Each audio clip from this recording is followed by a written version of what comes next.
place is rich with the sweet scent of flowers. Can we stay here for a while longer?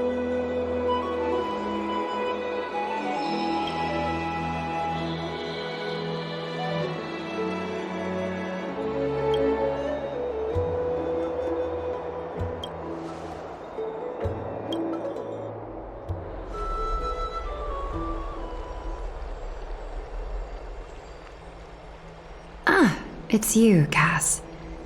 I finished the anthology of poems you lent me. Here it is. I thought you'd be too preoccupied to find time for reading. Precisely because of these obligations, I felt compelled to read it swiftly. Wouldn't all these preoccupations slow your pace? On the contrary. Knowing that time is limited can push one to overcome their limitations. The weight of these responsibilities seems to have enhanced my reading efficiency. I understand completely. During my time at the Grove, the closer exams drew, the more efficient I became at tackling everyday mundane tasks. Anything but my actual studies. Precisely. As I remember, you and Finon were both disciples of the new Sporists. I assume that Anaxa's exams were as unreasonable as the man himself, correct?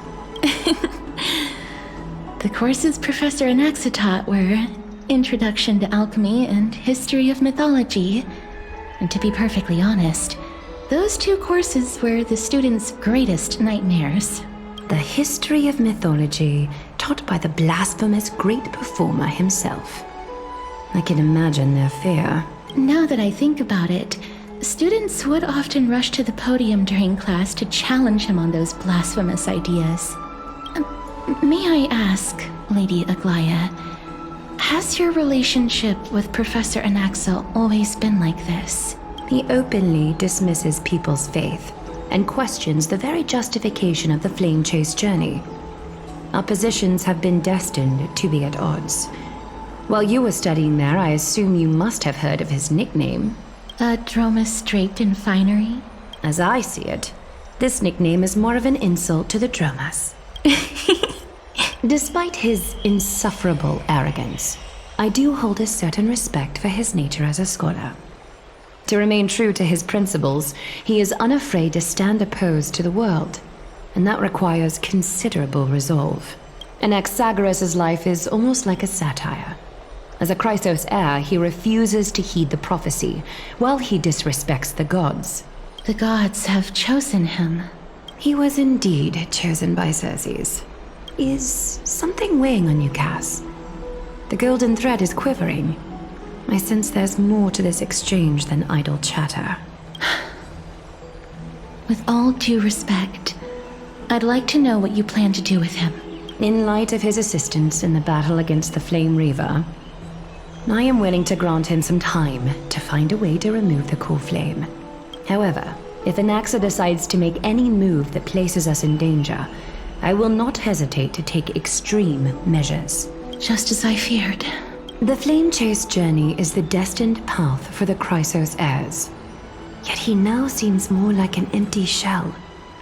Given his strong sense of self-respect, I trust that Anaxagoras will make the right decision. Still, I can't help but hope for another possibility. Perhaps Anaxa will also overcome his limitations, now that he knows time is limited. I understand your stance. Let's continue this discussion another time. But now, let's greet our guest. You're here. Does this mean you're ready to take on Orynyx's trial?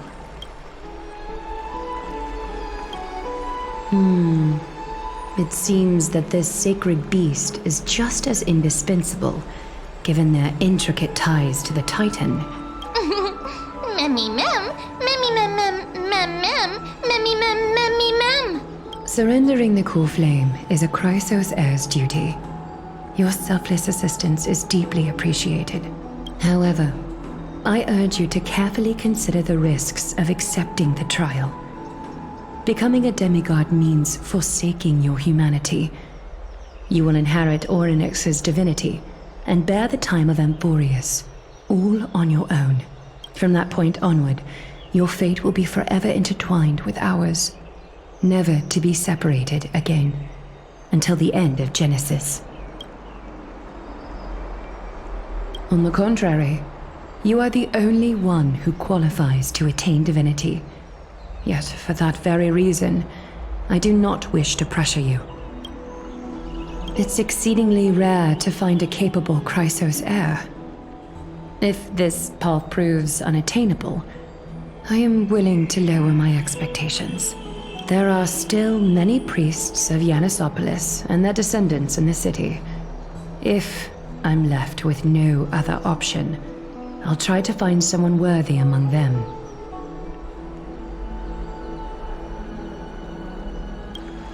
Mem worry! Memmy mem! Memmy mem! Memmy mem! Memmy mem! Hero!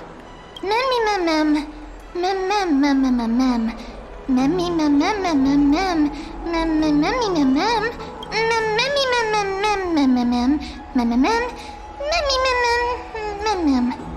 It looks like you know that Titan rather well. Memmy mem!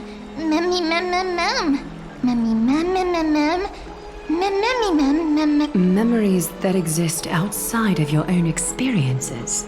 I can't explain why, but I can vouch for Mem's words. When I was in the abyss, I heard the Titan's groans, full of pain and grievances, yet without any ill will.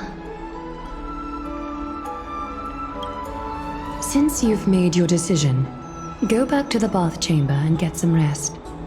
Trinem will call for you when the ceremony is ready. It is difficult for me, as the guide, to absolve myself from blame for things to have progressed to this point. Time and again, you have risen to the occasion for Akima. Nearly rewarding you with some honeydew is no longer able to express the extent of our gratitude. When the dust settles, I hope that we'll have the chance to have a long chat regarding your return journey and the curse of the sky.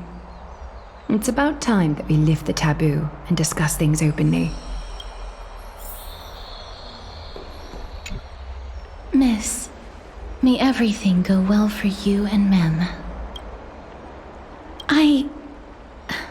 It's nothing. I only came to discuss some matters with Lady Aglaia.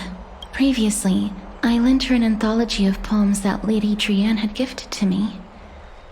Tracing back, this anthology was something left for Lady Trianne by a bard before their passing. Although personal properties should be cleared out once their owner has passed on, Lady Trianne gave this book to me since she knew how much I liked to read. No, it's just an ordinary book. It's definitely not some kind of unique copy. It just contains an allegory.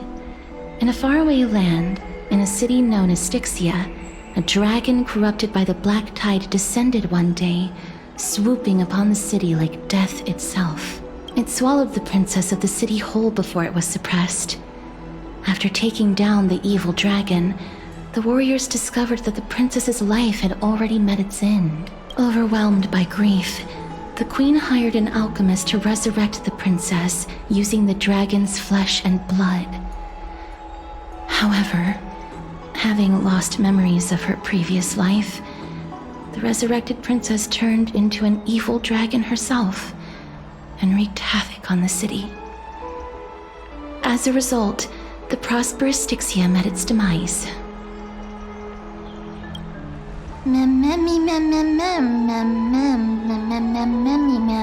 The author of this book is Archepia, a wandering bard who traveled to many cities. Among the things she left behind are poems, dictionaries, and many tragicomedy scripts. She even clearly underlined and took notes in books that covered myths with her elegant handwriting. While flipping through these books, I felt like I was afforded a glimpse into the life of Archepia. It felt just like I was traveling with someone that I'd never met before. It was as if she had yet to pass on and was still alive. That's right. Writing, drawing, and taking photographs. It seems like human nature to try and leave records of things. Speaking of taking photographs, when I was helping you to take the photo previously, I did not look through the photos in your photo stone out of courtesy. But I'm also very curious about the story of the Rosy Celestial Maiden. Despite having visited many cities in Amphorius, I still understand nothing about the world beyond the sky. If there is an opportunity, forget it. Let's talk about this in the future. For now, I only hope that you'll be able to complete the trial safely and obtain Orynyx's blessing.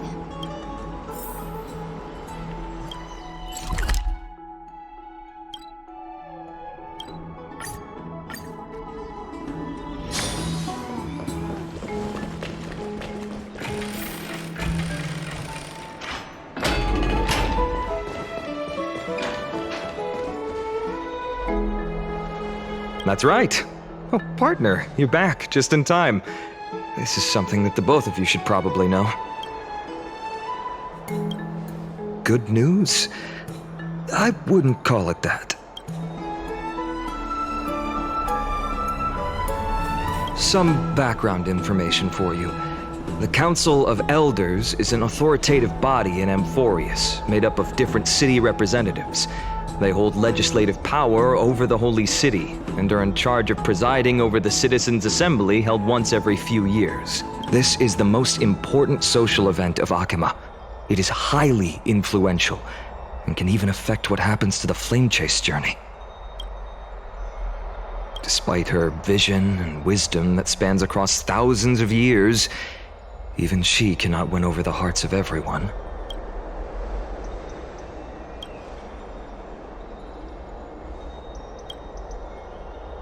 Every 5 to 10 years, the Council of Elders organizes a Citizens' Assembly at Dawncloud.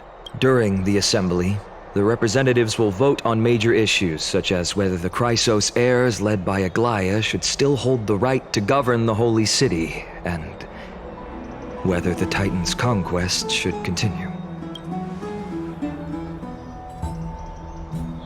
That is correct. However, the problem lies in the fact that there are ill-intentioned extremists in the Council of Elders. They view the Citizens' Assembly as a way to restrain the Chrysos heirs and hope to take complete control over the Flame Chase journey. We can refer to them as the opposition. During the assemblies held in the past 100 years, the voices supporting the opposition have been growing stronger in the shadows. It's only thanks to Aglaia that the Flame Chase journey has been able to continue to this day. The Citizens' Assembly is just around the corner, but this time, there seems to be a new variable to the situation.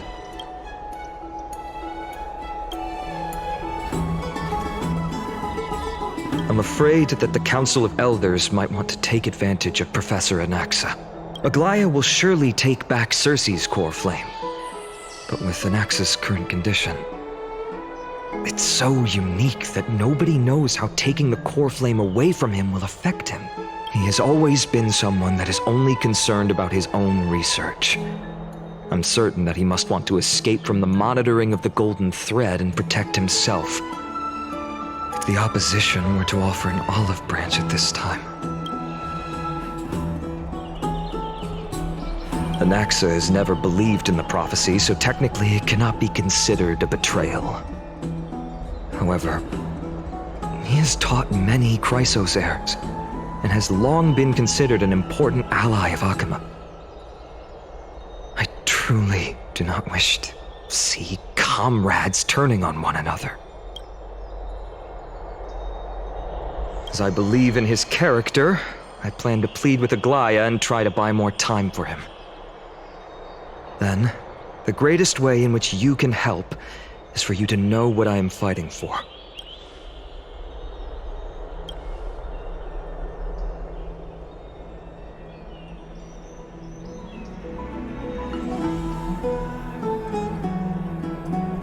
Allow me to apologize for the fact that we always seem to be troubling you. I hope that Orynyx will show more benevolence and be more accommodating. I remember that they seemed quite fond of you back in the Abyss. Go and rest and regain your strength. We'll meet at the Vortex in a few days. Oh, Right. You can read this scroll if you want to find out more about the Council of Elders and the Citizens' Assembly.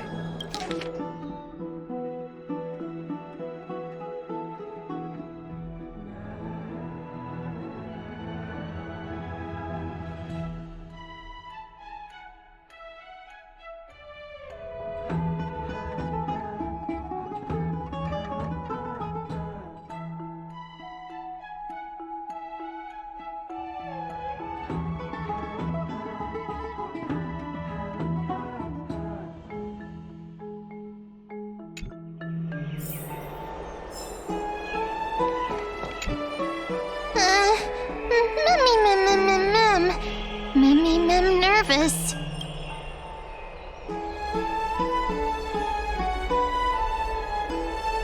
Mem nervous, mem.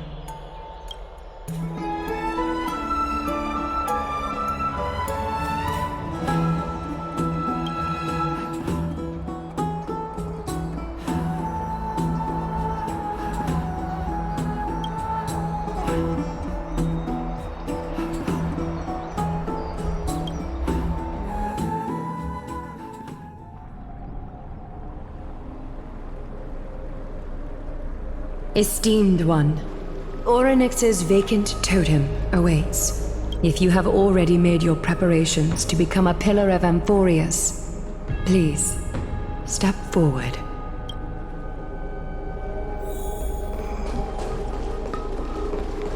Little Gray and Mem, thank you. Your resolves cannot be questioned. We praise your pure selflessness and courage. May Kefali light your path forward. Get ready to assume Orynyx's divinity, Trailblazer.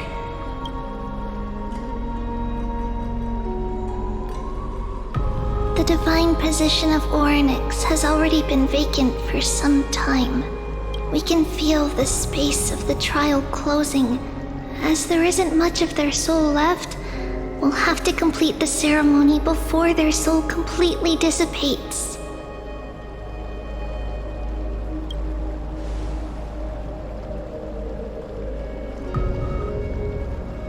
The eighth core flame coveted by the miracle that once belonged to the great Veil of Evernight, Orynyx.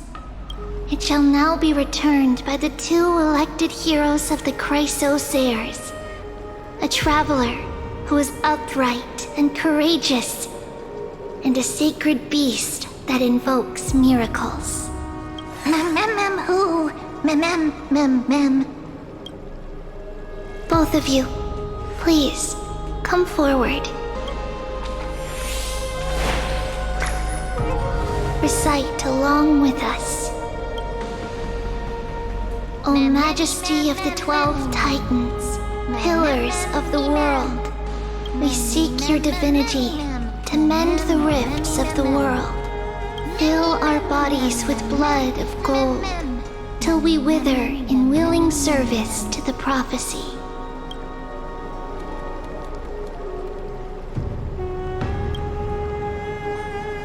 These are just words meant to make the prayer seem more solemn. Please, focus.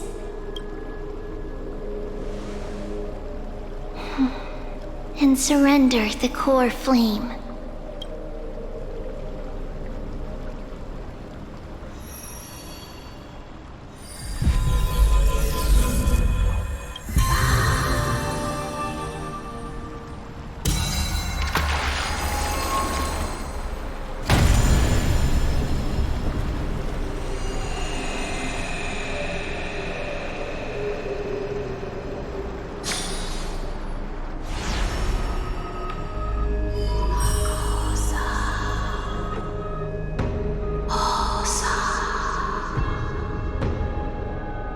Orynyx.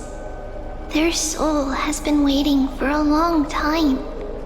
Perhaps they're also quietly waiting for the arrival of their successor.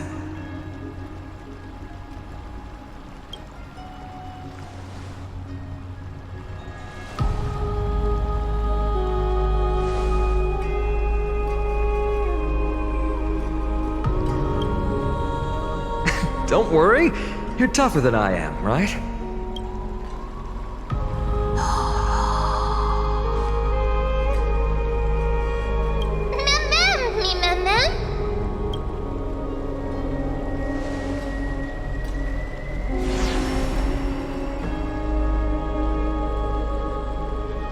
Traveler from beyond the sky, let us pray that the Titan acknowledges your worthiness. Although she loves cracking jokes at inopportune times, her determination is as strong as the Chrysos heirs. She will definitely succeed. While she's away, I would like to have a chat with you, Aglaia.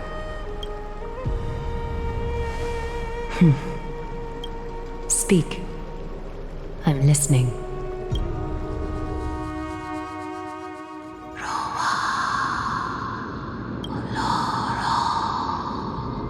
Slap, slap! Wake up!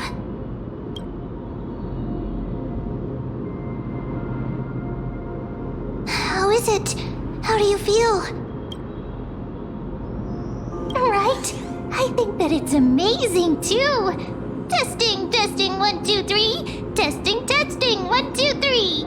I have such a cute voice. It must be because of all the memories that I collected. They allowed me to grow beyond expectations. Also, listen. The words of the Titan are becoming clearer. Mother, it hurts. Have I finally reached the end? Are the years of isolation coming to an end? Onyx. Oh, how heartbreaking.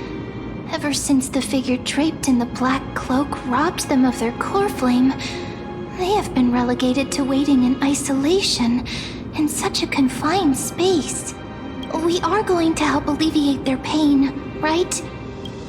Memories broken.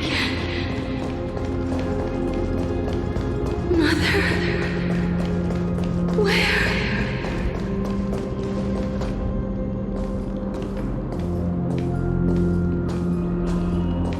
You. It's you.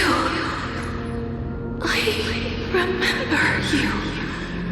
Skyfather has gazed upon you. Mother is calling for you.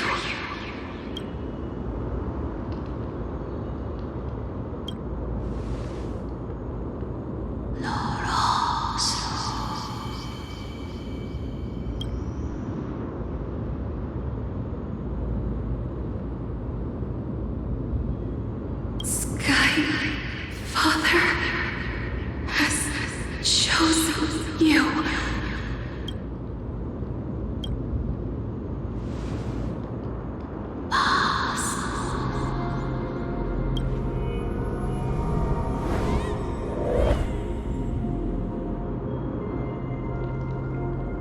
Mother is no longer responding.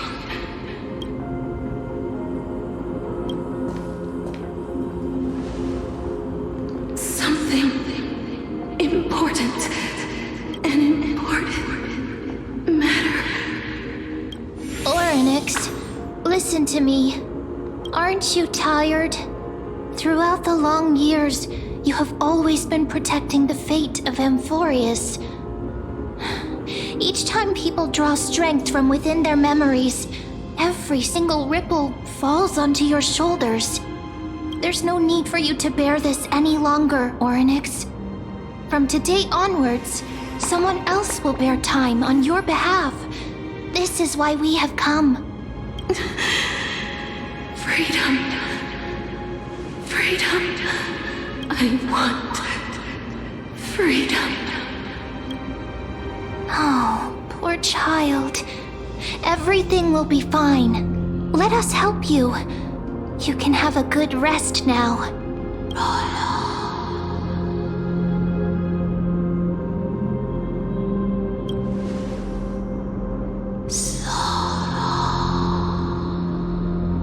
You have potential, strength, willpower, powerful, and tenacious. But you lack something. Just one thing. Lacking something? What is it?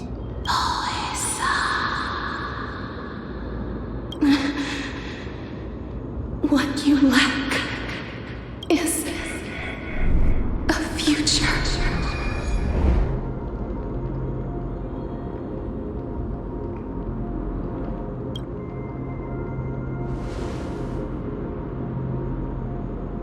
Future? Traveler from the sky, you should have dissipated already. The gaze from the Sky Father. Stabilize your form. Because from the moment you crossed the sky, your life was cast away. Right now, you are simply a collection of walking memories. What? How is that possible?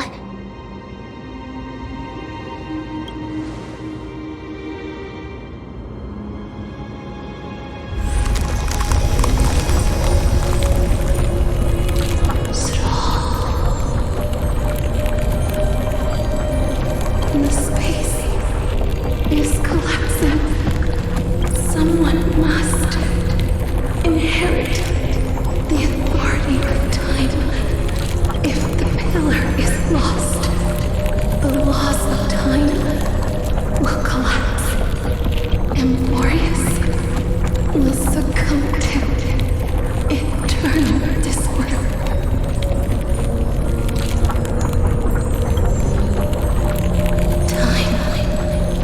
Never compromises, never bears grudges, never forgives, never makes a choice.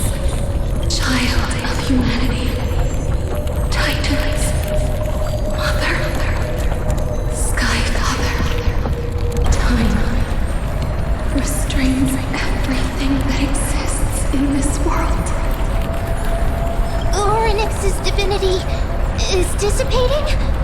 Is the trial coming to an end? Pathstrider of remembrance, my strength, I shall entrust it to you. The fate of the world. If you wish to, save it. Go and find your future that has been stolen. Even if that means you'll have to cheat death. You'll have to challenge that. Hand of shadow, clasped with unyielding fingers.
Are you alright? I heard you two talking about Thanatos. Cass is also very concerned about the warning. She has left the vortex and returned to the garden. Shall we go and look for her? Thanatos is the Titan that Cass has always been looking for. Regardless of whether there are any clues, there's probably no one else that understands death better than her. Oh, right. There's something that I have to tell you. The Chrysosairs already know everything that has happened to you. I was too worried, so I told them everything. Please don't hate me, okay?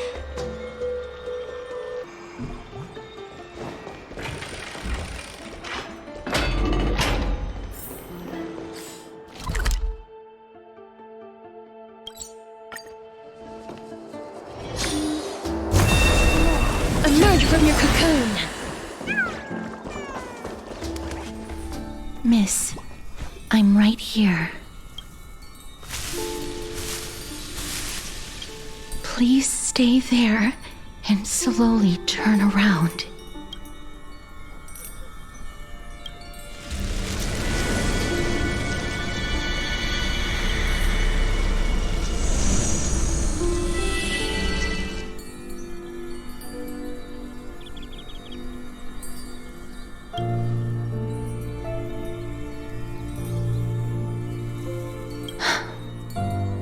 Please pardon me.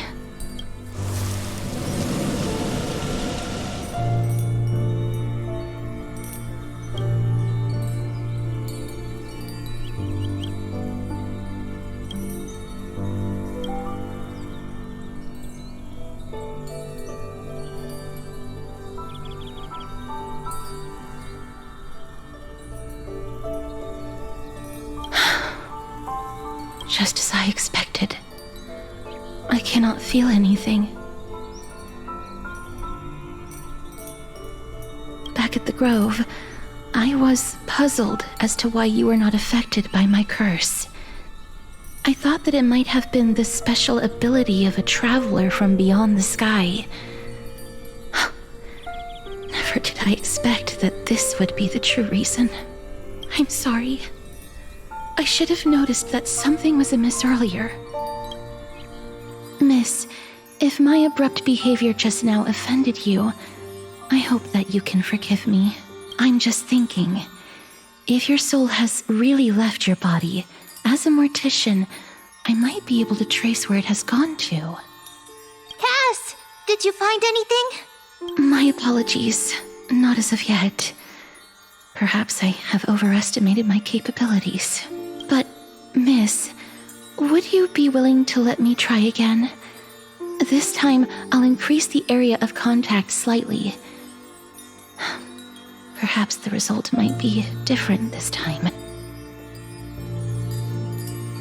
I have never touched the living in this way before. If my actions are in any way disrespectful, I hope that you can forgive me.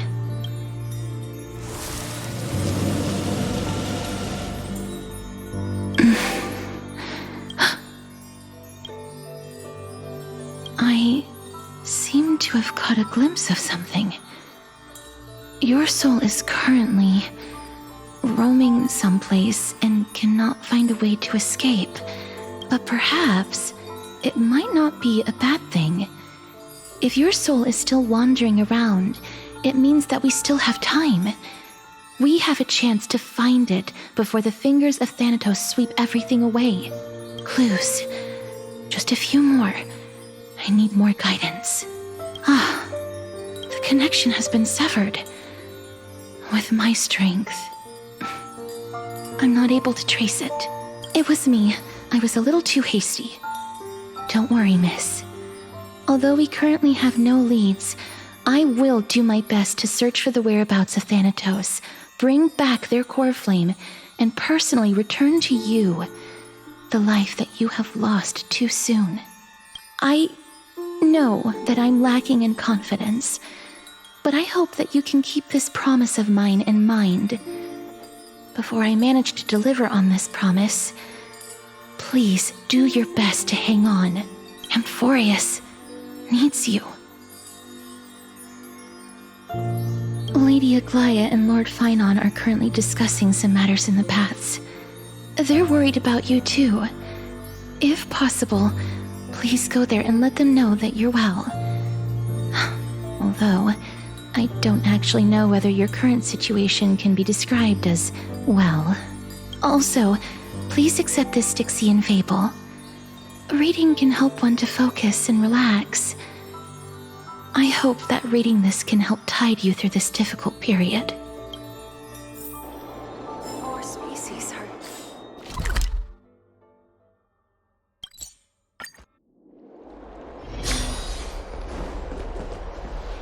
They're here. That partner! Hyacinth said you definitely wake up. How do you feel? I beg you, please forgive me. You've completed the trial of time. And I have to admit that the process went better than I expected. Even in the end, that Titan's heart still showed a soft spot for humankind. However, I never expected that.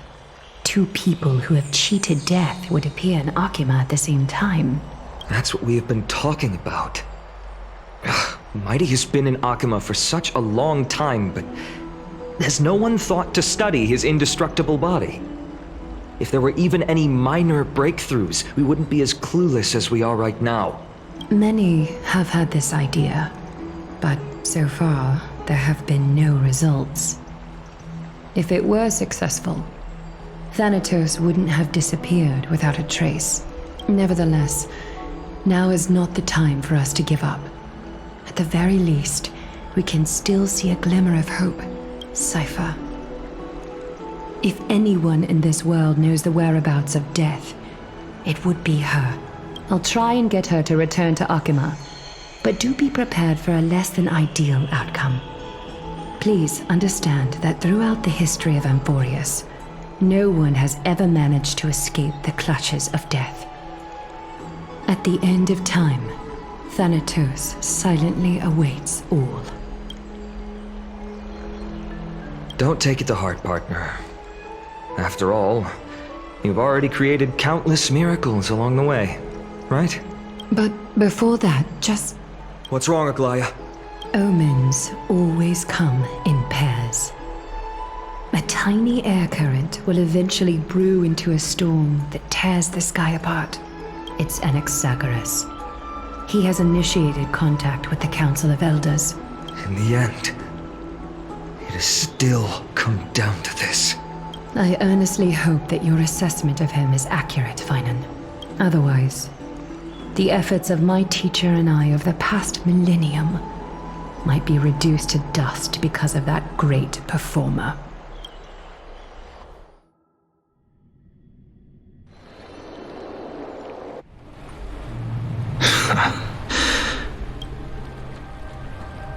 I'm back here again. I remember this dream. This realm is covered in a silk-like fog, and the land is barren and harsh. The crowd of travelers leaves tracks everywhere.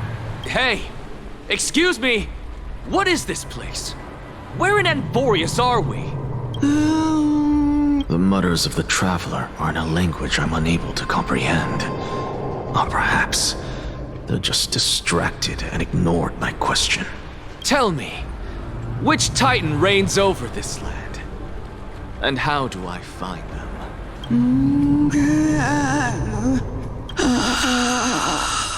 Hand of Shadow. Hand of Shadow Thanatos. Could this possibly be the Netherrealm? Not Netherrealm. Then where is this? River of Souls? The outskirts of the Netherrealm? Are you heading downstream toward the Netherrealm? The Netherrealm. Nothing but an illusion. Titan rejects you. Me. Listen. What? The traveler lifts their wrinkled fingers and remains silent. I look in the direction they are pointing and listen closely. There. A massive shadow brought the sound of rushing tides. The sound of tides. I can hear it. I hear it, deep within the tides. Beyond the closed gates of the void world. A voice, about to recount something. Child of humanity, is it death's embrace you yearn for with such urgency? Oh, you have awoken. Welcome back to the mortal realm.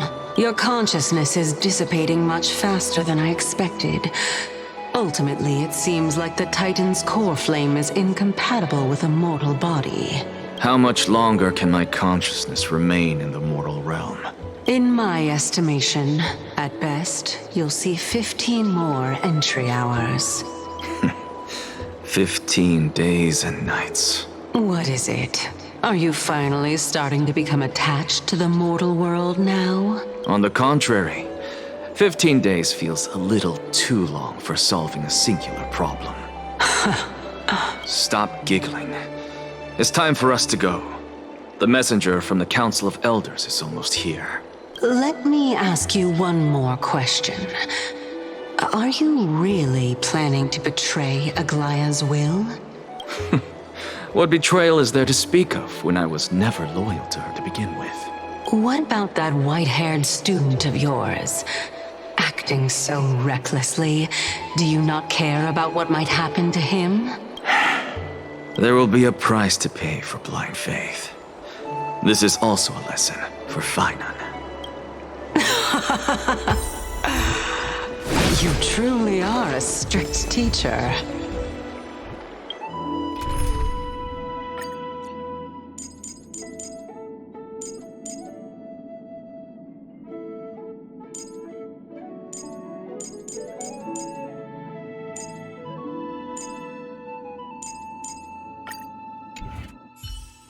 Of course.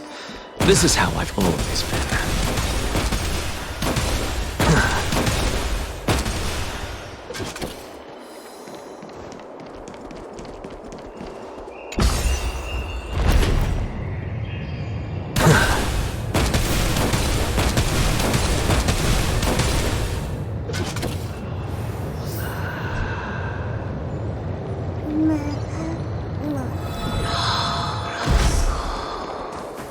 Sorry to keep you waiting, Lord Enexagoras. It's been a while, Lord Enexagoras. I greet you on behalf of all the citizens of Akima and express my deepest regret about what happened at the Grove of Epiphany. It's you. I never expected that you would personally come and meet me. Bowing carefully into Lantern above, I have come as a testament to the justice of the Council of Elders. There are Antikytherans here? They have been a rare sight ever since the Chrysos War.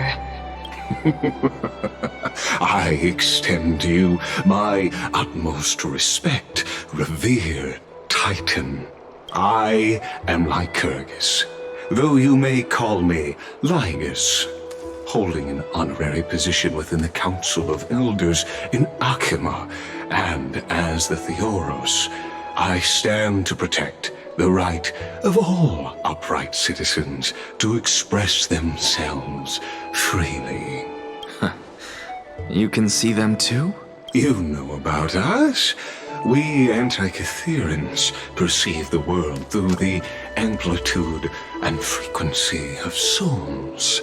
Just as I am conscious that Lady Aglaya is secretly listening in on our private meeting from afar. If necessary, Lord Enexagoras, I can sever the golden thread to protect your fundamental rights. The demigod should know better, for such is her station. Spare those poor threats, and just let her listen to my words. They shall serve only to unveil her own folly. May I interpret this as you having a countermeasure? I need not any plan, because she can do nothing other than petty espionage.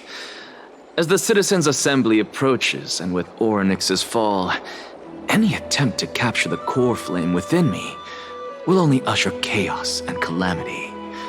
A truth she undoubtedly comprehends. While I, Anaxagoras, serving as the Grove's special envoy to Akima's Citizens' Assembly, have long known the extent of your abilities. Let's forego the formality of asserting authority, Lord Lygus. Lead the way. Very well. Surely Lady Kindness would appreciate such assertiveness in an ally. She's been waiting. Follow. Is there something on your mind, Lord Anaxagoras? Nothing, really. It's just a question that I contemplate every time before I ascend Dawncloud. For the Titans, does the falling equate to death? Ah, a pondering truly deep. Time is on our side. Do you mind sharing your reflections with me? While all living beings must ultimately face their demise, Kefali has yet to meet theirs. Their journey continues unhurriedly along this long path. Are you suggesting that Kefali may not have truly passed? Yes. For dying implies an ongoing process, an action, whereas death signifies a static state, a definitive termination. In contrast to mortals, Titans exist on a grander scale of space and time, thus elongating their passage into death. The notion of their fall is but a misinterpretation born of mortal ignorance. Ah, an intriguing concept, albeit challenging to substantiate. After all, Kefali has maintained a profound silence ever since the era Arasa, while scholars and priests alike have conveyed the message of the gods' imminent fall. Perhaps the gods, in their arrogance, deemed it beneath them to reveal their perspectives to mortals. Could you elaborate on your statement? Circes, the kin of the Skyfather as recounted in myths, now resides within my brain. Were I to inquire, Kefali would have no cause to refuse. Oh. That very well could be true. But what if the world-bearing Titan still chooses to remain silent? In that case, the myths crafted by the people of Amphorius are nothing more than pitiful jests. It's worth a try.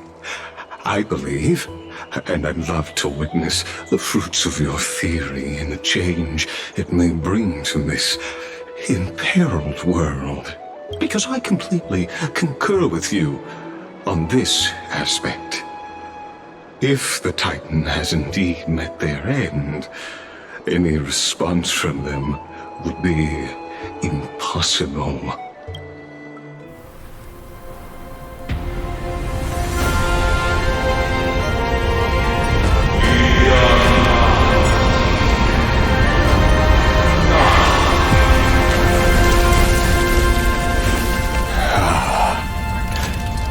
Please, Professor.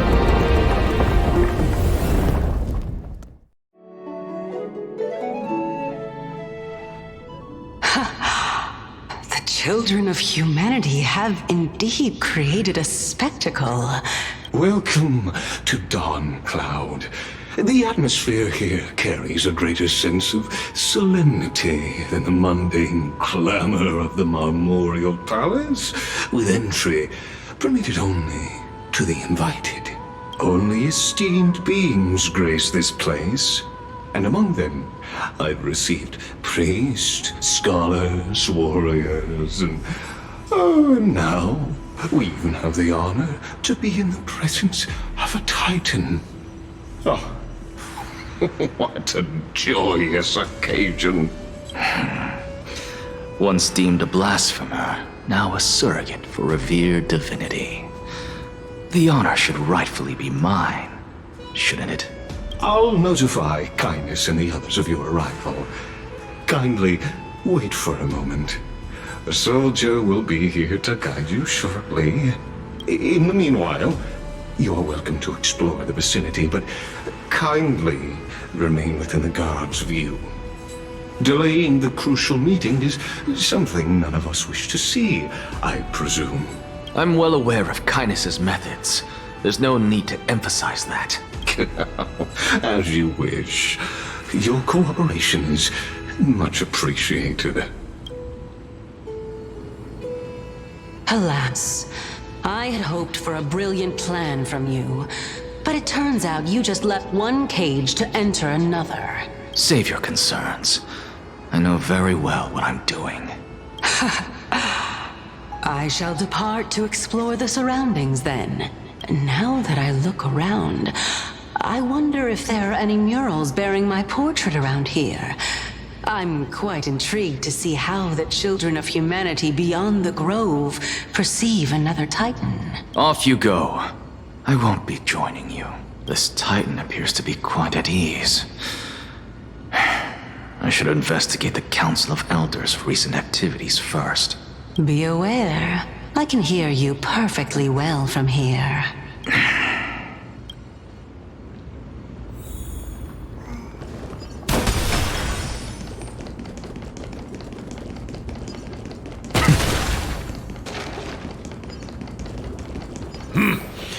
Even blasphemous scholars can come here, it seems.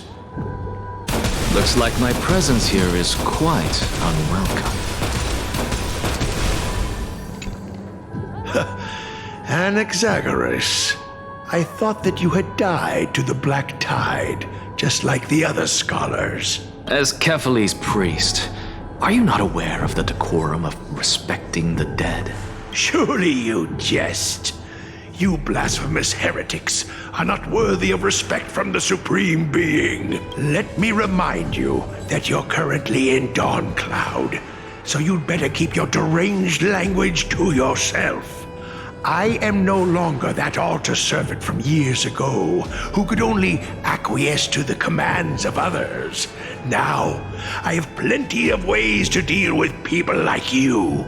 I'm not sure whether I should laugh or cry right now. I can't believe that a follower such as you could have been made by a creation titan. As I see it, a dead titan can't provide you with this level of confidence, right? Then who is it exactly? Could it be Kindness? You. Seeing how fond of you Elder Kindness is, I shall let that slide for now. Leave immediately, and don't impede us from receiving the Supreme Being's blessings. Seeing as we were able to hear of this matter from the mouths of others, it seems that Kindness is indeed quite sincere toward us. Perhaps this affair will proceed smoother than I had anticipated. Oh my, what a thrilling confrontation. As expected of one of Kephales's followers. Are you praising or insulting him? Praising him, of course. As a believer of the God of Deliverance, it is only natural that he detests evil. Didn't you hear me? I asked you to leave. Go as far away from here as possible. Don't mutter to yourself like some sort of madman and disturb my meditation.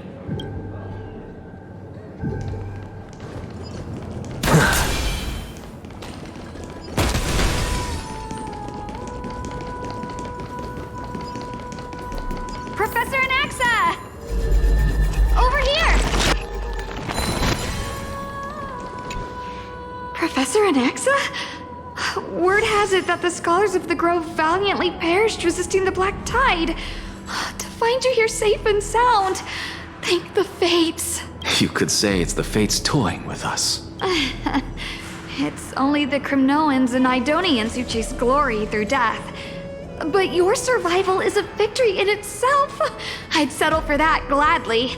So, are you here to report the incident to the council? I heard that after the Black Tide devoured the grove, Akuma would be next in line, even with the demigod of strife standing alongside humankind. Tell me, how much does the Council of Elders know about the Black Tide? Once Kindness and her followers learned of Circe's and Orynyx's fall, they proclaimed in the council that the Flame Chasers could no longer stand against the calamity alone. Yet, when the Crown Prince ascended to godhood and repelled the Black Tide, she immediately altered her tune, declaring that all was resolved beyond Akuma, with the only remaining menace now being Aglaya and her adherents.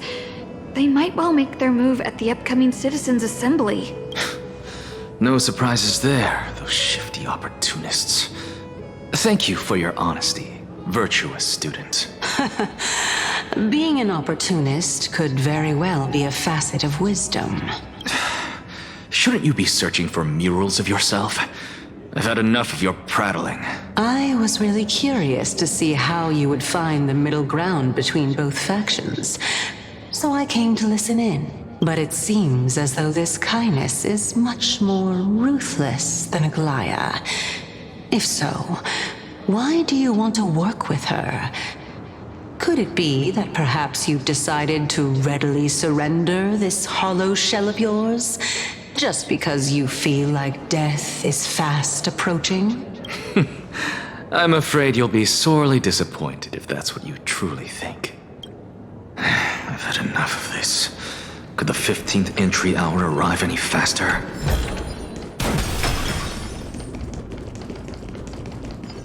Oh! Every plant, every tendril, no, even every leaf could be the embodiment of Circe's. As a result, mere mortals who did not know what the Titan actually looked like chose to paint them as a giant tree instead. Their wisdom was portrayed as fruit, to symbolize how they shared their knowledge equally among the masses. Such exquisiteness indeed. This mural is quite abstract. I really can't tell whether you are praising or demeaning yourself. Now I'm quite curious whether the Reason Titan has studied figures of speech before. Of course I find such stylistic devices interesting. For all we know, this could be the answer to the question, what exactly are we?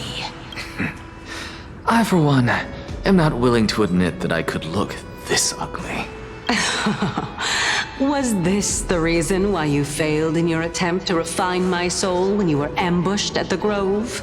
Since you are aware of this, why did you save me back then? From my perspective, this point alone was enough to separate you from the average person. How do two lunatics coexist in the same brain? Therefore, it seems that your journey to Dawn-Cloud this time is not just to seek protection. What, then, is the intention behind your actions? The entire plan is stored in my memory. So why don't you look there? Then don't mind if I do. 1 year old? 2 years old? Oh my! Even a member of the preeminent Seven Sages must hug his Dromastal to sleep? How interesting. That's enough. How unusual. Your soul is actually trembling. This must mean that behind this toy hides a secret that nobody knows, right? Since our days are both numbered, I don't mind telling you more about it. This is a present that my sister gave to me. It's a doll that was made to look like our family pet. So there are other members in your family, eh? Are they also living in Akuma? Don't you just love to pick through my brain? Go on, continue flipping through my memories. It won't take long. You'll discover the answer when you reach the memories of when I was 5. Oh, the Black Tide is everywhere.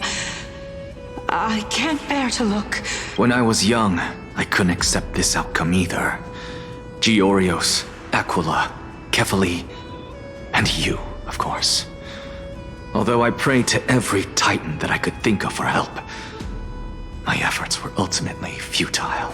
This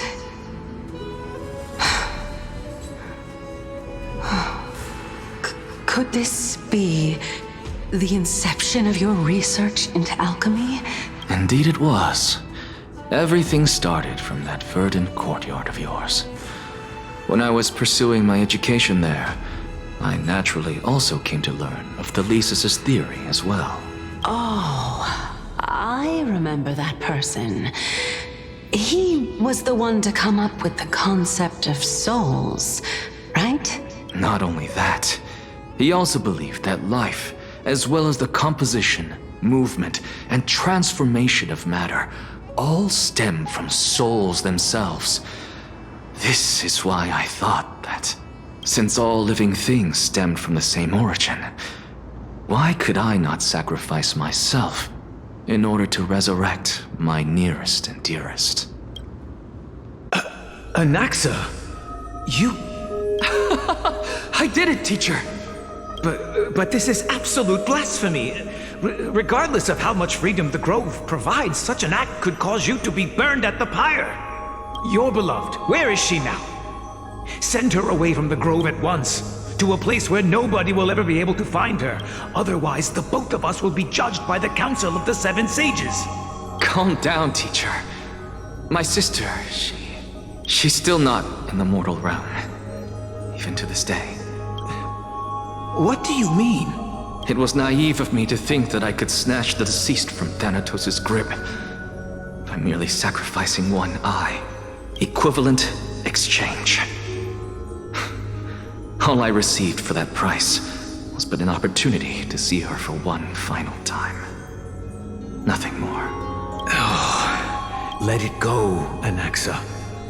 As one of my best students, I cannot watch you go down the wrong path without doing anything to stop it. Never do something taboo ever again. Don't disappoint the deceased, and never harm yourself. If you can do that, this classroom will still be yours, and you'll have a chance to live out your own life. Since I was able to see her one last time, I have no other desires. You're right, teacher. It's time for me to start a new life. I am sincerely glad for you, child. Now then, what topic would you like to study? I wish to continue Thelisis's research. Continue the research into souls, but you know that the Grove has long since understood his philosophy like the back of their hands. Even if you continue digging into this subject, your efforts will likely be futile. No, teacher. After my fleeting glimpse of the deathly fog, I finally understood a single truth. Since ancient days, our understanding of souls is but the tip of the iceberg. I may have lost an eye, but my view of the world has become clearer than ever. I have grasped the truth with my bare hands. Watch as I turn this farcical world upside down. Who would have thought such a secret lay concealed beneath that hefty eye patch of yours? However, this story doesn't seem to be connected to your plan. In fact, I'd say that they aren't related at all. The answer lies within the tale. If even you cannot understand it, perhaps you should relinquish the divinity of reason to me. After all, it'd be a waste for you to hold on to it. My story ends here. Now it's time for you to tell me your secret. After all, this is what equivalent exchange means, correct? As expected, you laid a trap for me to step into. Unfortunately, even if I was willing to talk about my past, I may not know more about it than you do. Oh? Are you saying that the renowned Reason Titan is now admitting a lack of wisdom? Your followers are going to be sorely disappointed by this. Child of humanity, remember this. Being cognizant of one's ignorance is the greatest wisdom of all. Now I understand. No wonder you asked me to answer your random, nonsensical questions. Not only that, You're the only one who can shed light on my query. As the saying goes, onlookers see most clearly. Is that so? Lord Anaxa. I saw you muttering to yourself and was wondering whether you were caught in a delirium of reflective thought. I'm sorry to interrupt you, but time is of the essence. I have a message from Lord Lygus. Lady Kindness has met up with the Council of Elders and is awaiting your arrival, so please depart forthwith. It's finally time. Carefully. The one who created the world, and the one who bears the world. If you truly have not met your end, how will you answer the challenges of those who defy you? I didn't expect you to agree to Lady Kindness's invitation. What a wonderful turn of events. To tell you the truth, there are many people who hold grudges against that Lady Goldweaver. Isn't that the dromas draped in finery? Avoid his gaze. I don't acquaint myself with blasphemers. Don't worry.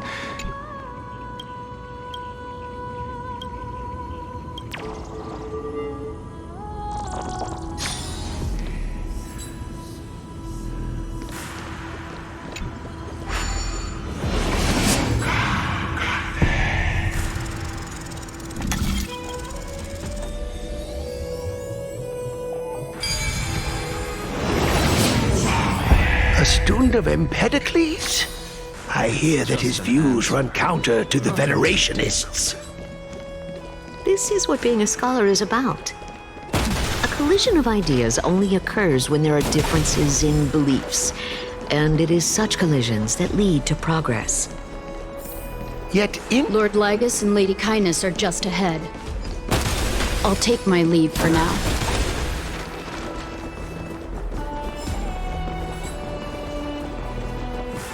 Welcome to the Demigod Council, esteemed guests. Lord Anaxagoras, I've heard so much about you. Head of the Nusporists of the Grove of Epiphany, notorious blasphemer, a Chrysos heir who bears Circe's core flame, a survivor of the Grove calamity. Did I miss anything? Well, if so, please be so kind as to enlighten me. Since Lady Kindness is already well acquainted with me, I won't waste any effort introducing myself again. But then again, perhaps the customs are different here. Back in my hometown, there is a form of etiquette known as honoring guests. The host will welcome their guest with warm hospitality by treating them to fine wine and a cozy bed. And yet, ever since I arrived, I have not been welcomed with warm courtesy or ceremonial gifts. Instead, I am met with intense scrutiny. Even more absurd, the host has sharpened their blade and instructed their servants to lie in wait in the shadows. Perhaps you intend to cut open my heart, retrieve the core flame, and then hold a grand feast for all of the guests. Everyone, stand down. Thank you for understanding. I am but a feeble scholar who is not used to the stench of avarice and blood. No need to be humble, my lord. From my perspective, your courage and gumption are worthy of the reputation of the Seven Sages. Your bravery is more than adequate to accomplish our perilous endeavor. So, you wish to start a war? Well, since the Chrysos heirs are calling for war, we will respond in kind. Conflict is inevitable.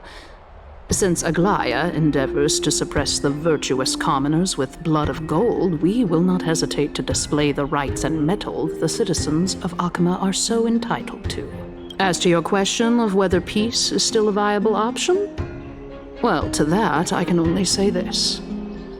Everything hinges on the next citizens' assembly and whether they have a sudden epiphany amid the clamor of the masses. And since you, as a Chrysos heir, accepted our invitation, you have indeed given us a glimmer of hope. What brazen arrogance. What you're saying right now is worlds apart from what you were saying before you retired your cleaners. I don't deny it. After all, they're responsible for cleaning up any threats, and just a moment ago, you were on the side of the Chrysos heirs. But now that you're an ally of ours, we can continue talking somewhere else. As you know, these walls have ears. I was fortunate enough to have the opportunity to discuss a treatise about the Venerationists with your teacher, Empedocles. Yet, it seems you subscribe to the Nusporists instead, Lord Anaxa. I've heard that this school of thought is one with many detractors. It's normal for ideas to have supporters and dissenters, just like how there are two types of people in this world. Geniuses. Welcome back to the hub of the Demigod Council, Lord Anaxagoras. Surely you remember that countless eloquent orators have stood in this spot before and emerged victorious by stoking public sentiment with their words. And yet there have also been innumerable blasphemous philosophers who set themselves up for failure because they refused to defend their actions. This tiny stage is the most profound embodiment of Akama in centuries. In 15 days, this site shall also become the most important, as well as the final turning point in Akama's history. May the both of us carry out our duties with honor and lead the masses back toward the Era Chrysia, a golden age with no death, strife, or trickery. Oh my, 15 days and nights. That aligns perfectly with the date of your demise.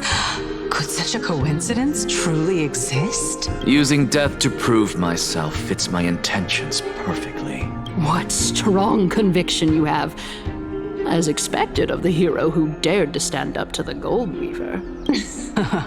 As expected, she misunderstands you. That's enough, Lady Kindness. Dispense with the niceties. I only accepted your invitation so that I can serve the commoners alongside the members of the Council of Elders. Don't test my patience with such superfluous formalities. Well, you say that now, but surely you also require my aid as well, so that you can stay alive even when being pursued by the Golden Thread? You worry too much. She won't show her hand too freely, as she still needs to garner support from the masses at the Citizens' Assembly. Even someone like me can tell that only a sliver of her humanity remains. Surely you're not asserting that she will definitely act in a rational manner. As you're no doubt aware, Aglaia covets the core flame that I possess, which makes it the bargaining chip that allows me and the rest of you to negotiate with her. However, in return, I'll need the Council of Elders to support me as much as possible. Naturally, this includes the guards as well. You're well aware how valuable Circe's core flame will be in the Era Chrysia that you are desperately pursuing. Talk is cheap, so you'd better act prudently as well. I understand. After all, this battle of wits is just a means for each party to acquire what they need. As long as your request is reasonable, the Council of Elders never shortchanges its allies. Since we're both intent on mutual cooperation, let's not mince words and just speak plainly to each other. Let us decide how much we can secure for ourselves and how much we're willing to sacrifice, like true philosophers, with our words and wisdom.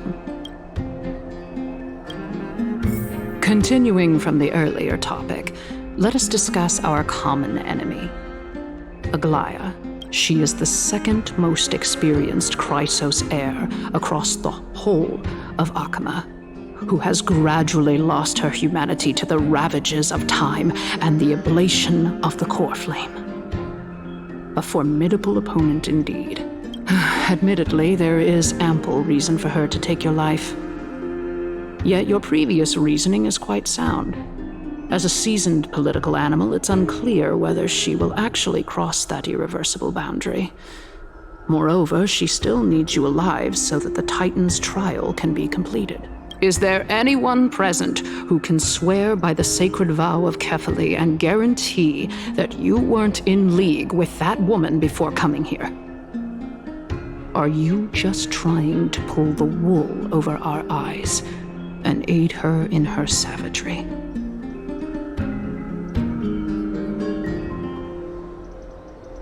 I believe you're aware of Castorus the Executioner. Long before I returned to Akama, Aglaya had already dispatched her to monitor me. If I weren't able to reach this place in time, I would have been forced to meet Thanatos first. As compared to a comprehensive plan with uncertain results, if you decide to cut open my chest and remove the core flame, wouldn't that settle her nerves even more? Everything is in place. She just needs the right timing. I understand what you mean. At the very least, the both of us agree that this tyrant who wallows in extravagance and greed is the greatest threat to achieving peace in Akama. The Council of Elders is willing to defend your right to live, just as we defend every oppressed citizen. However, I regret to say that sentiments in favor of the Chrysos heirs and Aglaya are only growing in magnitude. The peace that we are aspiring toward, as well as everything that we hold dear, will be destroyed completely. The city will be burned to ashes, and the citizens' blood will be shed. Tell me, what are you willing to do for our esteemed citizens so that they can vanquish the enemies of our fine city? Although the circumstances are rather unfortunate from an objective point of view, it is an undeniable fact that ever since the Grove was attacked, I have become the de facto leader of the Grove.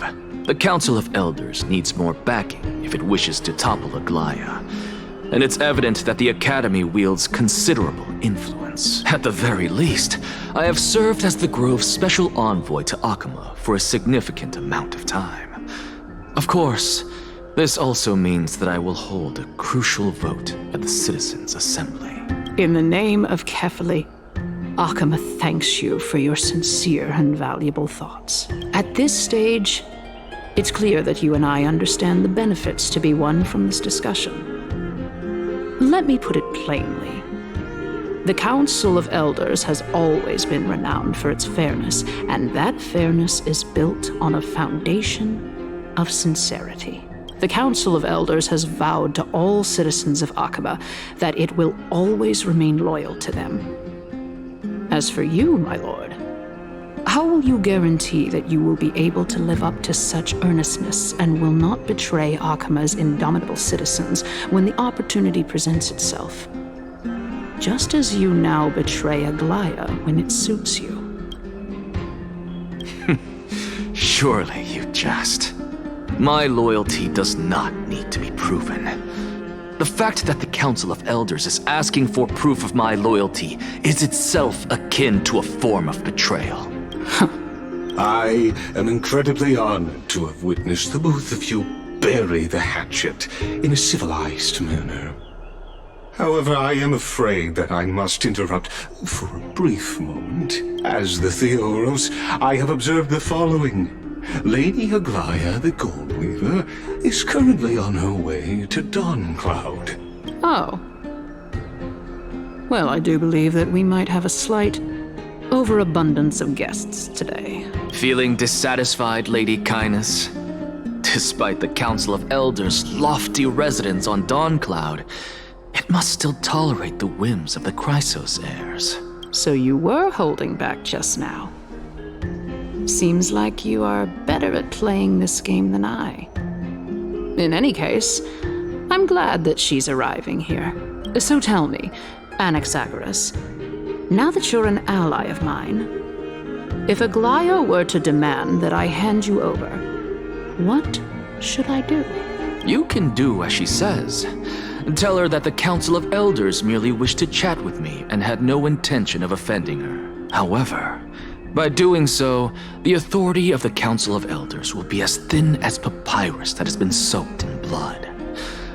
Not only can it be destroyed at the slightest touch, But the Council will also lose possession of a valuable core flame. No, more like 2 core flames. After all, at the next Citizens' Assembly, that young lady who is synonymous with death will also be standing on our side. Oh? How can you be sure of that? Is that of importance to you? All you need to know is that I have a plan. In my opinion, you should be more worried about the impending threat. If Aglaia sees me in full view of the masses today, she could also dismiss the entire Council of Elders in one fell swoop tomorrow. If that happens, the discussion that we've just had will turn into an utter joke instead. Is this the outcome that you wish to see, Lady Kindness? Fine. I will handle this matter appropriately. But you do best to remember this. Fool the people and karma will be on your tail. I'll overlook it this time, but don't count on there being a next time. Unless, of course, you crave cruel punishment and consider suffering the perfect state to ponder the true nature of souls. Well, what do you know? That happens to be one of my rare talents. We shall see then. I've got to say that you've managed to really impress me again. But shouldn't you be going after more? Dying to know what I'm after. I mean, I'm the reason Titan after all. It is in me to ask and seek answers. Easy there. You'll learn the answers soon enough. I didn't bring it up with her purely because she doesn't have the means to give me what I truly want. It's as they say, onlookers see most clearly. The true masters of Dawncloud have always been the Theoros, who watches over everything.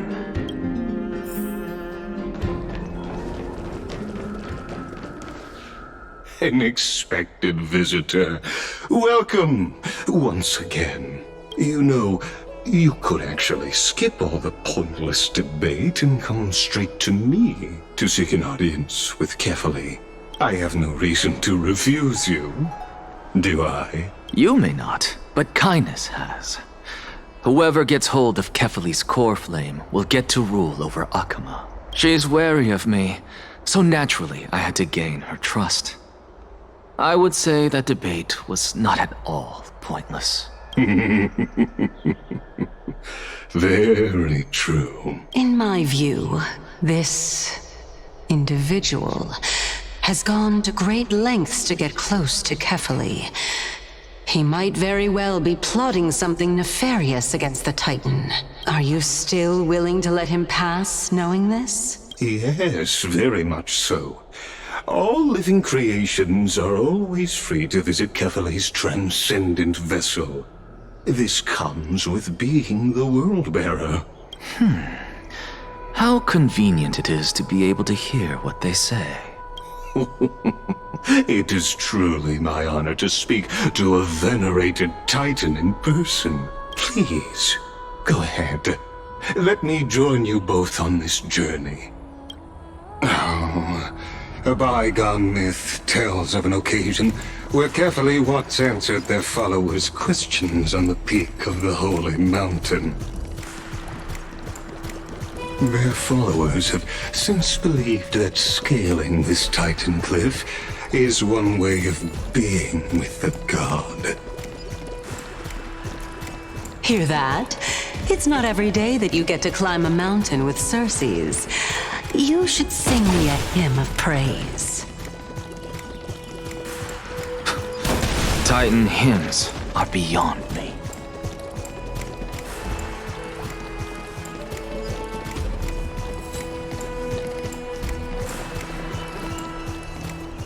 Go on ahead.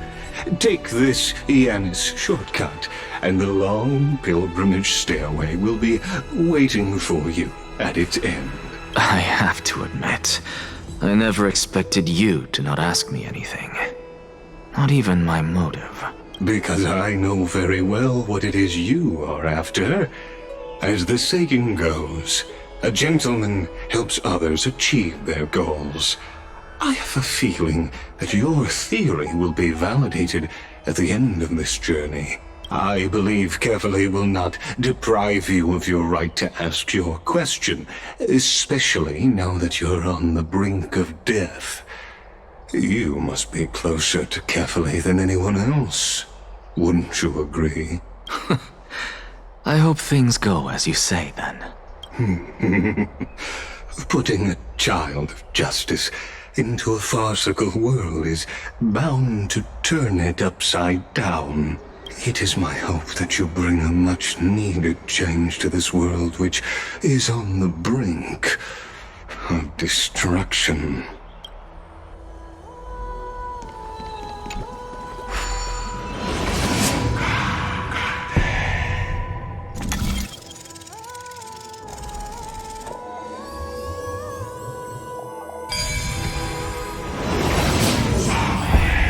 Honestly, this is my first time going up to Dawncloud's peak. What a splendid view. Isn't it about time you recognize the magnificence of us Titans? Well, I don't see how this place is different from those temples in the city. All they have are magnificent facades. And even though I've come this far, I'm still doubtful about getting useful clues from him. I must be getting ahead of myself to be expecting to hear something nice from you. Oh? Haven't you been in my head for some time now? It's high time you get used to how I feel about things. Alright, we're just a short hike away from Kefali. No time to waste here. So the intellectual debate from earlier was too draining for you, huh?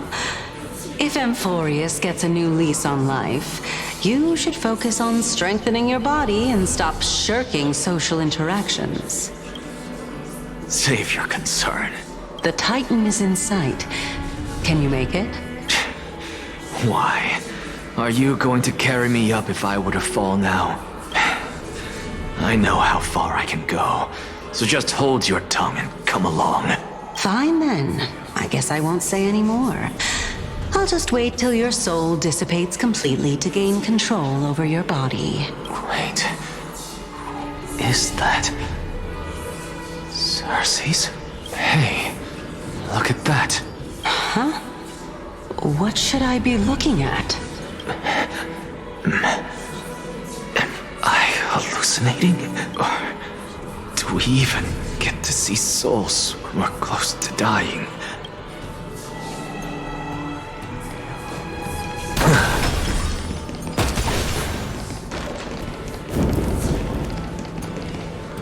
Oh? Why didn't you bring your favorite spear with you on this trip, Nias? Nias? I know I've heard this name somewhere. It's unfortunate. The Black Tide destroyed every last inch of my calyx. How could that be? Even a creation of Georios, from their prized ores and molten fire, couldn't escape the fate of destruction? Hey, Cersei's. Do you know a certain Nias? Nias? No, not that I remember. How did you even think up such a strange name? I just saw him. Nias. A warrior-like figure who was just chatting with you here. No, I have no such memory. Could you be hallucinating?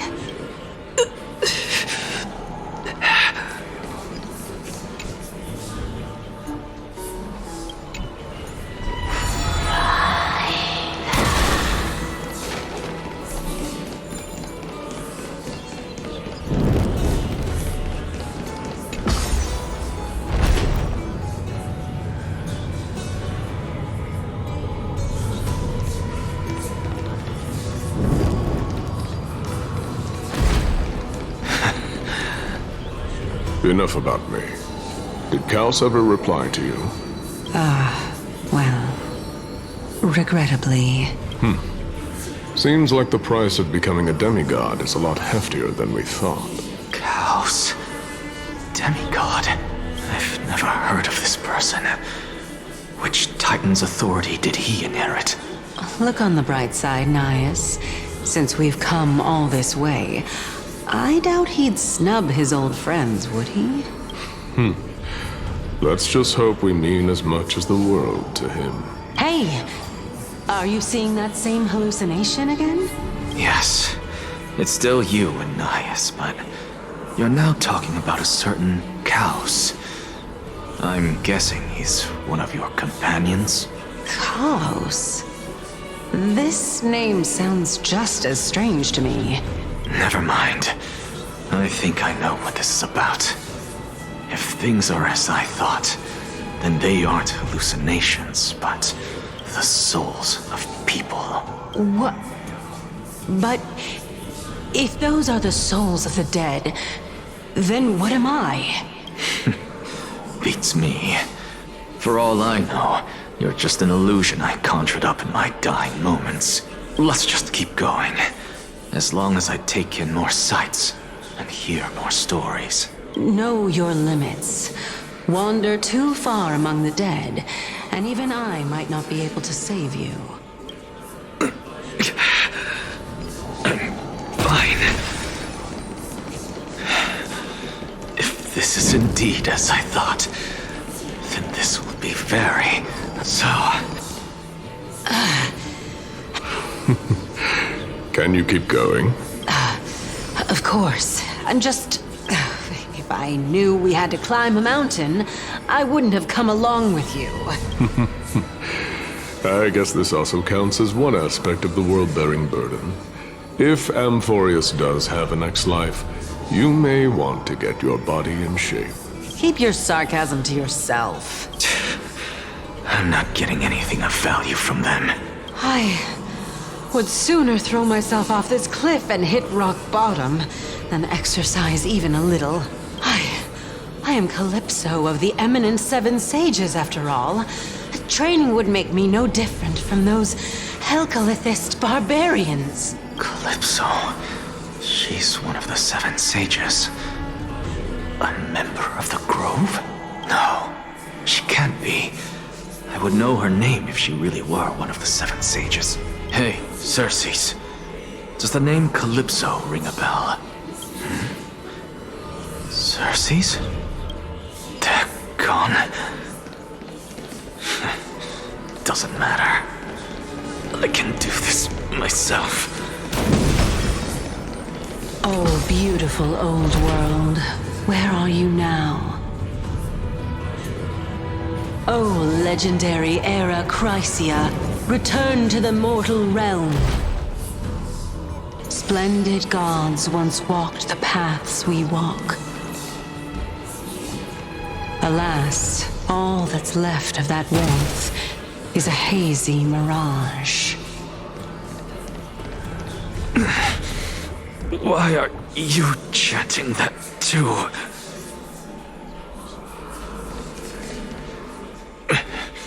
We're here, finally. So, I don't get to ask the Titan my question, but all of you make for a pleasant surprise, nonetheless. Very well then. Let me uncover the truth for myself.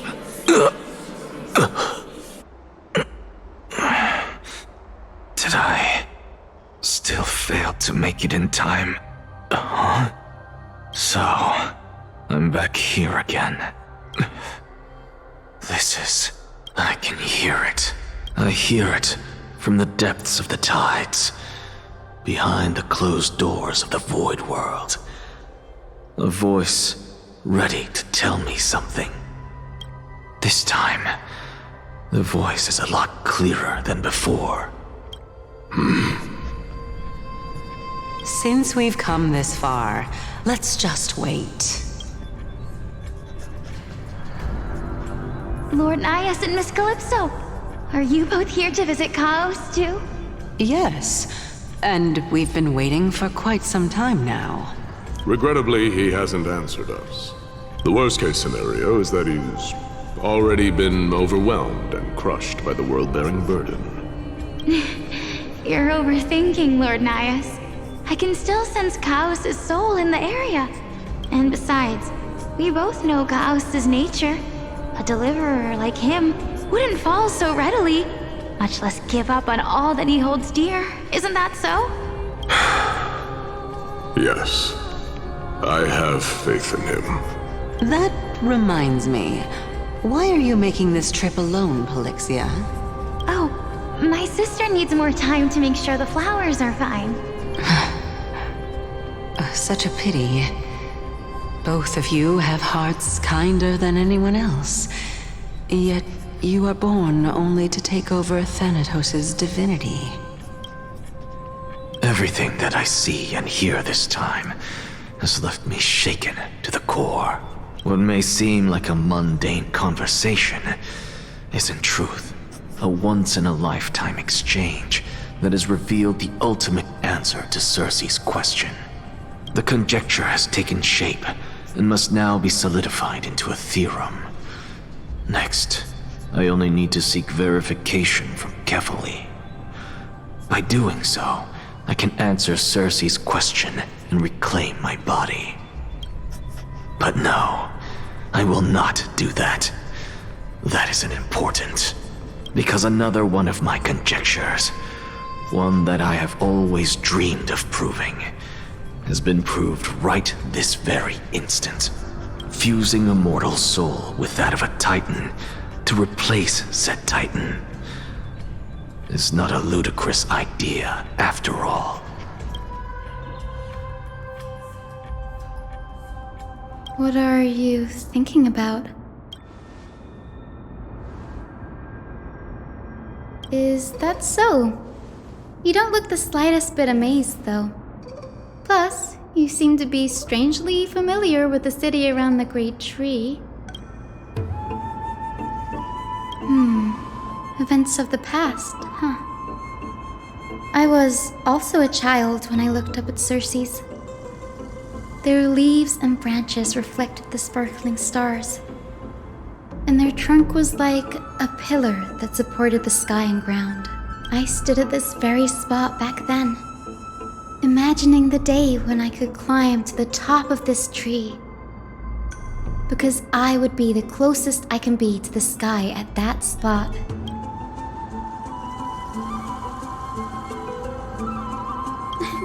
Don't read too much into it.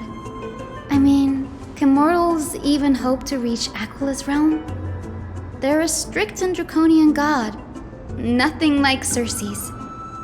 Reason is willing to share what is theirs with others, but Sky only expects people to revere them. You get what I'm saying, right, Denny? After all, the Titan that imprisoned you and Grey here in Amphorius is none other than Aquila themselves. But there will always be people who dream of soaring towards the sky. The Grove has a wealth of research on Aquila, and that is exactly what we are here for. It's just, I never thought Grey would meet with something like that before we set off. As a physician, I should have been there by his side.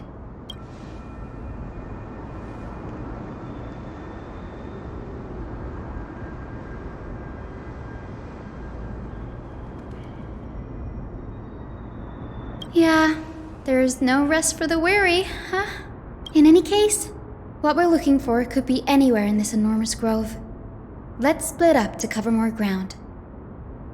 Danny, with your skills, I'm sure those monsters born of the Black Tide will pose no threat to you anyway.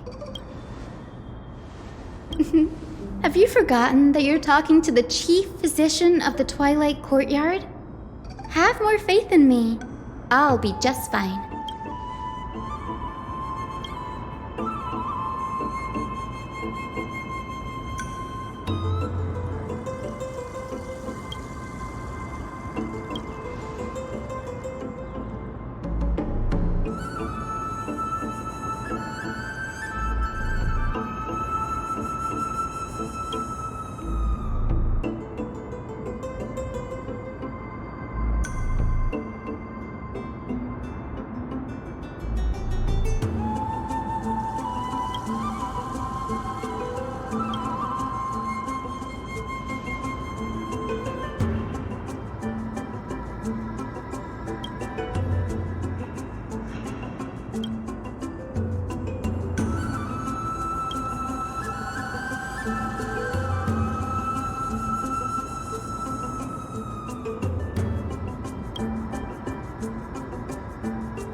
This is way more trouble than I could have asked for.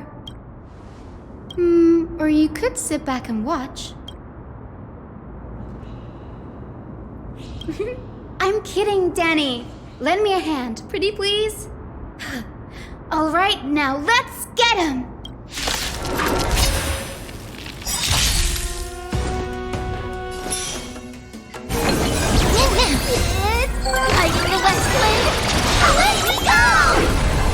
Receive divinity. I shall remember this order as you wish.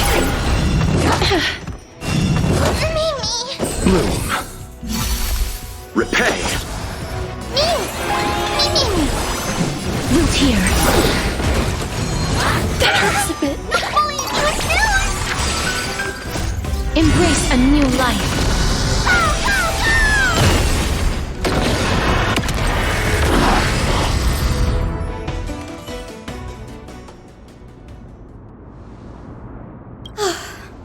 The Black Tide is remarkably quick to detect the light of Amphorius. So or rather, the blessings of the Sky Priest in me, might have unknowingly called them to me. Anyway, never mind that for now.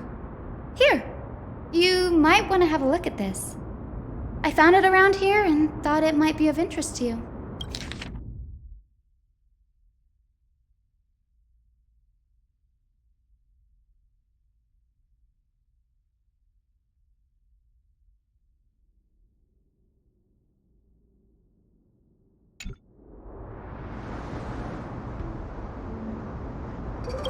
This is new. I didn't know Professor Anaxa was researching the sky. He's never mentioned anything about it. Might is an understatement. Anaxa has never been one to venerate the gods, nor has he ever found it within himself to put any faith in the prophecy. People have come to think of him as a heretic, even in a place as liberal as the Grove. Yet, it is also this very blasphemer that Circe's favors. Fate sure works in mysterious ways.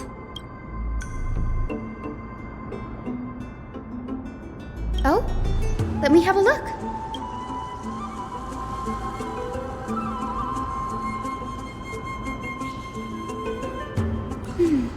By the looks of them, these scrolls are records of two conversations that took place in the same setting, one after the other. Sure, go ahead. The Grove of Epiphany is home to 7 schools of thought.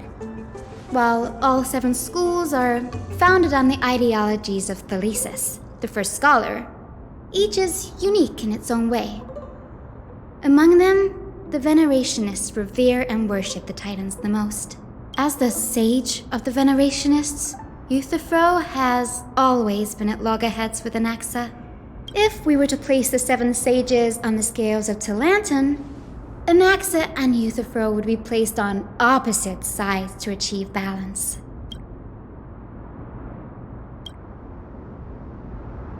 Nearly everyone in Amphorius has heard the story of the skyships by now. Aquila's stature is loftier than the heavens, and their divine retribution is merciless. That's why it's no use building giant skyfaring ships. Oh, but I do wonder if a supercharged mini treaty cannon could slip past their watch. Newsporists primarily study the application of alchemy in soul repair.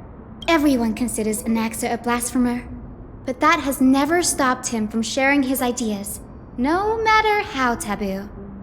If you must say that he's hiding something, then it's likely what lies beneath his eye patch. Anaxa often says that every failure brings us one step closer to the truth. Perhaps, to him, the crash of the skyship carries a different interpretation. The firmament is not impenetrable. On the contrary, it was precisely because the skyship represented the first step toward breaking free from the shackles of the earth that it provoked the wrath of the Sky Titan and brought divine punishment upon itself. It's a shame that the majority of the Grove's research on Aquila was headed by the Venerationists, with sacrificial rituals making up a predominant part of their findings. Discourse about more esoteric subject matters in relation to Aquila dwindled even further after the skyship incident.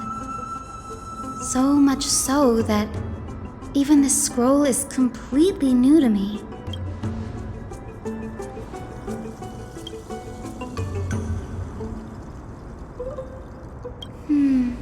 That's what I'd like to know. What are these experiments he's involved in? Even I, the assistant lecturer, know next to nothing about them. I have a bad feeling about this. Could there be more to what happened at the Grove?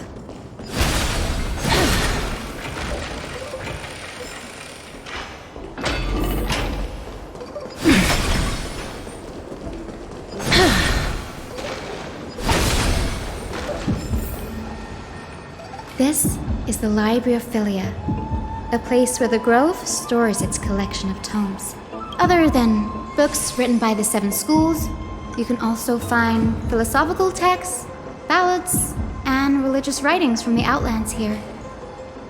Cities that desire to learn from the Grove were apparently expected to contribute knowledge of equal value to what they sought. We've had more than our fair share of hilarious episodes over the years.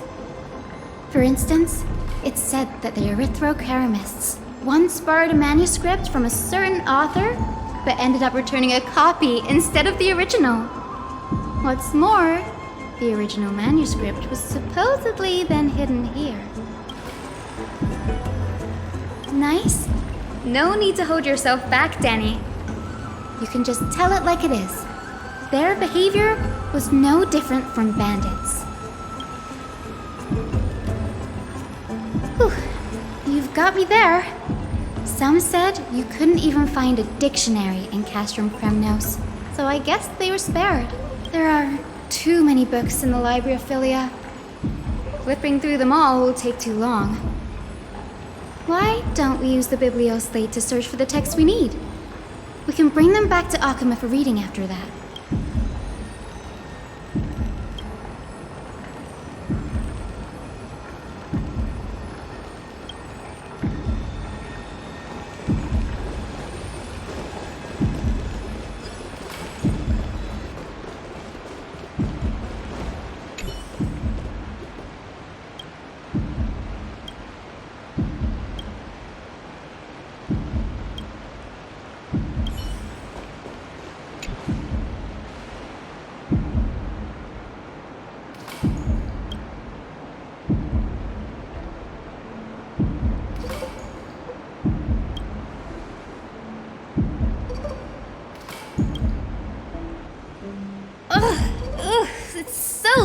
In here.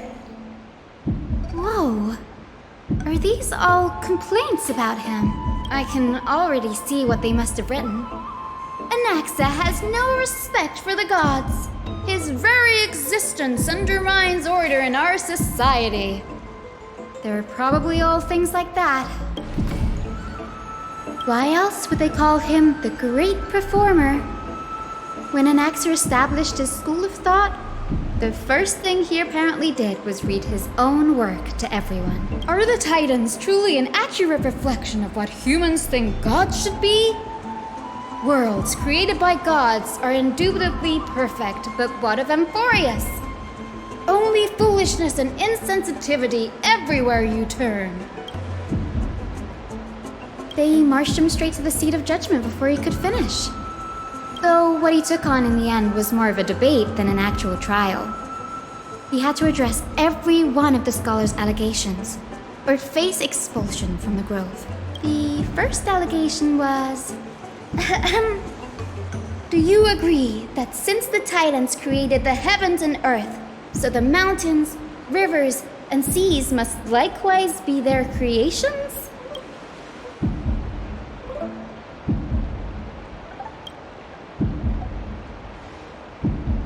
Anaxa said the same thing then. Needless to say, his critics didn't take kindly to his answer, so they followed up with a second allegation. You claim to be studying souls, yet you are, in fact, defiling them and committing acts condemned by the gods. Do you admit it? Anaxa always wears an eye patch, never removing it, even when alone. Some say he used one of his eyes as an alchemical ingredient. Every being in the world owes their safekeeping to Kifili, and this is even more so for the Chrysos heirs who have divine blood coursing through them. If he has really done something of that nature, then it'd indeed be sacrilegious. Thankfully, they had no way to prove it, so it amounted to nothing more than an allegation in the end. One by one, Anaxa engaged in wars of words against those who would challenge him. Toward the end, a scholar asked him, Anaxagoras, have you any respect for the gods?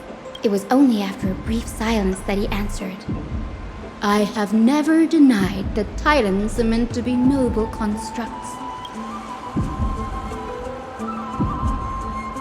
Yes, I'm not sure how that controversy was eventually resolved, but what's for certain at least is that Anaxa was allowed to stay in the grove where he continued his research, despite being regarded as a heretic. By the way, this stack of complaint letters has reminded me of a place in the grove.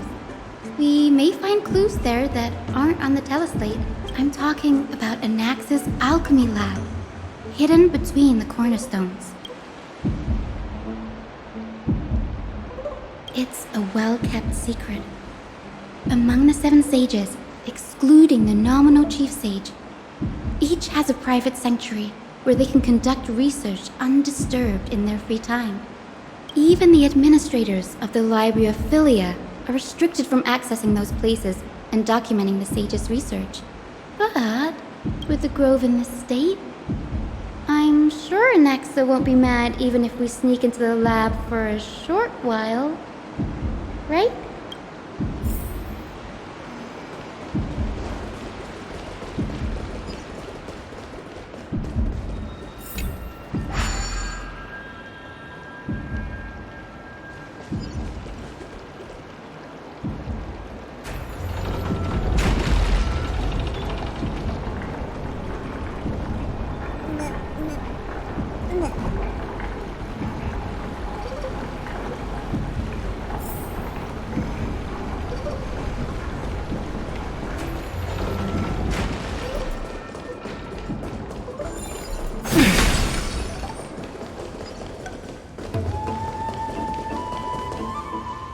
This is the place, but where is everything? Materials for alchemical experiments, matrix diagrams, and even the seal to the lab. They're all gone. Did the Black Tide destroy it all? No, not even close. Not only are alchemy experiments high-risk activities, but Professor Anaxa also has a penchant for using bizarre materials.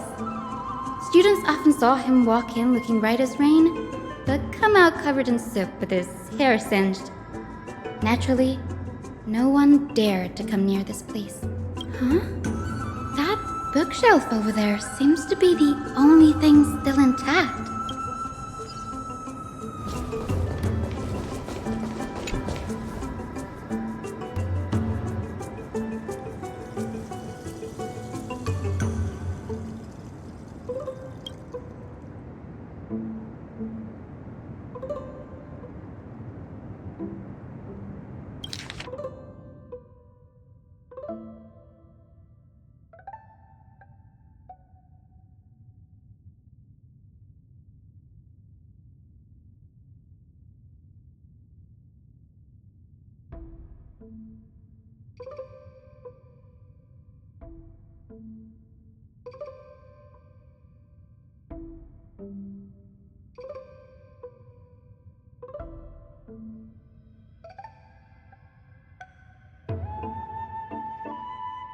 What's going on?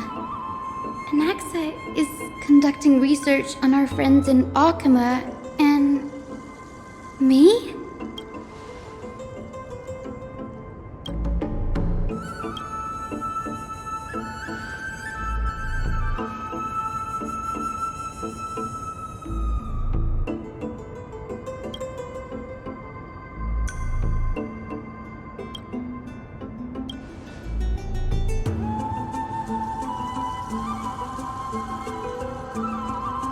It wouldn't have been so strange if he had focused only on Cassie, given her own curiosity about her origins. Plus, considering that the new sporists have crafted omnipotent medicines capable of curing diseases, it also makes sense that he would conduct research on immortal Chrysos heirs. But now, it seems Anax's objective was never to create medicine, but to identify the origin of the golden blood and figure out its inner workings.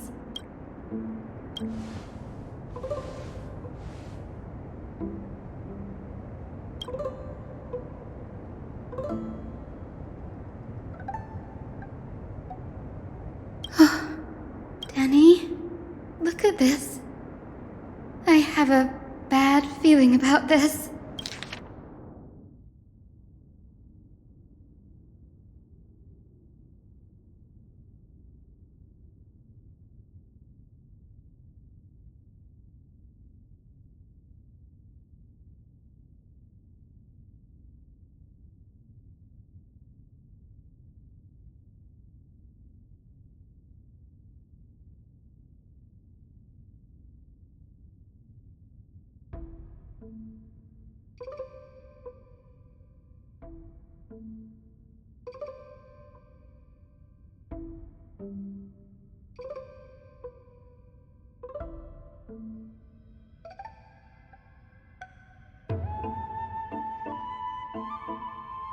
My biggest fear.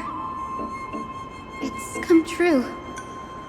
After going through his notes, I think I can piece it all together now.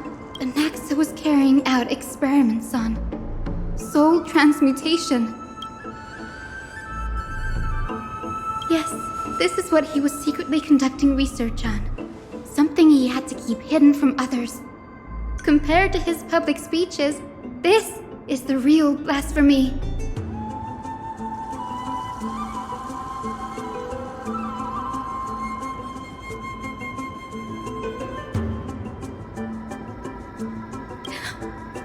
Oh, I just thought of something.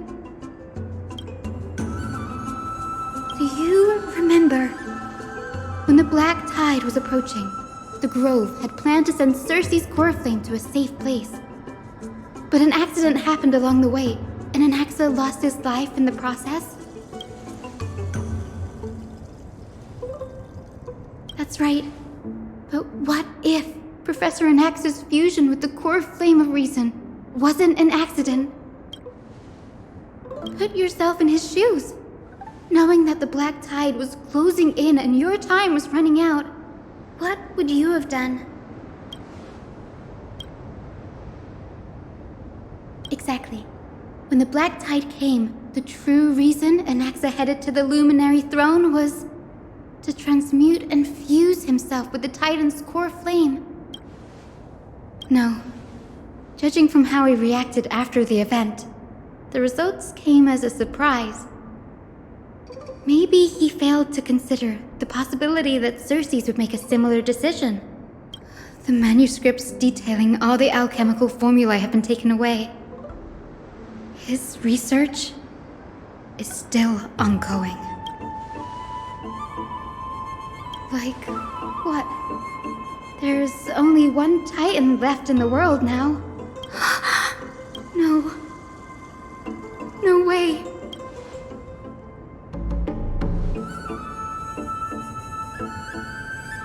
He's after Kefali. Sir, this sky above us, it's not real, is it? Of course not. This is just an image from a projection device used for educational purposes. A simple trick. The day-night cycle has been lost to this world. So that students like you may still learn about the night sky, astronomers have harnessed the Titan's miraculous power to manipulate the light, projecting the nights of the past here for you. Much like how the sky above the holy city is also illuminated by Kefali's dawn device. So, the skies of Akama are fake too. You mustn't conclude that, Anaxa. You should know that only a child would expose a trick and be proud of it. Often people know more than they let on. They simply choose to feign ignorance because they have no other choice. Then they're just deluding themselves. People believe in Kefali's tale of Genesis, accepting wholesale whatever the priests preach. But we're different.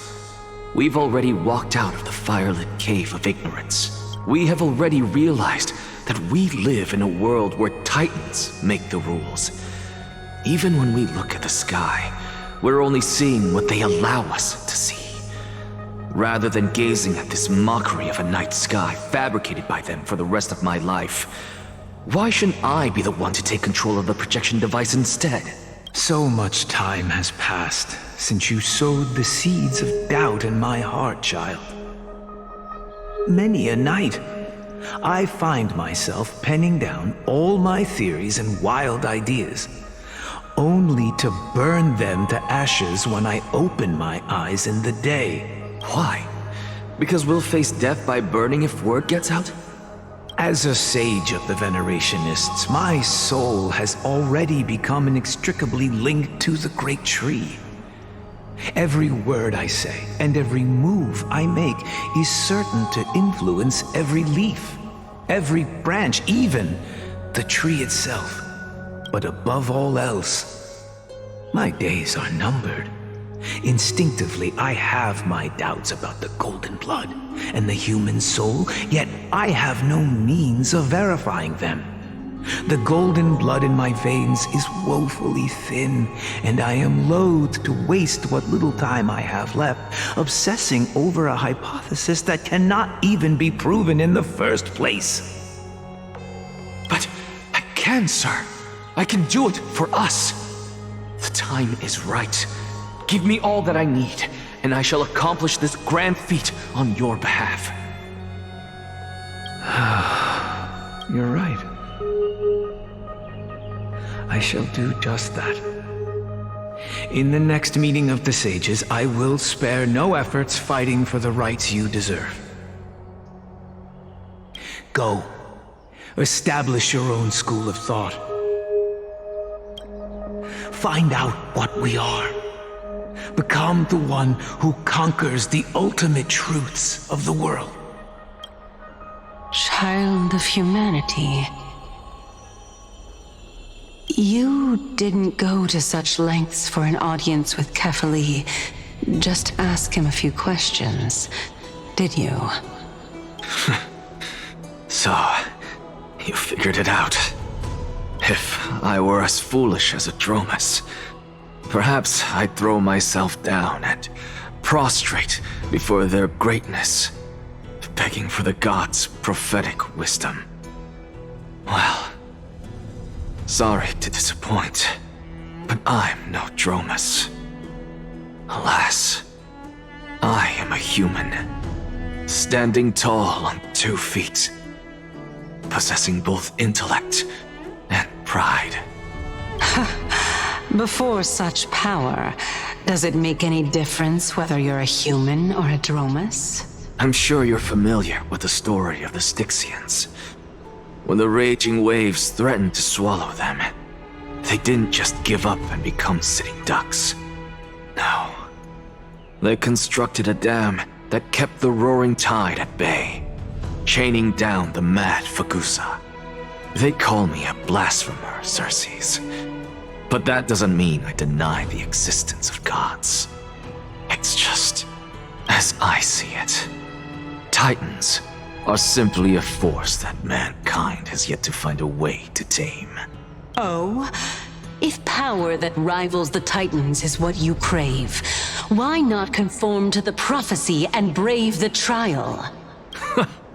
Why stop at harnessing the power of the Titans when I can do so much more? The source of life is what I wish to grasp, to understand what makes up the soul, and to learn what we really are. Thanks to you, I've had the chance to personally verify, in more ways than one, that the soul indeed ceases to exist in death. But where there is death, there is life. And where there is an end, there must also be a beginning. How then is a soul born? That was the only unknown variable left in my calculations. And by the sound of it, you have already formed a conjecture. No, I have already drawn a conclusion. In my journey unto death just now, I finally saw the answer with my own eyes. Professor Anaxa, I'm here. Her life hangs by a thread. I must ask you to refrain from taking any unnecessary steps. Of course. I'll bring this to a conclusive end and give you the answer you so desire. However, in accordance with the principle of equivalent exchange, I must also demand from you what I need. As you wish. Don't you care to know what the price might be? It's a matter of uncovering the truth about the Death Titan and her survival. This may be the only time I can ever save someone's life. There is no need for me to think twice. I see. In that case, let the show begin. Indulge me. Am I correct to say that you intend to prove Thanatos' whereabouts and prove the nature of our existence now? Before I begin, I must confess I had been stuck in a cognitive trap all this time. As unrelated as these two propositions may seem at first glance, they are in fact logical equivalents. They are merely two different ways of telling us about what the soul is at its core. The reason I say this is as I've mentioned earlier. The answer was hidden in my journey unto death. Anaxa, you were in the Netherrealm? Yes, I am but a living dead man now. But that's not important. What truly matters is, I overheard a conversation between heroes. That's not all.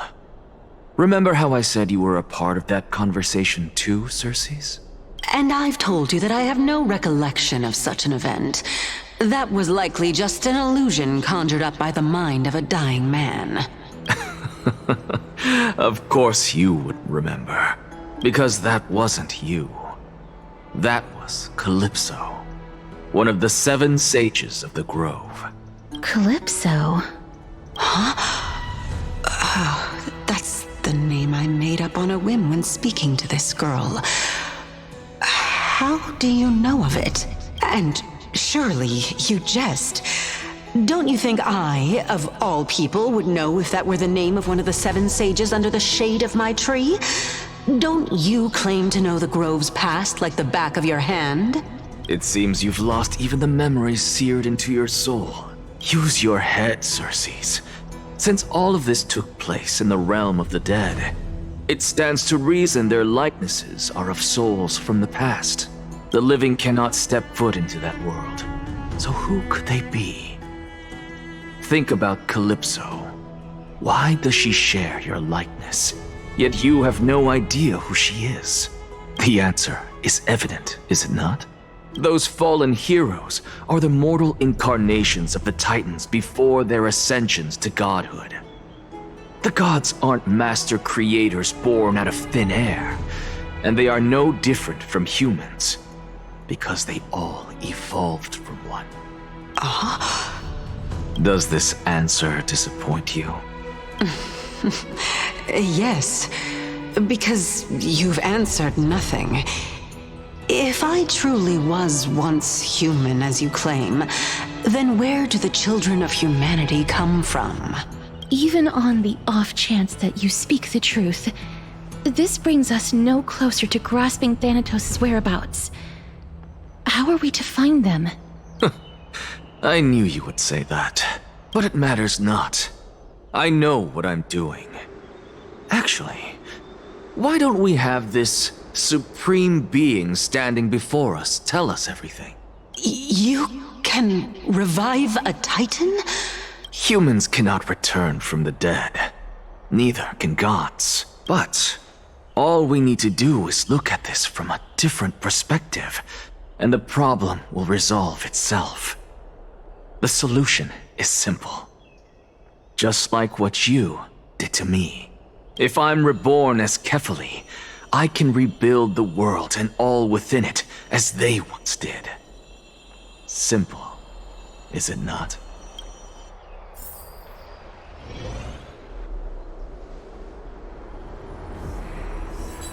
I have news from Hyacinth and Danheng.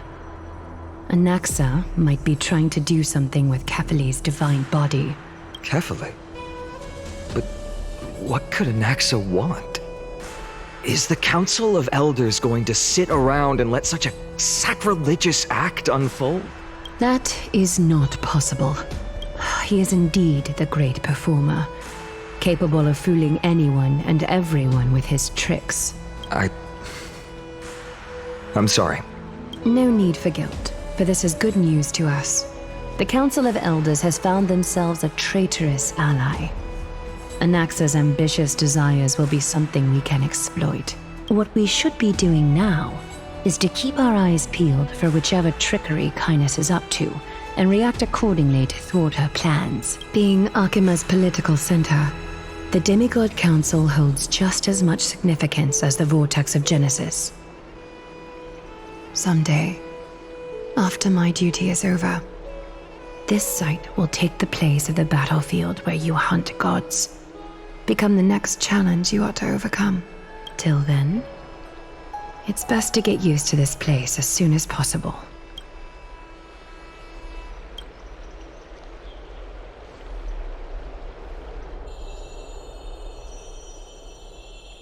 Preposterous!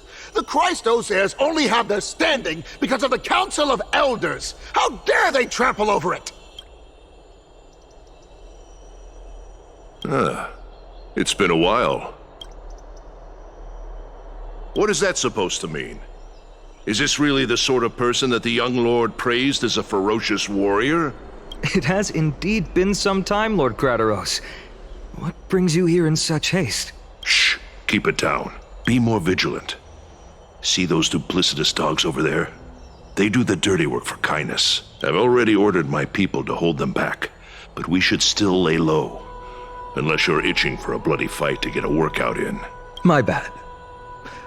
So, did something happen? Did you hear thunderclaps last night?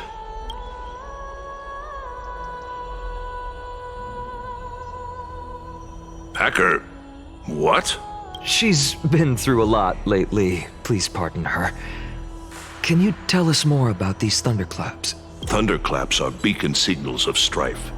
They are a message from the young lord. He threw a spear bearing several words at Akama. Watch out. The Flame Reaver is back. I guessed as much. We didn't actually kill them back at the Kremnos Arena. I figured this is something you would want to know. We Kremnoans never back down from a fight. So if you plan to take that thing down in a battle, reach out to me anytime. You have my gratitude. I will let Aglaya know about this right away. Remind her to be on her toes while you're at it. That vicious Kainis has been unusually active lately.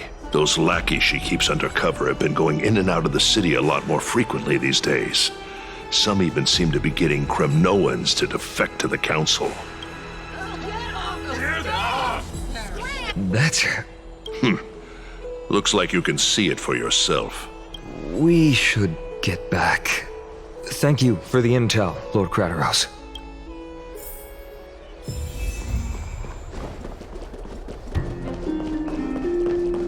By Kefali into Lenten above, as the Theoros, I have... Aglaya, what happened here? I know about the poisonous fangs of that king snake through the golden threads. In the past, I would be confident about keeping her in check, but I admit I am now unable to do so. What do you mean? It is no longer about eloquence or arguments. I have been a demigod for far too long that I hardly have any humanity left. Before I realized it, I have become no different from these hypocrites, no longer capable of relating to the people. This has come a lot sooner than I expected. But perhaps it is time. I need you to step up, Finan, in order for me to retreat behind the scenes. Yes, this is my duty, but... It is far easier for the Council of Elders to fool many than just fool one person. Their so-called more support is no more than a ruse to distribute power using words instead of lances. There is no glory in winning this debate, but that makes having respect for humans so much more priceless. Finan, you are a Chrysos heir without flaw, capable of relating deeply with humans. I appreciate what you've taught me, Aglaya. I hope we'll live up to your expectations and win this debate.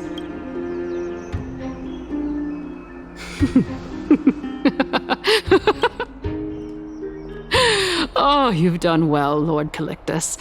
Let me take over and personally close this debate for today.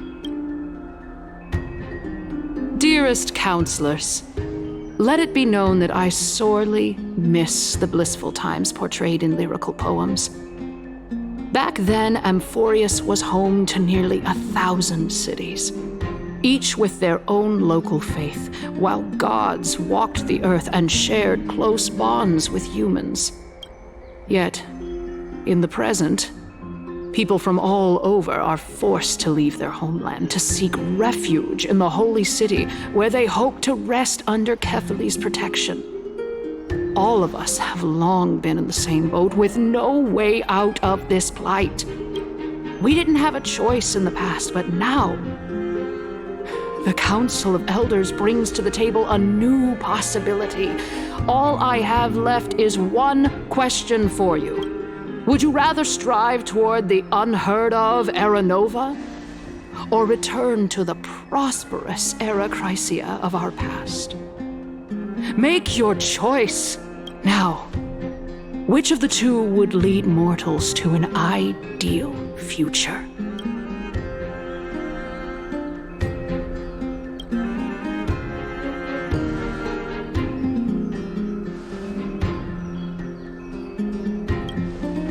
We all know that Era Chrysia is a thing of the past, Lady Kindness. Please, enlighten me. How does the Council of Elders plan to turn back time? Let the 3 Titans of Calamity be born, and Era Chrysia is nevermore. But bring demise to those Titans, and Era Chrysia will descend upon us again. Know that the Council of Elders is never one to make empty promises.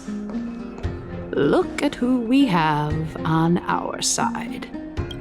Anaxagoras, one of the Grove's 7 sages, and Castorus, Idonia's goddess of death. With the help of these 2 heroes, I can promise all of you that Era Chrysia will exist once more. Aren't they Chrysos heirs? They're supporting the Council of Elders instead? It's clear from the start that these heroes do not get along well in their group. All the more proof that Aglaya is unfit to speak on behalf of every Chrysos heir. I am in favor of Era Chrysia. Era Chrysia! Era Chrysia! Era Chrysia! Era Chrysia! Castorus? Why are you standing over there?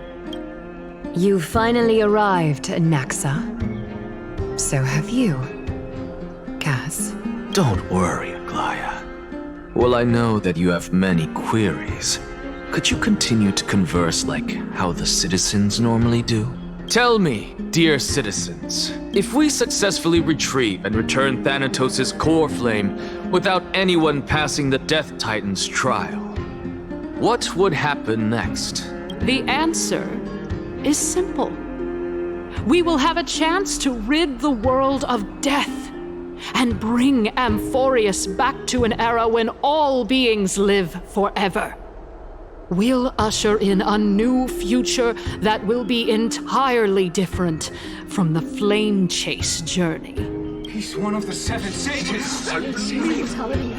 Your proposal is much too idealistic. As long as the Black Tide still exists, how can we go back to the old days? Remember what I previously said? Kefali's core flame is guarded by the secret power of the Council of Elders. Plus, Pagusa's water curtain will be able to block out any external perceptions. Tell me, dear citizens, have any of you ever seen even a glimpse of the threat that this person is talking about anywhere within the walls of this majestic holy city? Oh.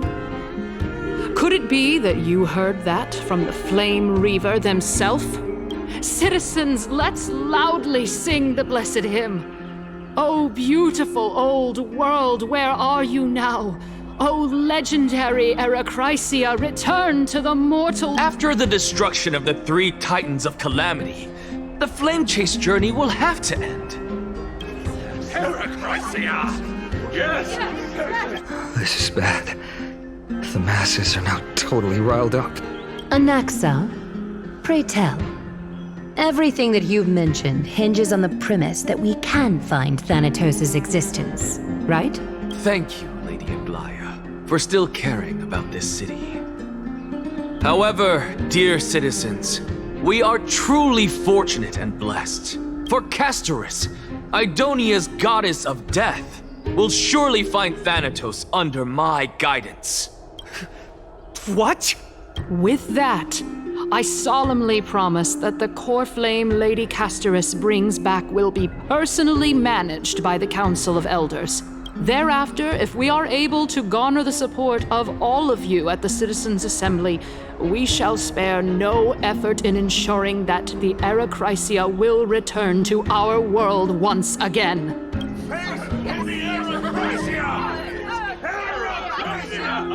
With the balance shattered, the result is clear. By Kefali and Talent and above, as the Theoros I have observed, Akama has chosen her destiny. The issue up for discussion at this Citizens' Assembly shall be modified to the suspension of the Flame Chase journey. This resolution shall be put up on the Wall of Heroes, such that all citizens are aware of the city's way forward. Aglaya, dear Aglaya, what has caused your heart to soften? You also don't seem to be as quick-witted as before. Wag your tongue as much as you like.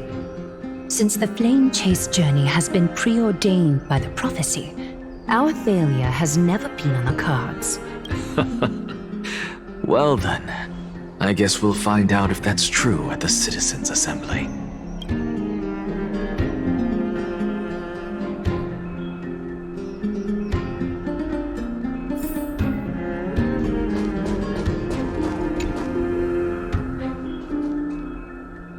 Well, it seems that when I sent you to look for Anaxa, I unintentionally facilitated your partnership with him instead. My apologies, everyone. I know that you have many questions to ask me. I will answer them to the best of my knowledge. In that case, please tell us as much as you can. In actuality, he showed me a past that was both long and heavy. The reason I say this is as I've mentioned earlier. The answer was hidden in my journey unto death. Anaxa, you were in the Netherrealm? Yes, I am but a living dead man now, but that's not important. What truly matters is, I overheard a conversation between heroes.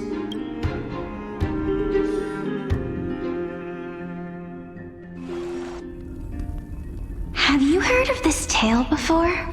A tale about the ocean god's treasured pearl, our hometown. It was a seaside town which enjoyed the ocean breeze and glorious, peaceful times, thanks to the wisdom of its ruling queen. Until one day, an evil dragon descended upon the town. Its wings were large enough to blot out the sun, while its claws were sharp enough to rip the waves apart. It barged into the tall tower and devoured the queen's beloved daughter. It even settled itself in her bedroom like a tyrant king. The queen assembled 300 warriors who managed to subdue the evil dragon by chaining it up. However, when the queen slit open the dragon's belly, she realized that the princess had long since been digested, and all that was left of her was a pile of bones. Devastated, the queen wept for several days. It was then that a devious, smooth-talking scholar arrived at the palace and suggested that the princess could be revived through the use of dragon bone and dragon blood. That liar called this process the secret art of alchemy. The princess was reborn! The queen was overjoyed, blissfully unaware that the evil dragon's soul still lurked within the princess's body. As revenge, the evil dragon swallowed the poor queen, the glib liar, the courageous warriors, and all of the town's innocent civilians in a single gulp. Worse still, the souls of the deceased refused entry to the Netherrealm because they were filled with regret. Forced to roam the mortal realm, these resentful souls ultimately converged into a river of souls that would not retreat for a long time. The terrifying death had consumed all. Thereafter, our hometown fell into ruin as well. Until... Until? Actually, I don't know what happened next either. Oh my... It seems that you still like to whet people's appetites even after all this time, Pelixia. So, according to your story, this is how I used to look?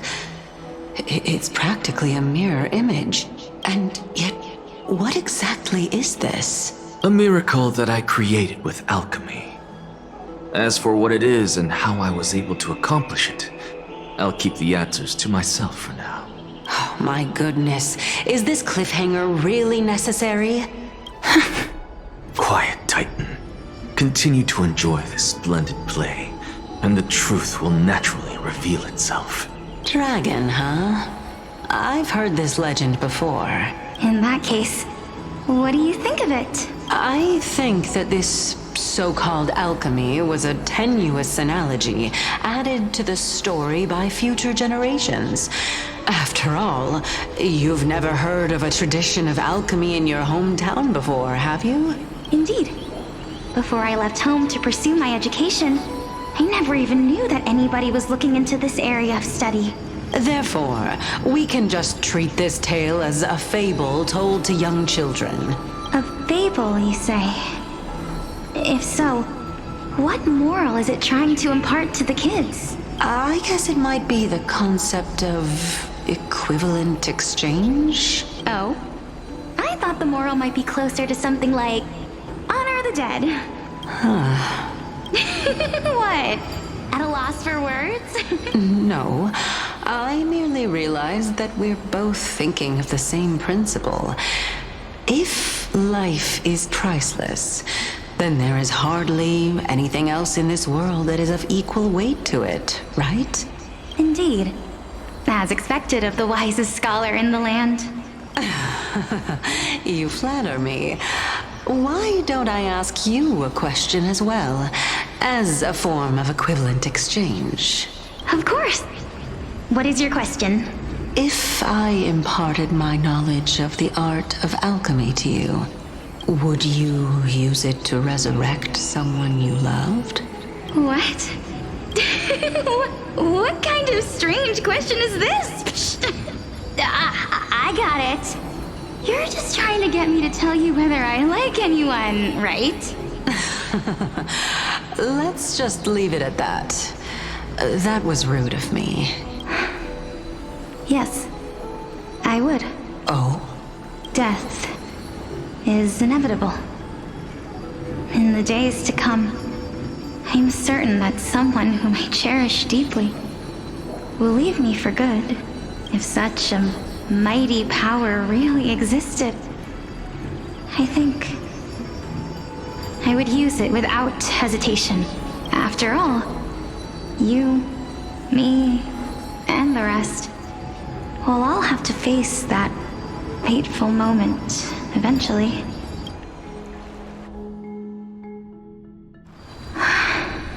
My time is finally here. However, perhaps because of my firm belief in the immeasurable value of life, I am unable to complete the trial. You shall wither, and through that, the dead will sprout again from the remains and be reborn with the dead flame. It is a pity that fate is such a cruel mistress. Is there no other way of interpreting those words? I'm afraid that the meaning is clear.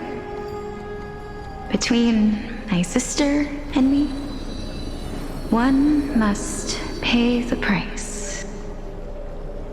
Our trial can only be completed when the one chosen sacrifices her life. I'm afraid that the prophecy might even have selected a pair of twins for this exact purpose. Fortune makes fools of us all. My sister is prepared to sacrifice herself. And yet, I can't do the same. How absurd. My time is almost up, but I'm still afraid to welcome death. What should we do? If I'm ultimately not able to make up my mind... Since Chaos is willing to guide all of us and leave this trial to the end, there is still plenty of time for you to ponder. That's right. Don't allow the fog of an uncertain future to cloud your mind. Trial, prophecy, the topics that they're discussing seem familiar. But these three people must not have left their names in the epics. Otherwise, I would have some recollection of this. Amphorius' history before the Titans were born was complete chaos. Is that not strange by itself? I have long held 3 hypotheses about this. However, let's continue watching for now. Calypso, Polixia, and this warrior. I seem to have met him somewhere before.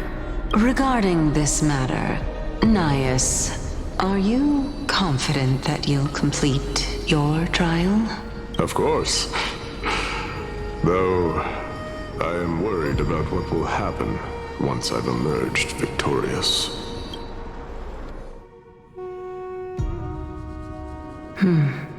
Looks like you have made up your mind. Yes, this is the safest course of action. Completely separating courage, honor, tenacity, sacrifice, and reason. You really know how to make things difficult. Please, young lady, witness my fall and demise. Lady Calypso, you shall host the soul-rending ceremony. I do not understand. Why would you dare to sacrifice yourself for a future that you won't get to witness? Because this is our destiny.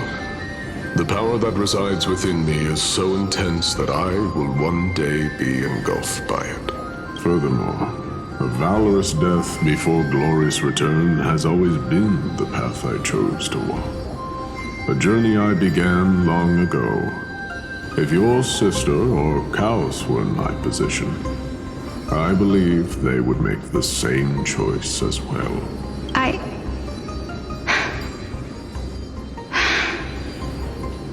I'm not that brave. I don't know how I'm supposed to face such a serious affair. Despite being Death's chosen one, it seems you still don't know how to face it. Let's chat, young lady. Perhaps I shouldn't end my journey so hastily. Since there's still time, I'm not worried about letting fate wait a little longer. Of course. This warrior is Lord Nias. As the embodiment of Nikador's divinity, he entrusted his life to us and allowed humankind to end his madness. That means that what I'm currently seeing before my eyes is, in fact... Looks like one hypothesis of mine has already been proven true. These heroes are the true forms of the Titans, before they attained their divinity. If so, the chosen one of death that he speaks of is actually... Polixia? Is the previous form of Thanatos? But her appearance... If this is true, as long as we can find out where she went, we'll naturally be able to figure out the location of the Death Titan. But before that, we first need to witness what ultimately happened to Lord Nias.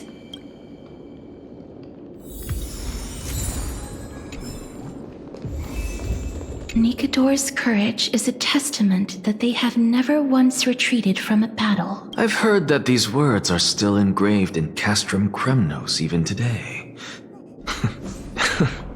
It didn't occur to me that they were actually part of an alchemical formula.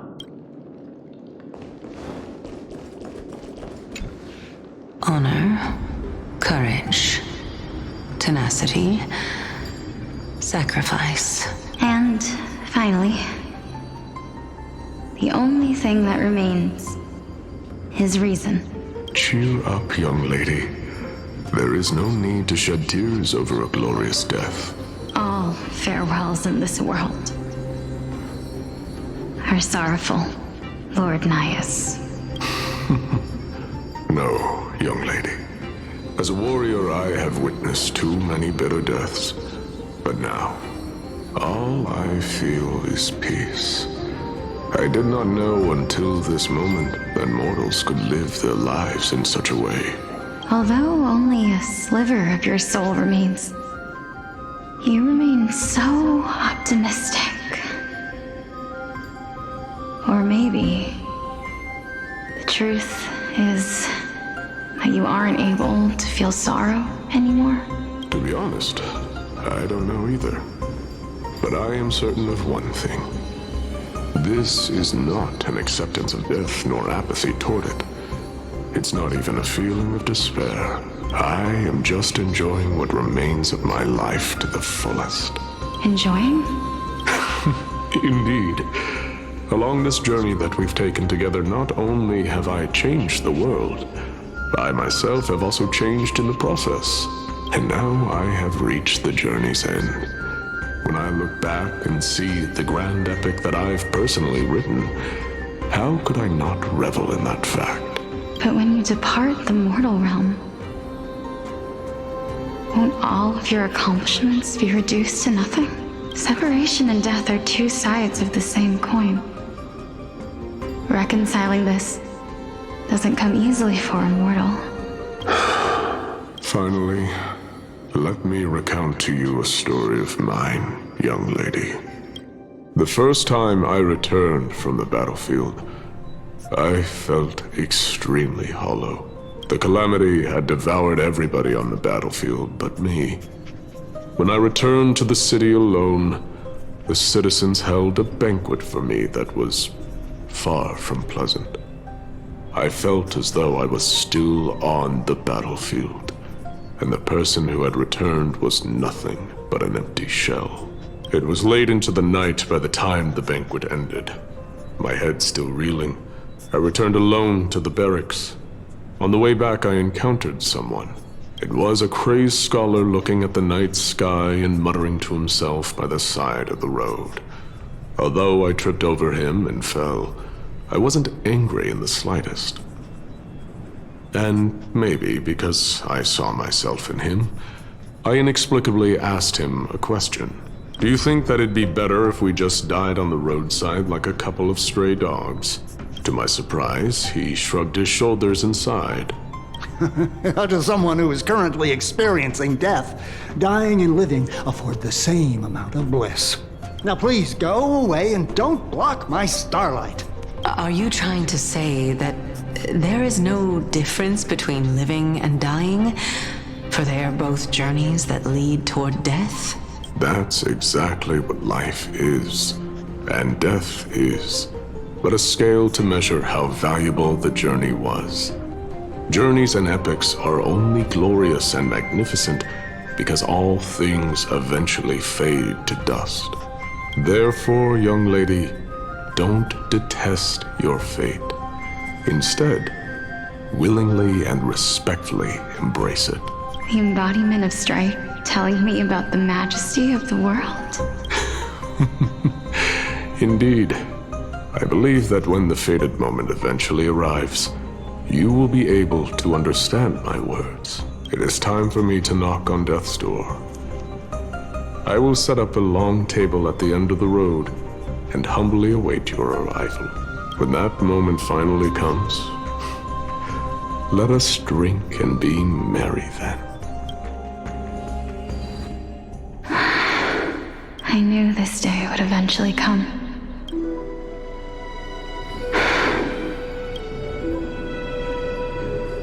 Are the both of you ready? Mm-hmm. Polixia, I'm here. What? This... This is quite interesting indeed. Is this... Polixia's sister? Is it... me? Now, it's time for us to fulfill our promises. Are you afraid? What are you afraid of? That I won't be able to do it. You shall wither, and through that, the dead will sprout again from the remains, and be reborn with the dead flame. As foretold in the prophecy, and according to our vows, once it all ends, we must face our fated moment head-on. Even if it was prophesied, do we have no say in the matter? It's so unfair. Why are we the only ones who are forced into mutual destruction? Let me do it, sister. Let me be death's sacrifice. I was never long for this world anyway. But you're different. I was the one who wasted your life after all. You're wrong, Polixia. I don't think that my life was wasted. Just the opposite. When I finally arrived at this destination and looked back at the journey I took, I discovered that flowers had long since bloomed along the path I walked. It was you who sowed the seeds for this sea of flowers, one that is more beautiful than the promised land at the end of the world. Besides, I have lived a fulfilling life. Even though I was fated for sacrifice, none of the things that I've experienced will dissipate. Instead, they'll forever live on as memories inside your head. Will they not?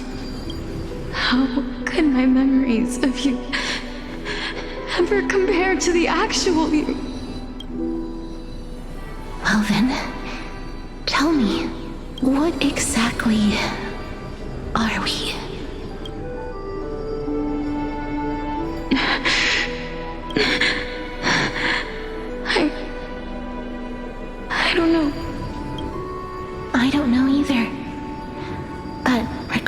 of what the answer is, regardless of how we're shaped by others, or even by this world.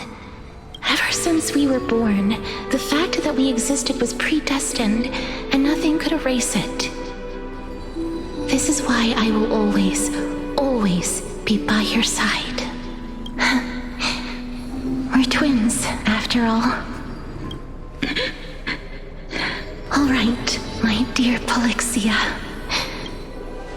It's time to extract my heart and light the flame of death. After that, use it to plant the first bud in the prophesied new world.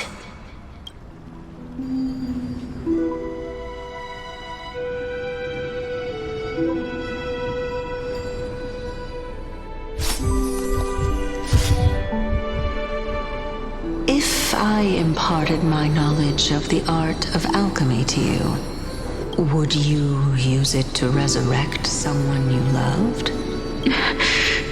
Death is inevitable.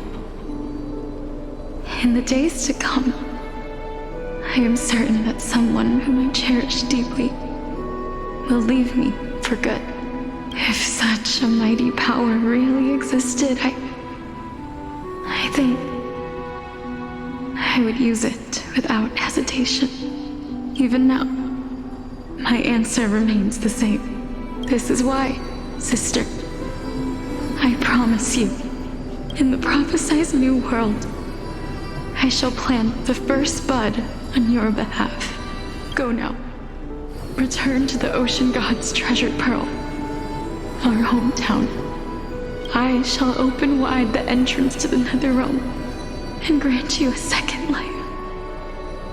The living beings on this earth shall respond to my call and lead you to the sacred daylight.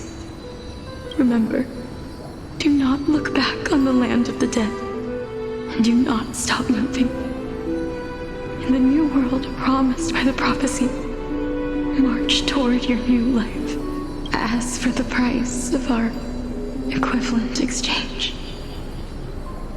Let me be the one to pay it. Everybody, we've come to the end. Unfortunately, I am not compatible with the Supreme Being, so I was unable to completely fuse their soul into my own body. However, being able to glean all this from them is exciting enough. I'm certain of this now.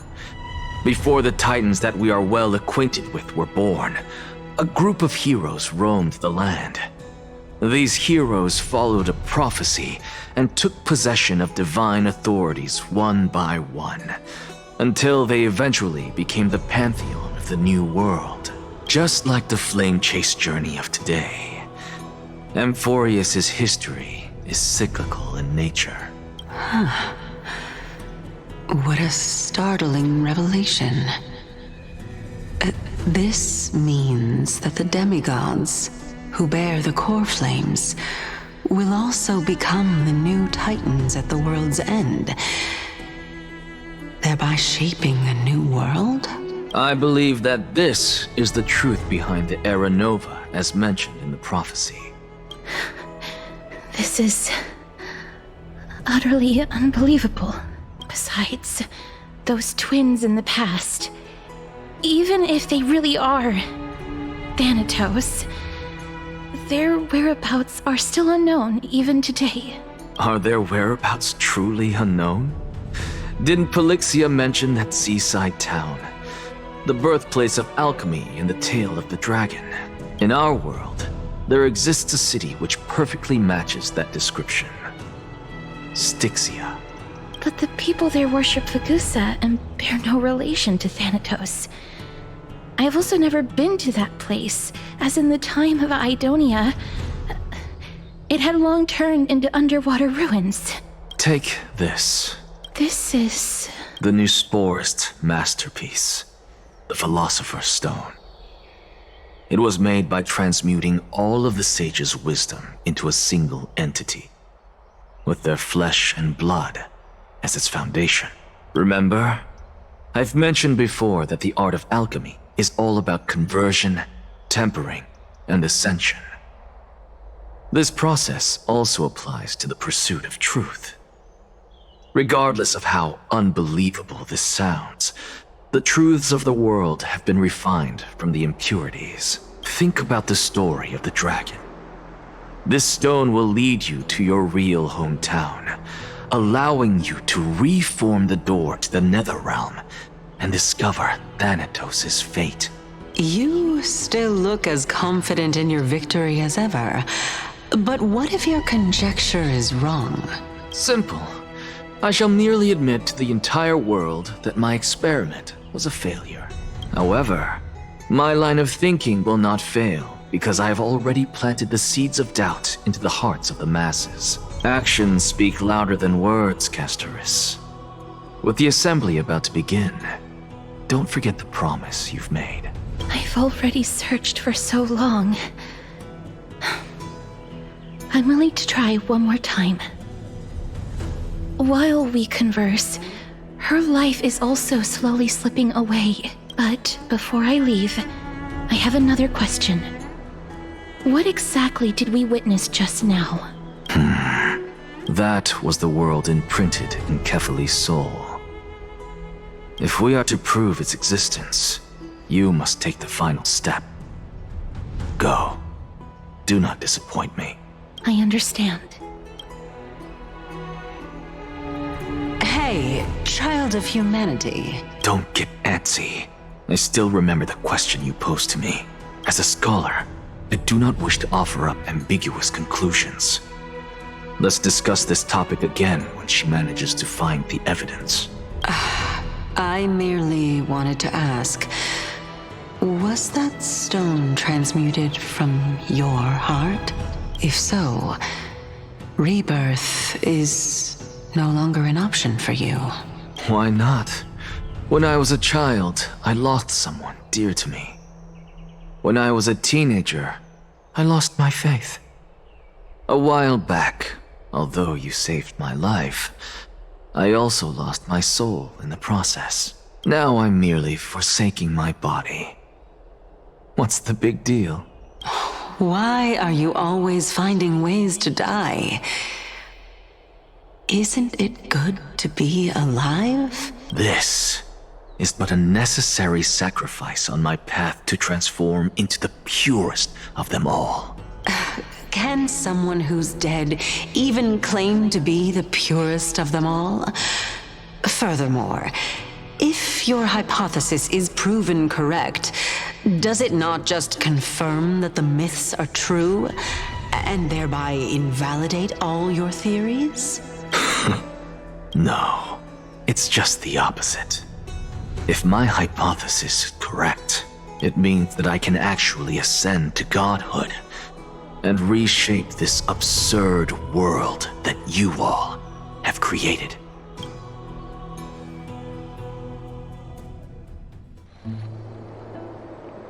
That's a lot to take in at once.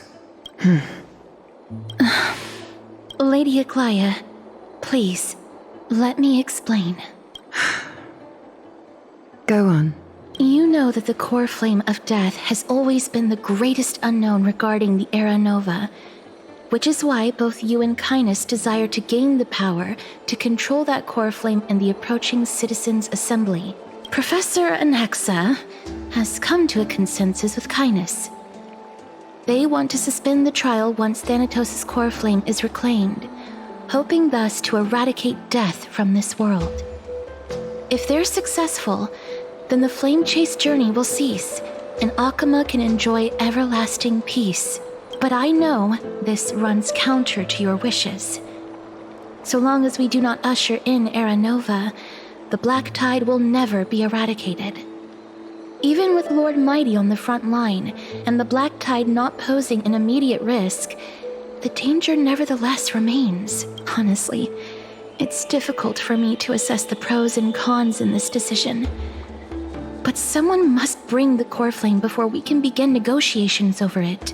The Titan could be very near. I cannot let this chance slip by. Besides, someone has to make this trip to bring back Mrs. Soul. Well said. You already had every reason to seek an audience with Thanatos. It's that great performer who has weaponized your wishes and placed us in this difficult situation. A world without death. Do you desire that too? If fate dictates that my path must oppose yours, I will do all I can to resist it and protect what I aspire to achieve. Lord Mighty showed me that without taking the first step, all talk of what follows is moot.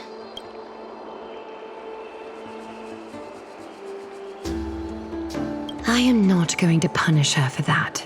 I have always hoped to hear you speak your mind, Cass. And I am glad to have heard your true thoughts. Styxia. I visited that place in the past. Though it is now an island surrounded by the river of Souls torrents, it's not hard to see its former splendor. Go. I will not stand in your way. As for you, you are someone who has cheated death.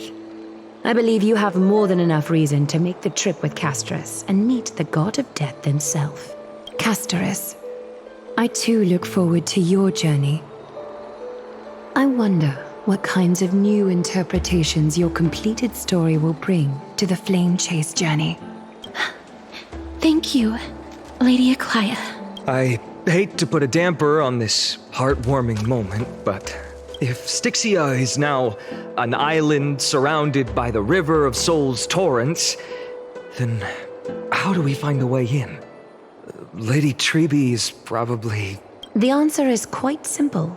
In the myths, Zagreus once made the domain of the dead their treasure vault. That is to say, they could enter and leave the nether realm as they pleased. And if they could do that, then it follows that the demigod who inherited their divinity must be capable of the same. I'll see you at Marmorial Palace at Action Hour tomorrow. Cypher shall be your guide to finding that ancient city.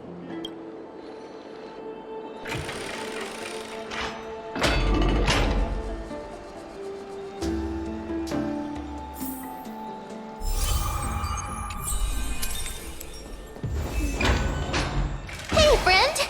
Is the debate finally over? Did you win?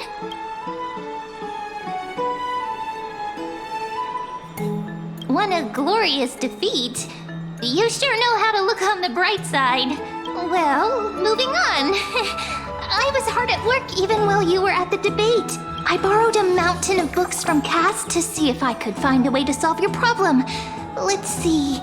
I still have only 32 books to go. Really? Oh, that's fantastic news. I knew it. Hard work always pays off.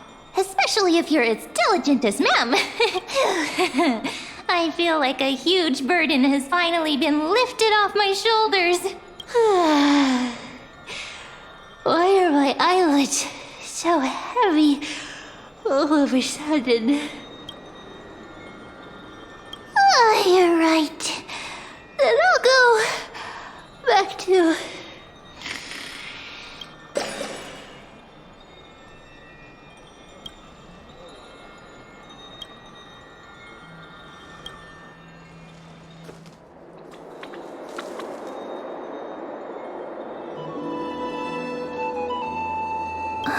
Cass? What a surprise. Lady Treby. Is something troubling you? I just wanted to speak to Lady Trianne for a bit before I set off. No matter how breathtakingly beautiful Styxia once was, the place is now the domain of the departed. There is no telling what we'll encounter there. I don't want to have any regrets. Has anyone told you that your eyes are sparkling today? Is that a figure of speech? In the past, when you did smile once in a while, all of us could see that your heart remained troubled even as you smiled. Lady Treby, you know perfectly well that see you tomorrow is nothing but a white lie. I hope your toughness is not a mask hiding a lonely heart. Cass, You hardly ever talked of your past. None of us knows what you went through, apart from Maggie. But we know it must have been filled with pain and hardships, as it is the fate every Chrysos heir is destined to live out. We are just happy for you that the core flame you're meant to inherit has finally surfaced. Isn't it a little too soon to say that? But you already know where tomorrow is, don't you? There's no need to rely on anyone else. Just give it your all and leave no regrets. We have always believed that your embrace is just as warm as everyone else's, because we embrace others to comfort them. And Cass, you're the kindest Chrysos heir we know. Thank you, Lady Treby. This feeling, it's hard to put into words. I suddenly found myself with so many wishes. So much I want to accomplish before setting off. Then go do it, Cass. Trian was actually working on a surprise gift for you. It's a pity she didn't get to finish it. But now Trinan and I are working on it, and we'll make sure to give it to you.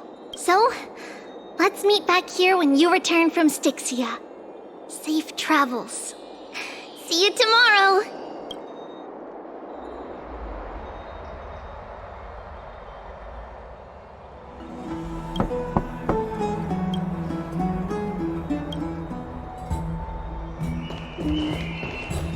It's me.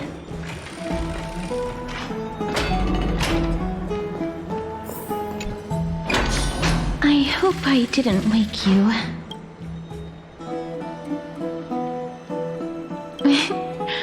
I'm glad to see you're as full of life as ever. I'm here because of private matters, actually. If it isn't too much to ask, I'd really like it if you could come along with me to retrieve something.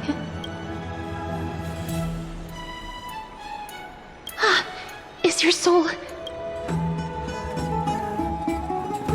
Huh? But I can still sense your soul here. Sorry. I didn't realize it was a joke. It isn't a long way from here. Shall we? I'd love to go in. Have you heard? It seems like all the rooms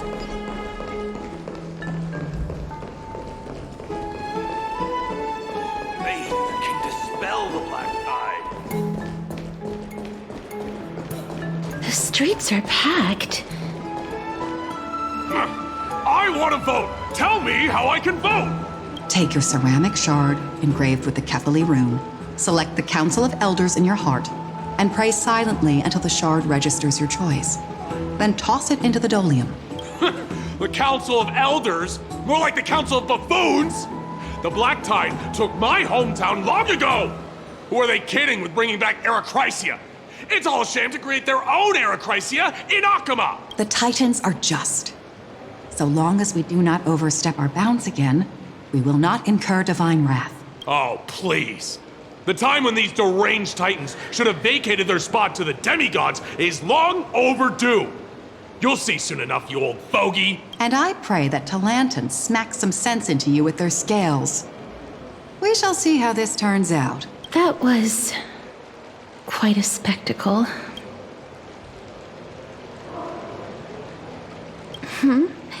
You're interested in that? Well, you'll feel right at home in Akama then.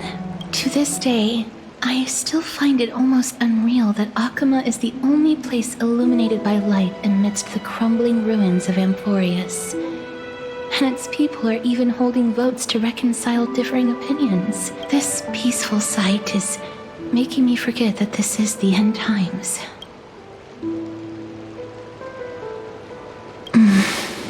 Before coming here, I had lived for many years in Idonia, a city of rime and frost.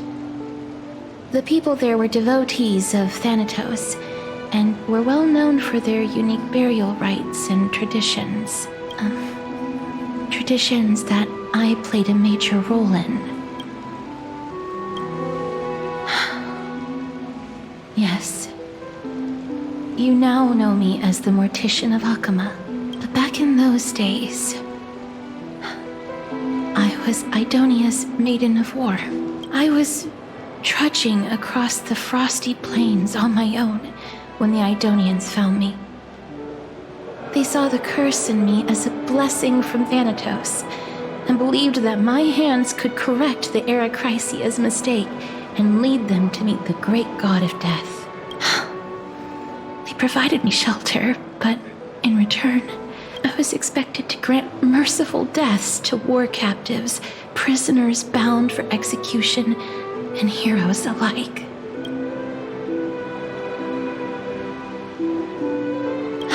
Yes, no matter how kind or cruel the means, nothing can change the essence of death. Taking away someone's life is never worthy of religious worship.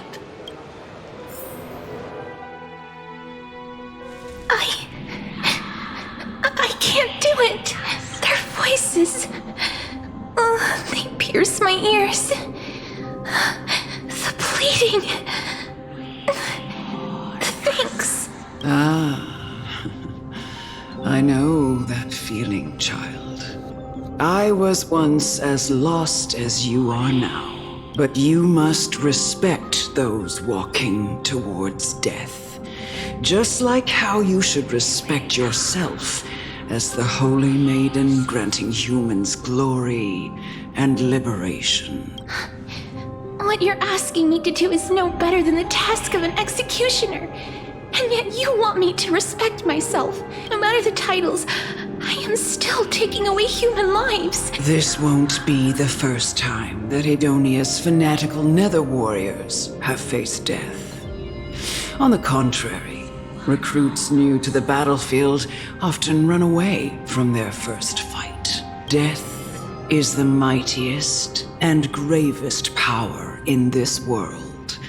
The fact that you can wield it means you are deserving of respect.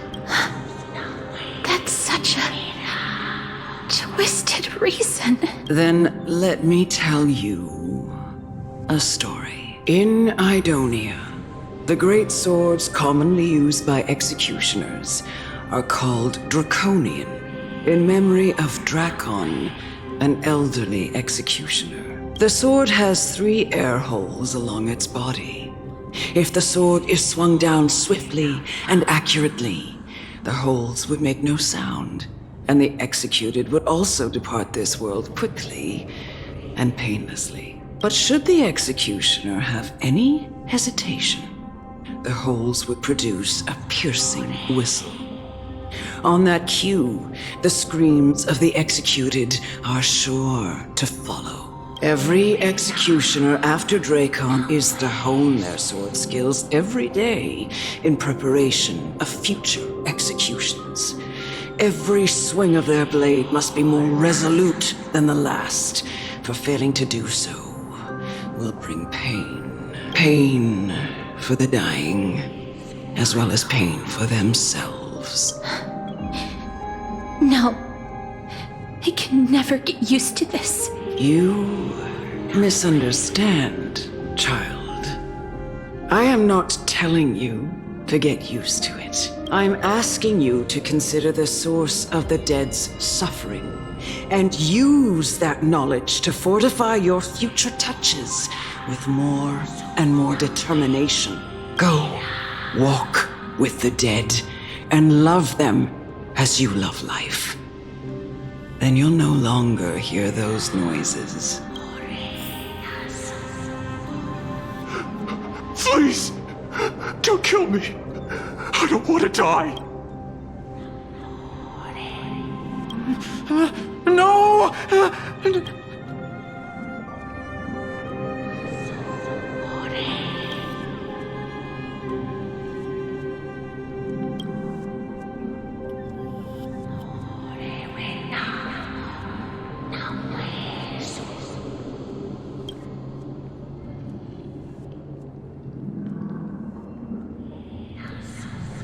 May you gain some insights through his sacrifice. Is this all? No. Come with me. This is just the beginning of your life as the Maiden of War. You executioner!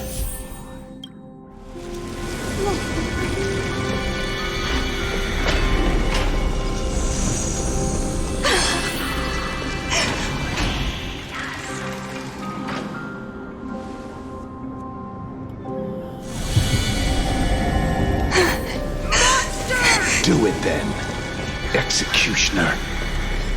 You heard him.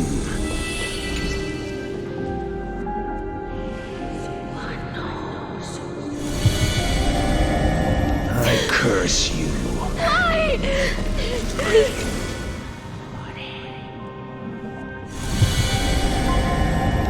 When will this ever end? You murderer!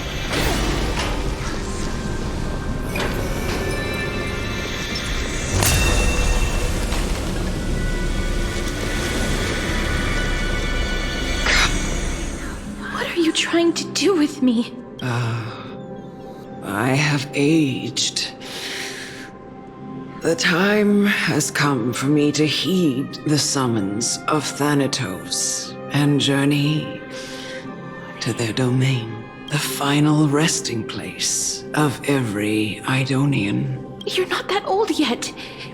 You still have many, many years ahead of you. No. I'm already dead, for I have come to fear my declining health and impending death. Ah, Castoris. Will you give me one last chance to charge towards fear and prove that I am no coward? I can't take this anymore! Child, it was I who brought you here from the frosty plains and set your farcical fate in motion. It was also I, Chief Executioner of Idonia, who forced the heavy duty of executing others onto you. I've always known that you have doubts and even anger about my faith and about me. I never had a choice. Indeed. We essentially abducted you. Yet you can end any sinful life with just a touch of your fingers. Shouldn't it be easy for you to escape from here? I'll never do that. It doesn't matter how lightly the Idonians take death, or how readily they accept it. I simply can't do it. I knew I was right about you. What do you mean? I've taught you and cared for you as my own daughter all this time because of this blessing that's been with you since your birth. I know no one else in the world would understand the weight of life and death more than you do. In the eyes of an Idonian, death is the end of all life. A destination we will all eventually reach. Humans should not resist it, but learn how to face it. You can only live your life to the fullest after understanding this principle. And when you do, even if you eventually leave Idonia's protection, even if you must carry the curse forever, you can live with your head held high, like everyone else. No. How can I? Come now. It's time. I've already taught you all that I know. Show me that you are a fitting holy maiden, Or at least that you possess the resolve to become one. Come now. It's time. I've already taught you all that I know. Show me that you are a fitting holy maiden. Or at least that you...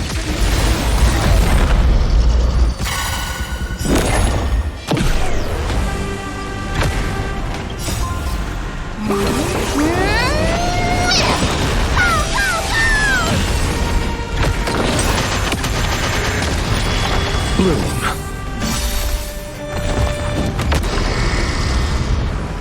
It's fighting the West Wind. Away we go!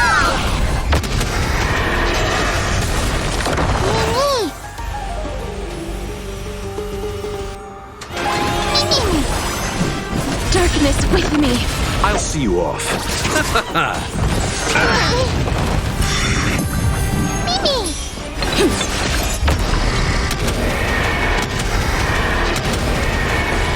May death protect us!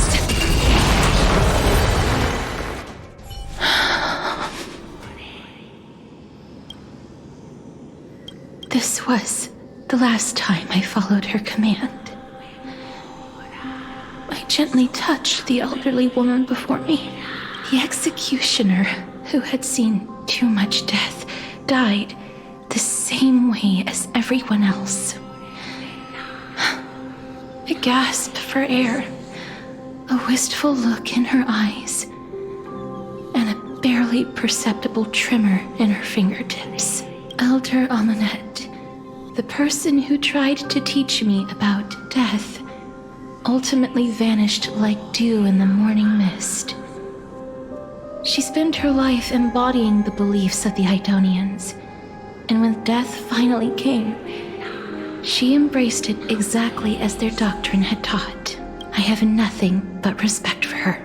I erected a cenotaph in her honor in the marshes outside Idonia's city walls with the others I had laid to rest. Then, I set out once more in search of Thanatos. It was a long, long journey. I heard so many discussions about death along the way. Life finds meaning in death. The world improves because there is an end. It seems the most terrible darkness in this world. Everyone talks about its heavy weight. Some resist it, some worship it, and some even revere it. How did a disappeared titan become the deepest fear of humankind? And why do they haunt my dreams? I continued my travels to seek an answer. Initially, I was running away. Then, I started searching for it. And now, at the end, I just want to know if my touch, if my embrace, can do more than taking things away. Can I make anything? Can I leave anything behind? I don't want to die. Please, I fucking you just let me go. I don't want to die, please. I don't want mercy like this. Just let me go. I need him. I don't...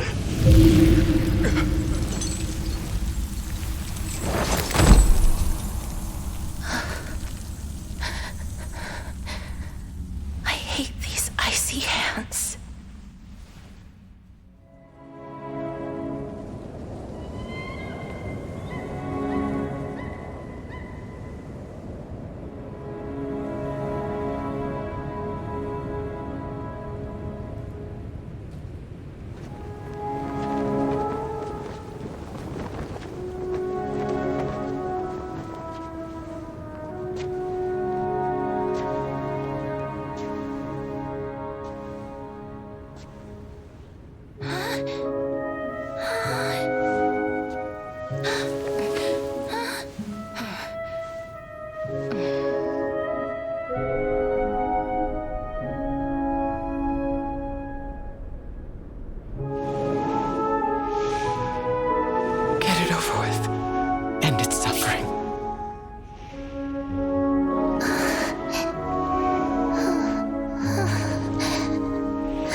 peace.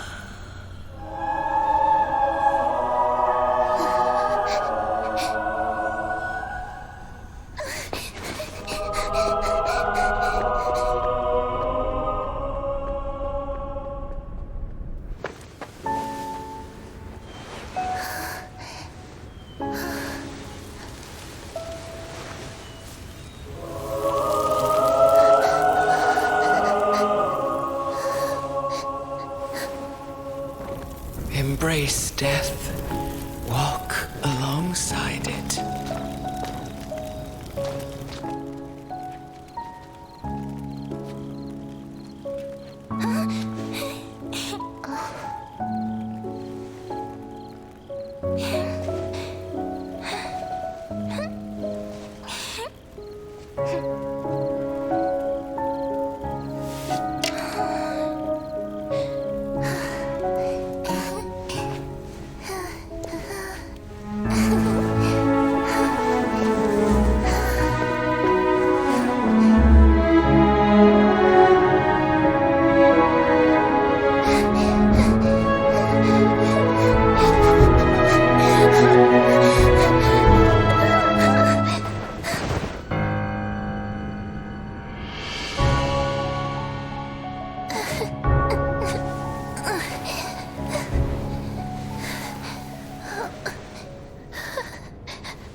Is that you, Castoris?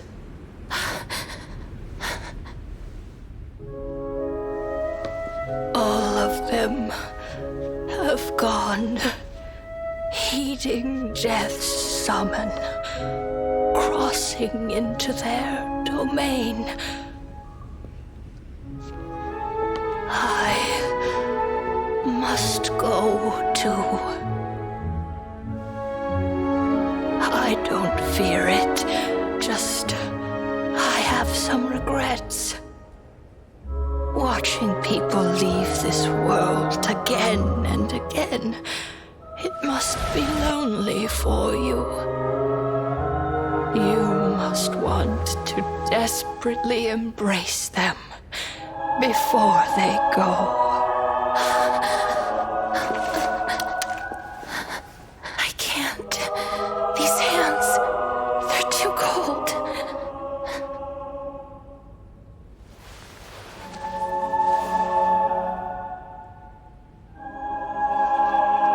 But Big Sister Castoris, your hands are so warm. Just like anyone else's. So go on. Don't hold back. Give me a warm hug.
On the day that Orynyx's trial ended, you must have had many questions. I felt just as confused. Why, as someone from beyond the sky, were you so cruelly dragged into Amphorius's fate?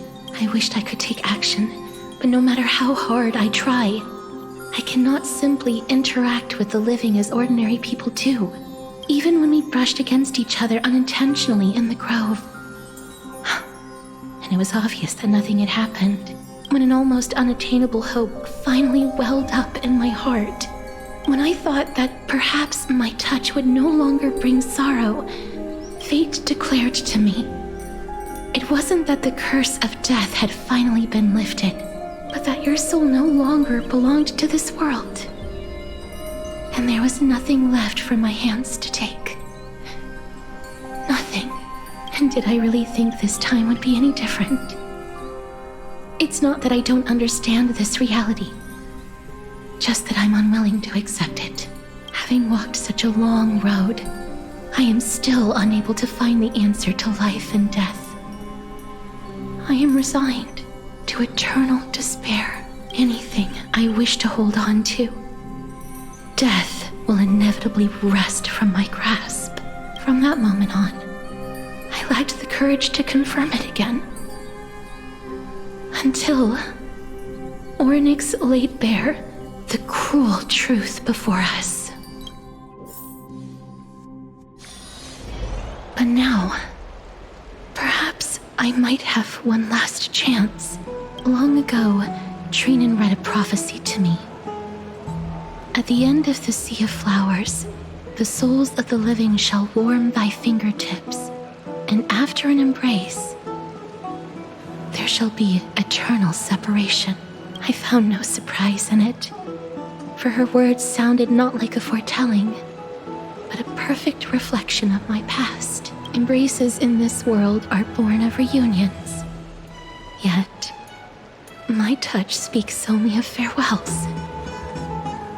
In that moment, I had no doubt that this destiny would weave itself through the entirety of my life.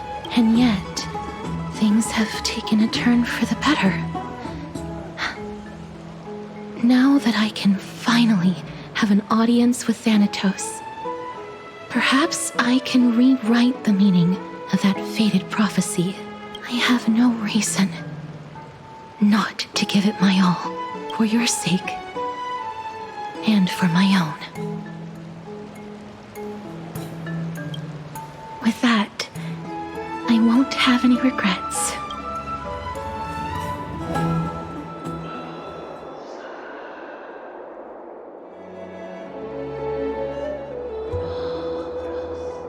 Let's put that aside for the moment. We've arrived. I want to retrieve a small gift I specially prepared for you. I made it myself, like the trinket I gave Lady Trian. I want to leave something for everyone, if possible. The journey to seek an audience with the Death Titan cannot be an easy one. I want to make full use of every moment I have before we depart, so that I don't have any regrets. Then, perhaps you can have a look at it first. You don't have to take it if you don't like it. Look, it's right there. Huh? Where did it go? What's going on? I am not some corrupt grown-up. What's this? The coin of Zagreus and a slate. So it's her. No doubt about it. This is her favorite symbol. It's a lady's cipher, the demigod of Zagreus whom Lady Aglaia had spoken of. She's a master thief who's left legendary tales all over Amphorius. So many years have passed, yet she's still announcing herself in such a crass manner. Let's just do as the slate says and look for Lady Cipher.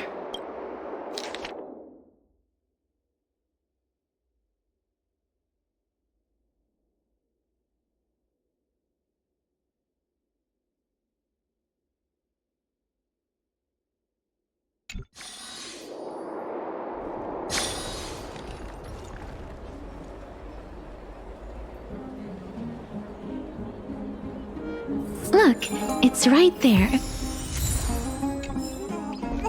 There seems to be a new show at the bats today. We must pursue her.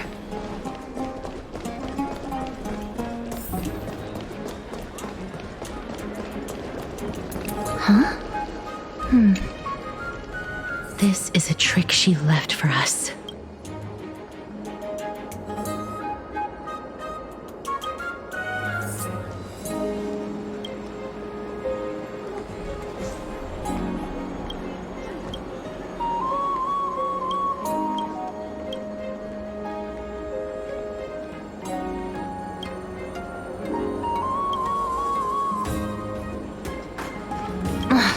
She's incorrigible.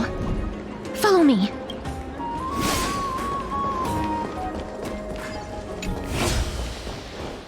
This is how it should be. We must pursue her.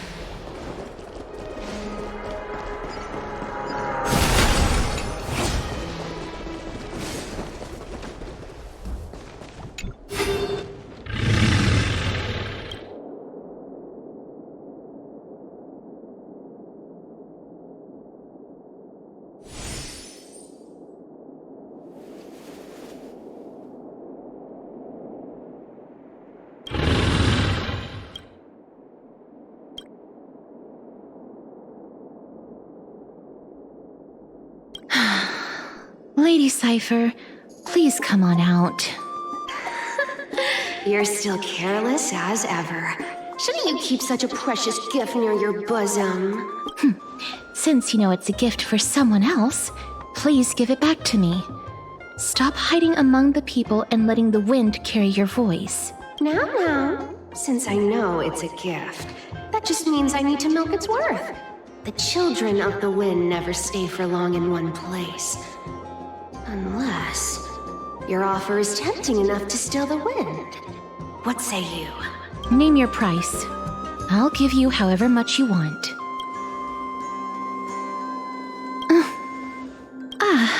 I'm sorry. Bargaining is really not my forte. No wonder they call you Princess Homebody. Why don't you two come over to my place? You'll make a better venue for proper business discussions.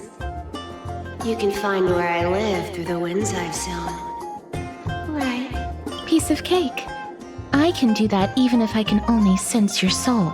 All right, I'll see you there. Oh, by the way, everyone cool with me collecting a deposit before we reach an agreement, right? Now, come this way.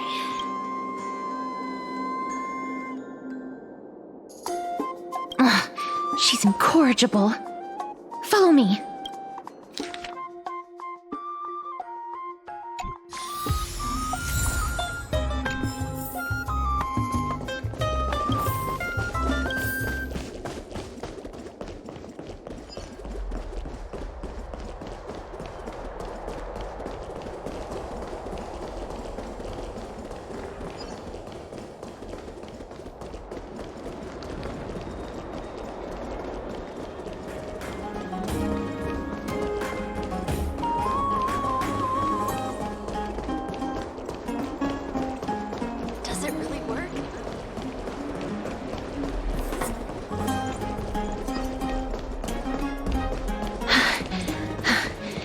Here we are.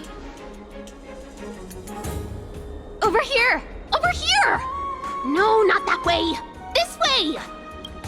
Come on. If I really wanted to hide, you'd never find me. So relax, you two. No need to get your hackles up. I'm not that scary, am I? Meow. Whoa, that upset? Calm down. I'm just putting on a show with the meowing. Some people might have been into that a millennium ago, but it's long since gone out of style. Loosen up, buddy. Shall we get down to business? Give me the jewelry piece first, or everything's off the table. Oh, come now. Don't be so upset. Relax. Relax. Look, isn't the view here just great? You can see what everyone is doing and where they're going. And they won't even know you're here. Now that we've broken the ice, let's get to the point. Everything I've said so far has been a joke. I'm inviting you two here for 3 things. 1, the seamstress found me and wants me to take you to Styxia to look for the Death Titan. 2, the Council of Elders also found me and wants me to make sure the core flame of Thanatos ends up in their hands. Of course, I may keep a low profile, but I'm still a bona fide demigod. And last but not least, I'm telling you that I'm not interested in doing either of those things. Don't go look for the Death Titan. The end.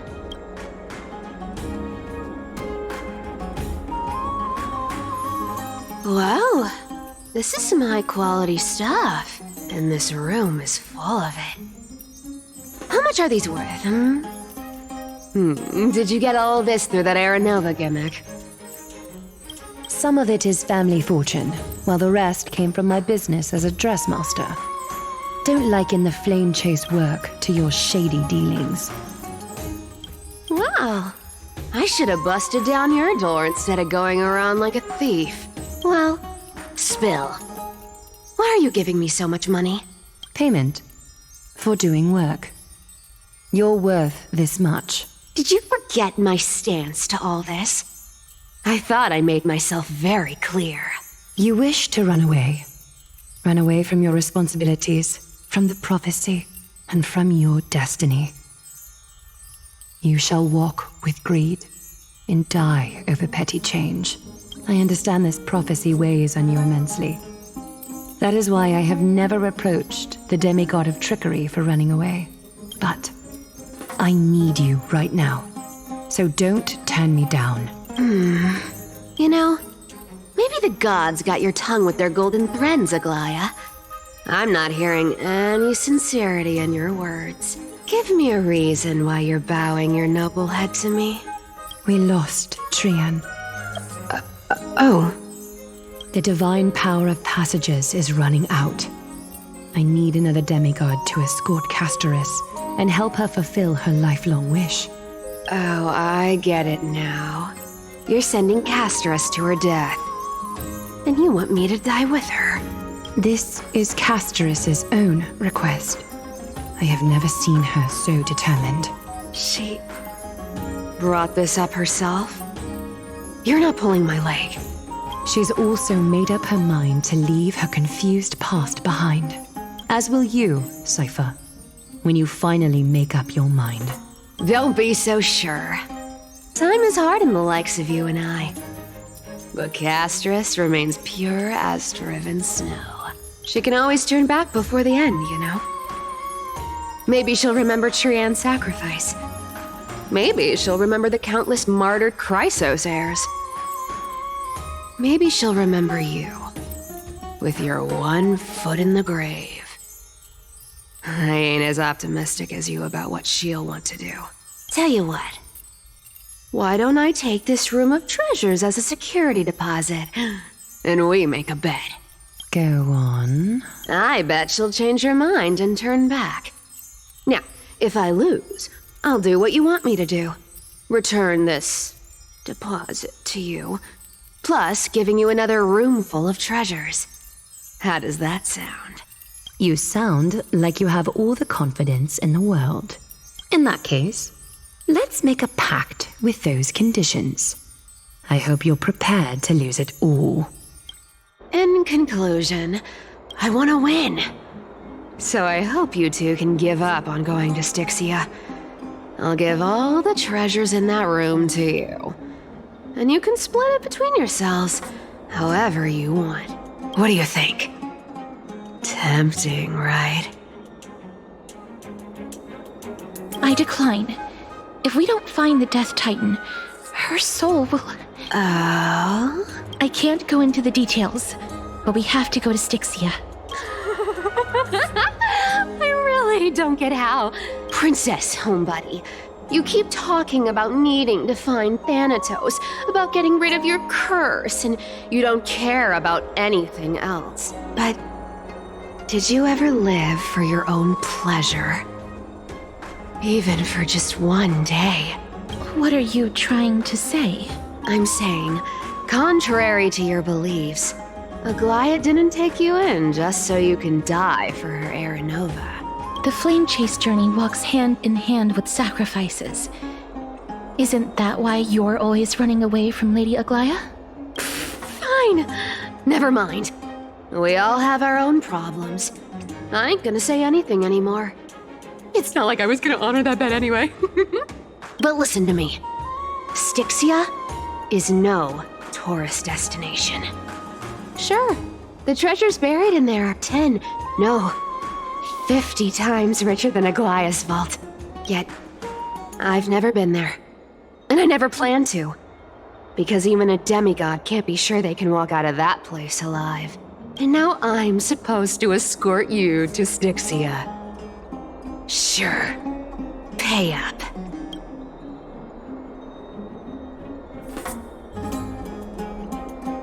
Her payment was in gold and precious stones, which only covers the living passenger.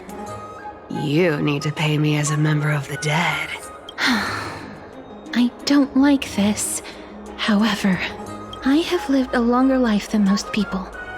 Though I'm not as good at doing business as Lady Aglaia, I still have some savings.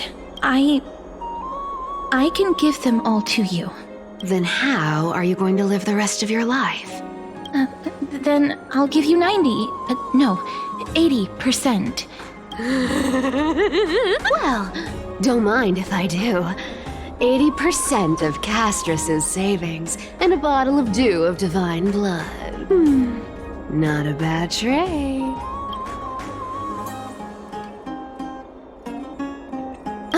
Okay. I didn't know you hold grudges. Gray mystery. Here! Catch. Be careful with that! A minor change in plans, though. Don't go to the bath tomorrow. Come look for me at Akima's city gates instead. So, why are you changing the meeting place? Oh, nothing really. Just a bit scared of the seamstress's frosty face. I wouldn't stay a second longer in Akima if it were up to me. Well, now that we've struck a deal, why don't I give you guys a lift back? It's gonna be a long ride. So have a good rest.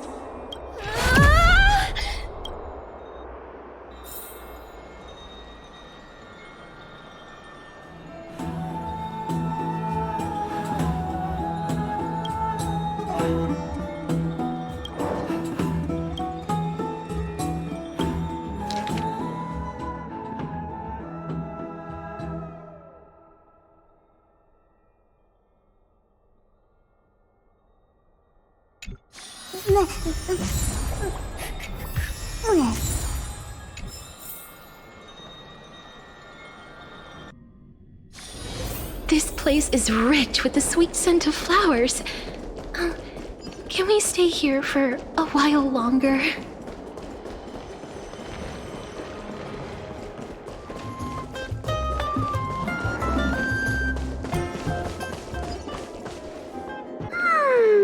Bright and sunny.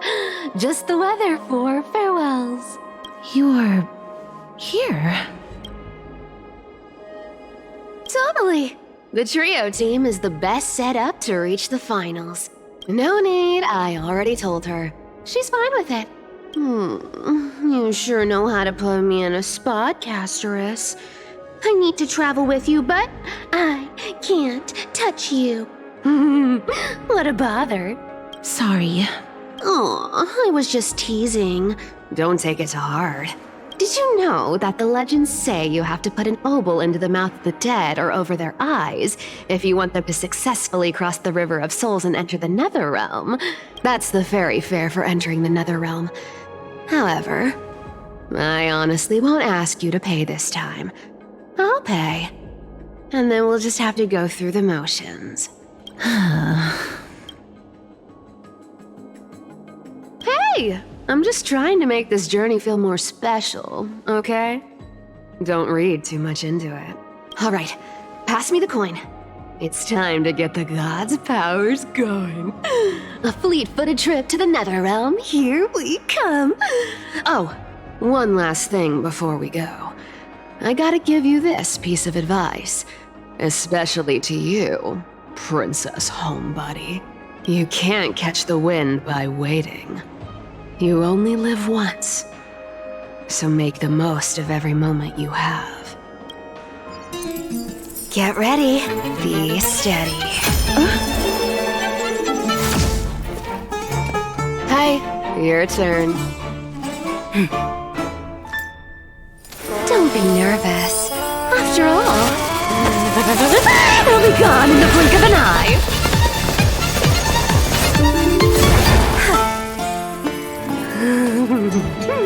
All done.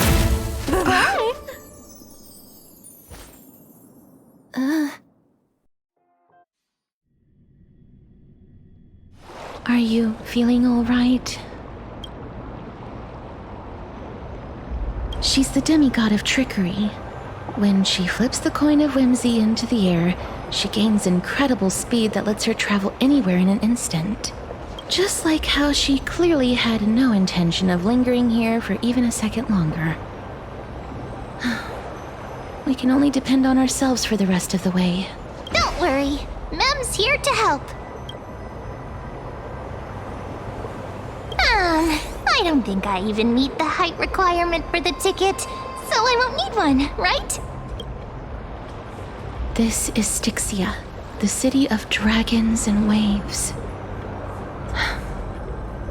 Anaxa hypothesizes that the missing Thanatos is somewhere in these ruins. This is the land of their birth. Or perhaps of their death. Anaxa had used a secret alchemical art to temporarily fuse his soul with Circe's and Kephae. And when he was on the verge of death, he was pulled by Thanatos and caught a glimpse of the flowing river of souls. This alchemy, considered a sacrilegious act, might actually make the souls of mortals and titans attract each other. Even though Thanatos has been missing for 1,000 years, and even their followers haven't been able to find them. Perhaps that special attraction could summon them here. Oh, so are we going to use that Philosopher's Stone to conjure the Titan? I guess that's the only way. The only leads we have now are the name of this city and the fairy tale about the dragon. Thanatos is even more mysterious than I am. Indeed. Even one as erudite as Anaxa could only point us to this place, and no further. We will be entering the unknown as soon as we take our first steps. But that won't be the first time in my long journeys. I believe that, rather than standing still, taking action is by far the better option. Perhaps fate might take pity on us today and show some compassion.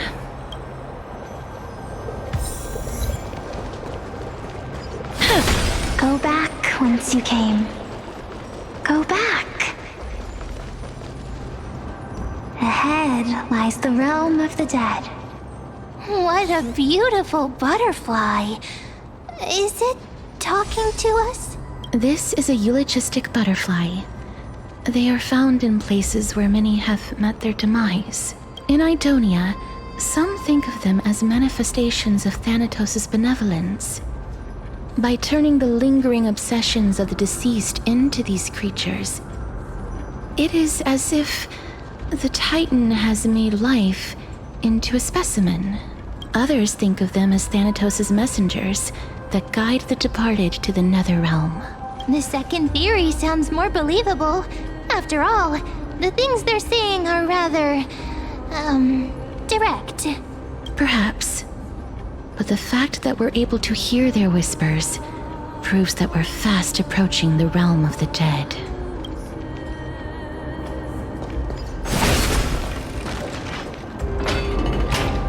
These shadowy figures.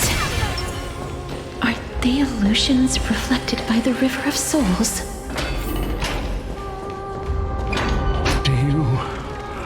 to buy any fish? Huh? He can see us? Wait. More living people. I'm not selling my fish to living people. You lot are too shameless. Buying fish without paying.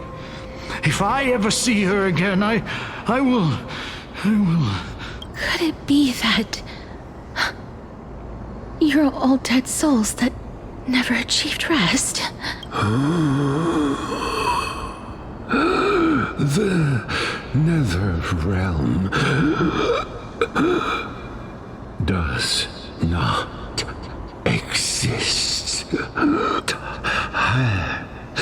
Titan rejects you. Me. So, do you want to buy any fish?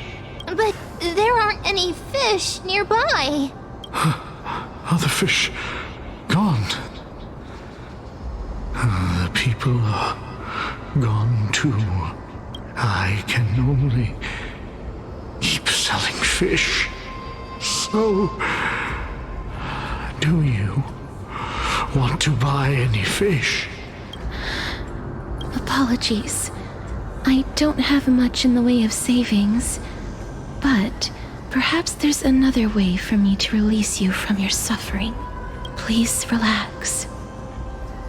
May you fall asleep peacefully amid a gentle field of flowers. This. I knew it. These people aren't illusions. They're the souls of the deceased. They're supposed to reach the end of the west wind by floating down the river of souls. Yet, they have floundered upon the shoals of the stream, unable to move forward. Did Thanatos reject them? Or perhaps they didn't really die at all? I have no idea. This circumstance is completely unprecedented. Hang on. Didn't he say more living people? So that means he's seen other members of the living apart from us? Could it be that these souls are stuck here due to someone's deceit? If something is done out of goodwill, are you really gonna call it deceit? Goodwill? I can't see anything good out of... Wait a minute. Lady Cypher? That's me. I still belong to the land of the living as of now. Thank you very much. Could it be that you are the living being that those souls met? I couldn't take their behavior anymore. So I stole some things here and made up some lies there. Just trying to give them something to look forward to, you know? It's because of vile living creatures like you that we're being misunderstood by all of them. What else am I supposed to do? You can see the mess this place is in. These poor souls are denied by the Netherrealm. So now they're stuck in a few brief moments of their life. Unable to move forward or back. Did you see those two blacksmiths on the way? They've been here for as long as the sun's been around, wailing over and over about casting a shield. Styxia is so freaky. Then why have you come back, Lady Cypher? Hey, I'm not here to aid your adventure. I hate water more than anything else in this world. Especially that stinky river of souls. But, I just discovered some stuff before I left. And I reckon you should know about it. It's about that boy who defied death. I found traces of him here. Lord Mighty? Oh, right! That's his name. Well, now you know. As for whether that info is actually useful, that's for you lot to figure out. So long, Princess Homebody. So long, Grey Mystery. Huh? She disappeared just like that? Lady Cypher has always been a free spirit. In any case, she has brought us some valuable information. If Lord Mighty is also somewhere along the river shoals right now, then he will certainly become our signpost. After all, he's different from those wandering souls. He will find his way, even in the realm of the dead. Don't worry, it's time for me to shine. Orynyx's rune of recollection is nearby. Use prayers to return the river to before it got flooded. Hey, over here! Orynyx's miracle has appeared. Amazing! It's like we're inside a giant bubble. Even the river got parted.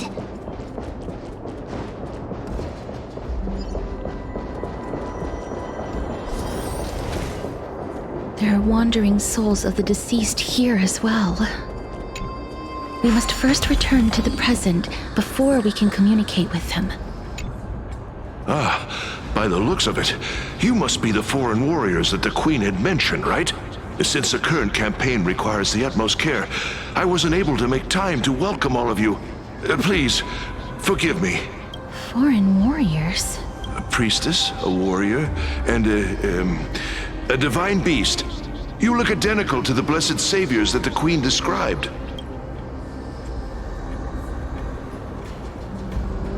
What?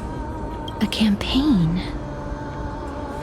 Who are you campaigning against? Nobody knows, as of now. Of the scouts that went ahead, only one has managed to return. He says that the land ahead is a forbidden land that should not be approached, as it is the doorway between the netherworld and the mortal realm. As for the rest of the scouts, they've completely lost their souls and are decaying by the day. While there is still dissension within the city, the scholars agree that this calamity was so unprecedented that it needed to be given a new designation. An unprecedented calamity. Could it be death? It seems that you have indeed heard about this. Well, death is just one of the possibilities. It's too early to come to a definitive conclusion. A world that has never seen death. Looks like these people lived in the era Chrysia before the Calamity Titans descended upon the land. May I ask, where is the scout who managed to come back? So he returned to Styxia. He only had enough left in him to last no more than half a day. However, it was his intel that convinced us to rally together. He said that he witnessed the demonic specter of an evil dragon at that treacherous land. The apparition opened its giant maw and devoured everything in sight, and thus brought Styxia that thing called death. Styxia. An evil dragon that brings death. It all sounds rather familiar. Wait, wasn't this part of that fable? Sir, could I ask how the Queen and Princess are doing? The Queen? By the looks of it, you must be the foreign warriors that the Queen had mentioned, right? Oh, it's the same lines. Looks like he's still trapped in the moments before his death. Leave it to me. Sir, the war ended long ago. Styxia no longer exists. Styxia is no more? This cannot stand! Newcomers, hurry up and go take your positions! Oh, looks like it's difficult for this gentleman to accept reality. Sir, I am the Maiden of War, sent here by the Queen herself. If you accept my blessing, then today's battle will be smooth sailing. Maiden of War? I've never heard of this. There's little time to waste. Please don't take too long. Don't worry. I'm typically unwilling to prolong such a moment. Is it over? Have we won? Mistress. Oh, are you alright? I'm fine. I just didn't expect that I would still have to embalm others, even in the realm of the dead. Is this a remnant of his soul?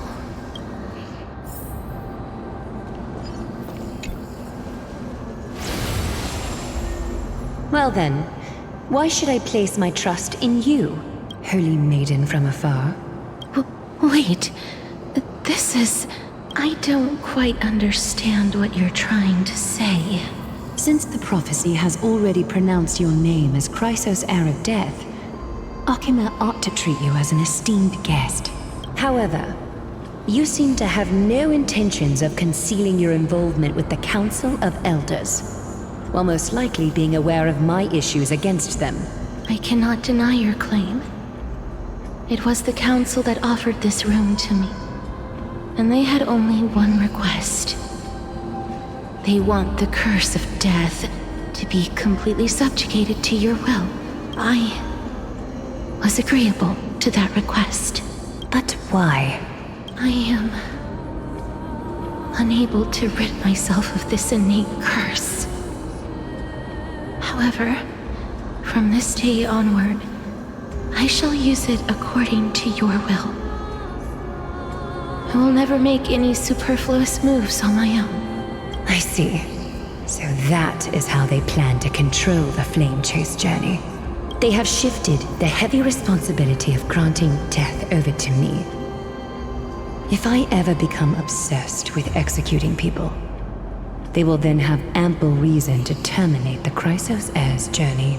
And yet, you seem to not mind. This is quite surprising to me. That's because the fate that we were born with is a burden far heavier than that of an individual's life. I've woven many unforeseen events into the tapestry of fate. This is but one instance. Tidy up your precious garments and come with me. Akima welcomes you, Castoris.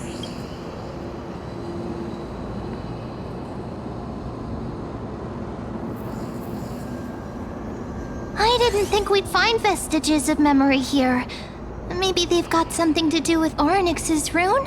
Perhaps, but I do not need a reminder from them. This memory is one that I will never forget. Indeed. While my relationship with the Council has always been quite ambiguous, Lady Aglaya has never taken any precautions against me. Instead, she's shown me nothing but complete trust. I really want to repay her for that trust. But why would this memory appear right now? Is this really Orynyx's power?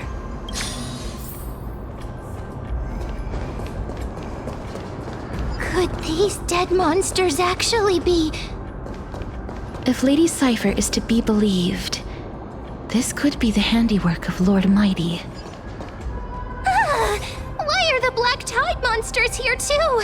Can they swim in the River of Souls? Even Thanatos wouldn't be able to accept Black Tide monsters into their realm. These traces seem to suggest that anybody who trespasses upon death will pay a heavy price. Since the realm of the dead must remain peaceful, it's imperative that we rid the place of such discordant noise. Please stay back. Let me deal with these enemies.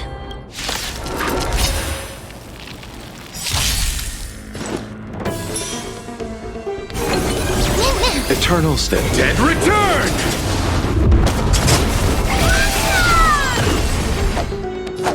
Receive divinity. I shall remember this oath.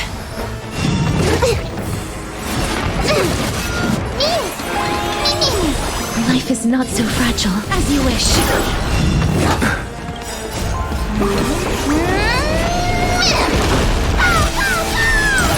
No bullying allowed! Embrace a new life.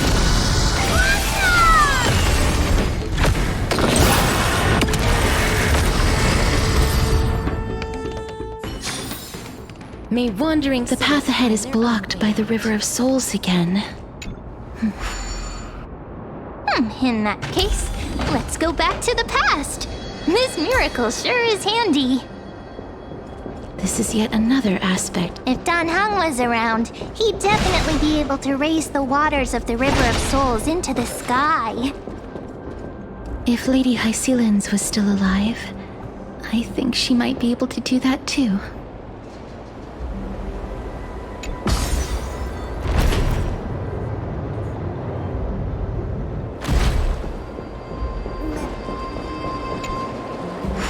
You seem to be able to discern both the past and the future.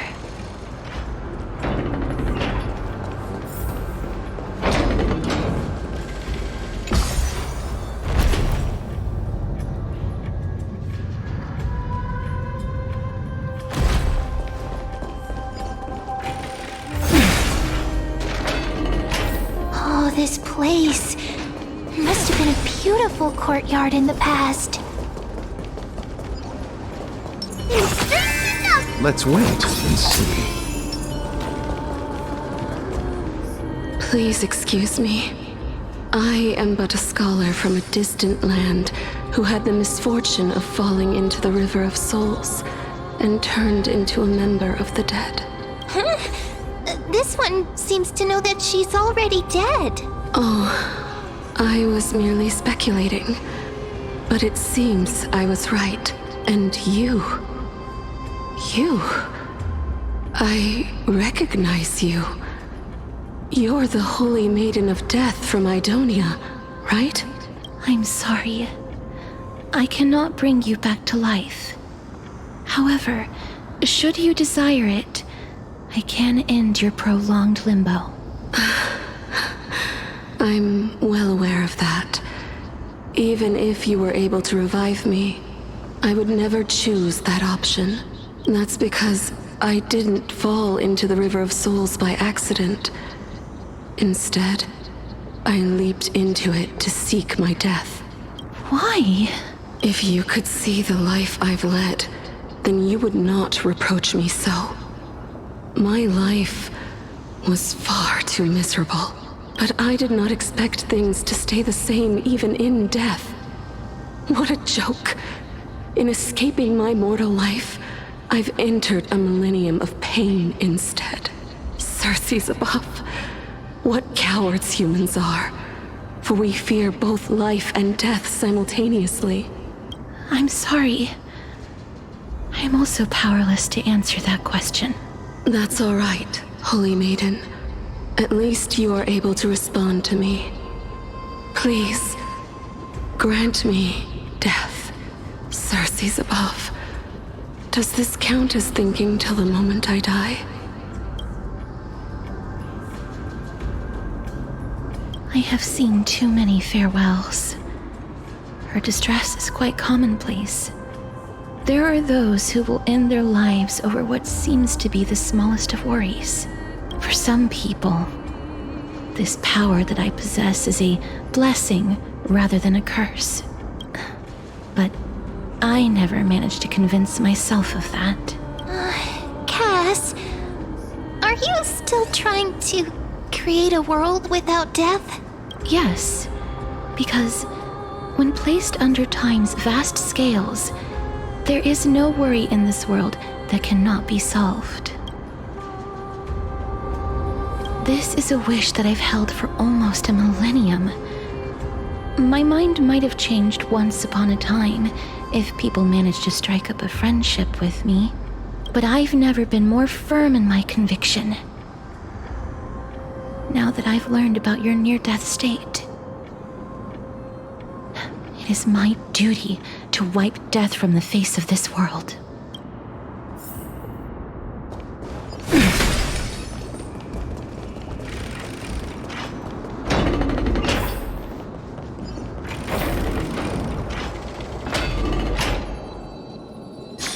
Wow! This place is so spacious. Is this the kingdom's vault? That's fine and all, but we need to lay down some rules. We're not gonna return to the past to steal things. Do we need to enter that doorway to climb even higher? There seems to be a person. Oh, more like a soul guarding it. But how should we get up there?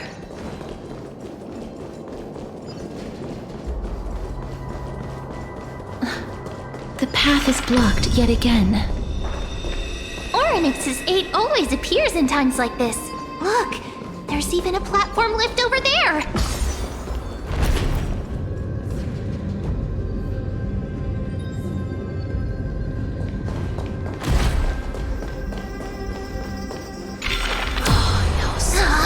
A chest of the past has been left behind, but none of its treasures remain inside.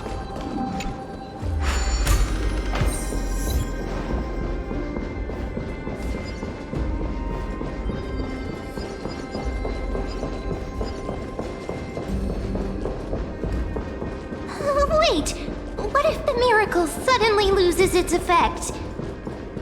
Ma'am, do you really want me to answer that?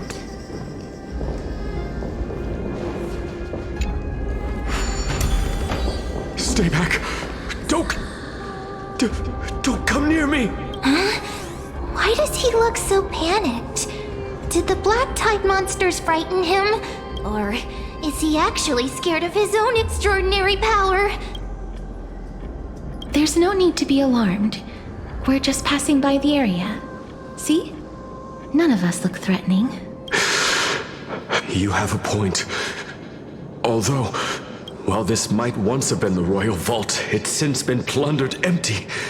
So please go away right this instant. You've misunderstood us.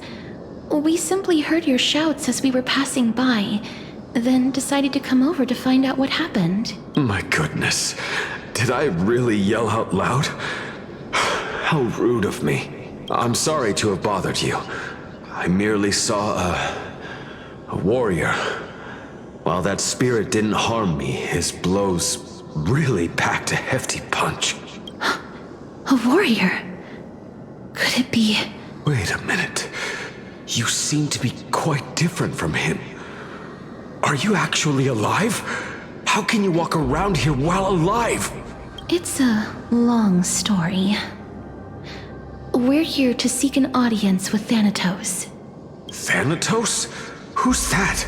Is it possible that he's also living in the era before death descended? Death? Could it be that you are here to defeat the evil dragon Pollux? Pollux? Is that the embodiment of No. Death? According to the warriors under the Centurion's command, that evil dragon has been dead for quite a while. The curse that condemns people to death didn't originate from it, but they saw a girl within the dragon's embrace, and she is the true Reaper. Pray tell, where is that girl right now? I've heard that the Queen spared no effort in bringing her back to the castle. Her Majesty intends to control all of Amphorius with this unprecedented power. As for whether this rumor is true, well, no one knows. You have my thanks for the invaluable insight that you've given us. Please, treat this touch as a token of my gratitude. You... Are you...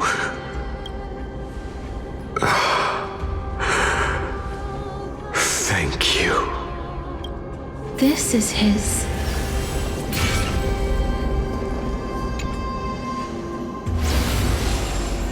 Then you granted him death? That isn't like you.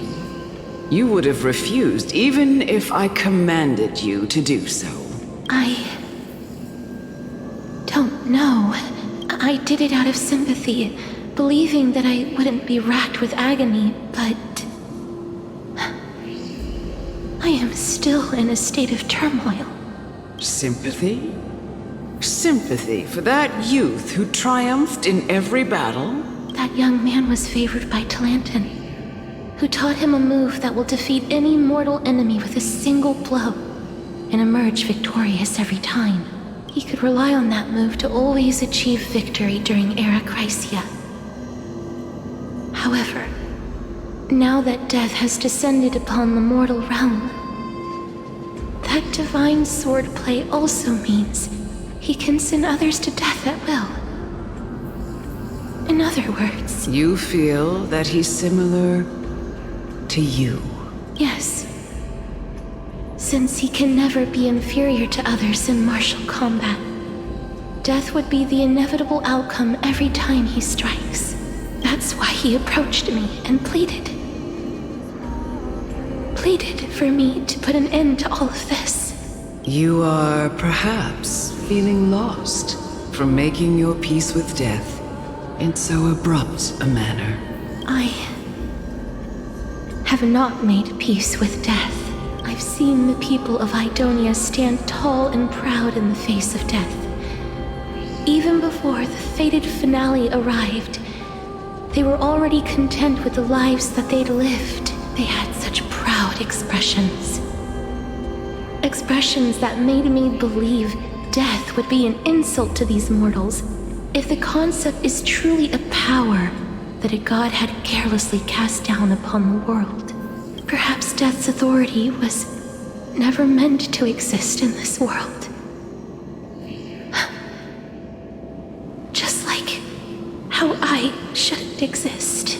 I won't refute your beliefs for now, but would you be interested in listening to a story of mine? It's a fairy tale from foreign lands, told by the person who brought you to me in that ice field long ago. A tale told by the Queen of Styxia. What? Wait a minute. That means the girl born in the dragon's embrace, the personification of death these souls talked about. That's you, Cass? I've already had an inkling for a while now. But I honestly have no memories of Styxia. My memories only begin after Aminet brought me to Idonia.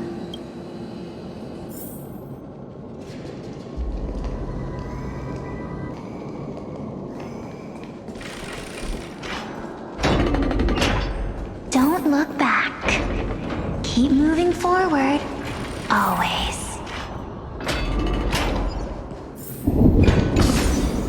Oh, this is...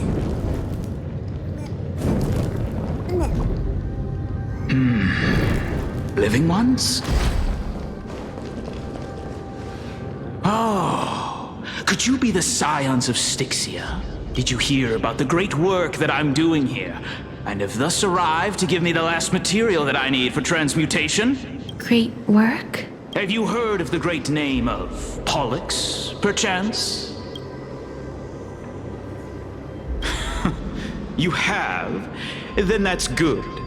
During the Age of Myth, a time likely before your birth, I was the unsurpassed zenith of alchemy that none could reach.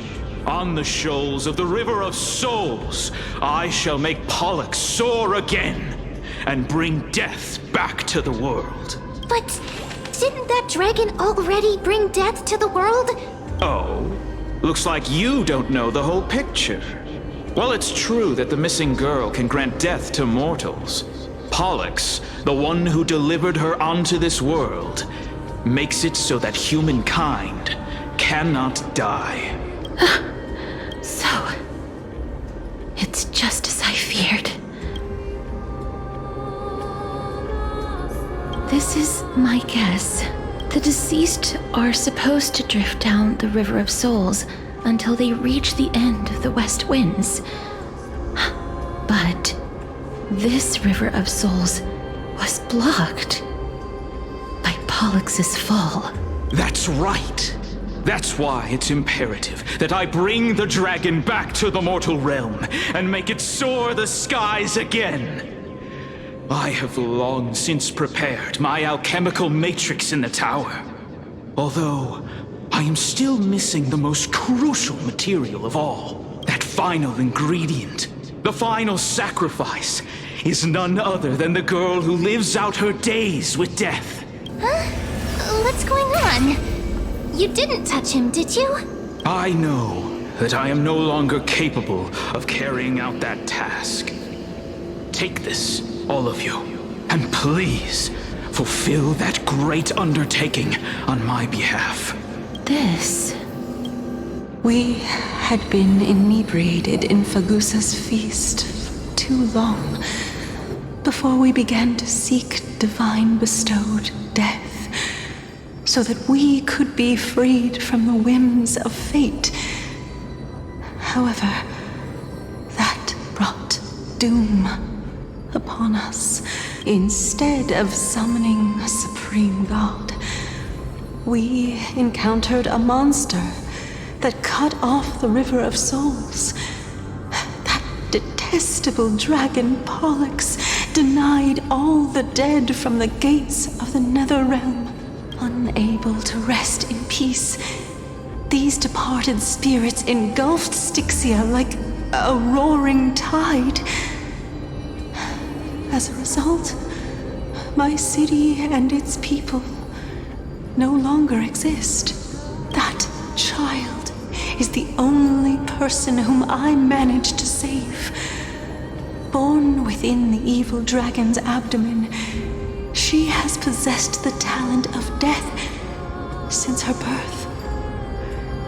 She must have been granted to us by the gods as a chance for us to atone for our sins. Please, you must nurture her to adulthood and prevent her from experiencing all of the suffering that we went through.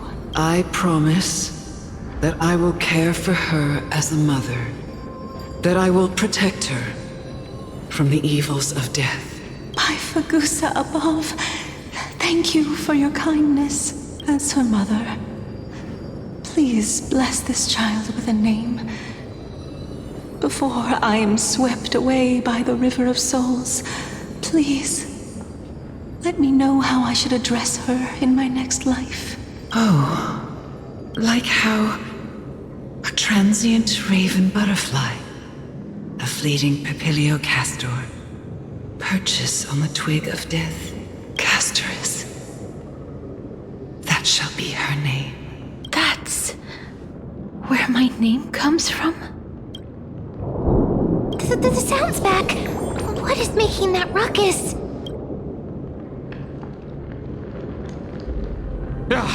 Living ones, don't waste your time bickering.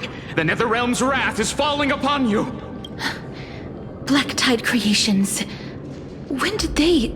Miss, please fight them with caution. Be careful not to suffer the same fate as those Black Tide creatures! Everyone, hide behind me!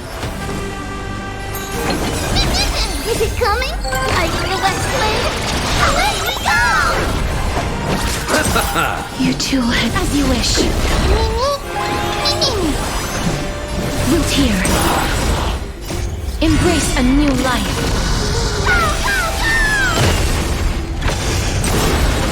Oh, there's so many of them. How are we holding up? May death protect us! Here. For the Feast of Strife. Upon their triumphant return.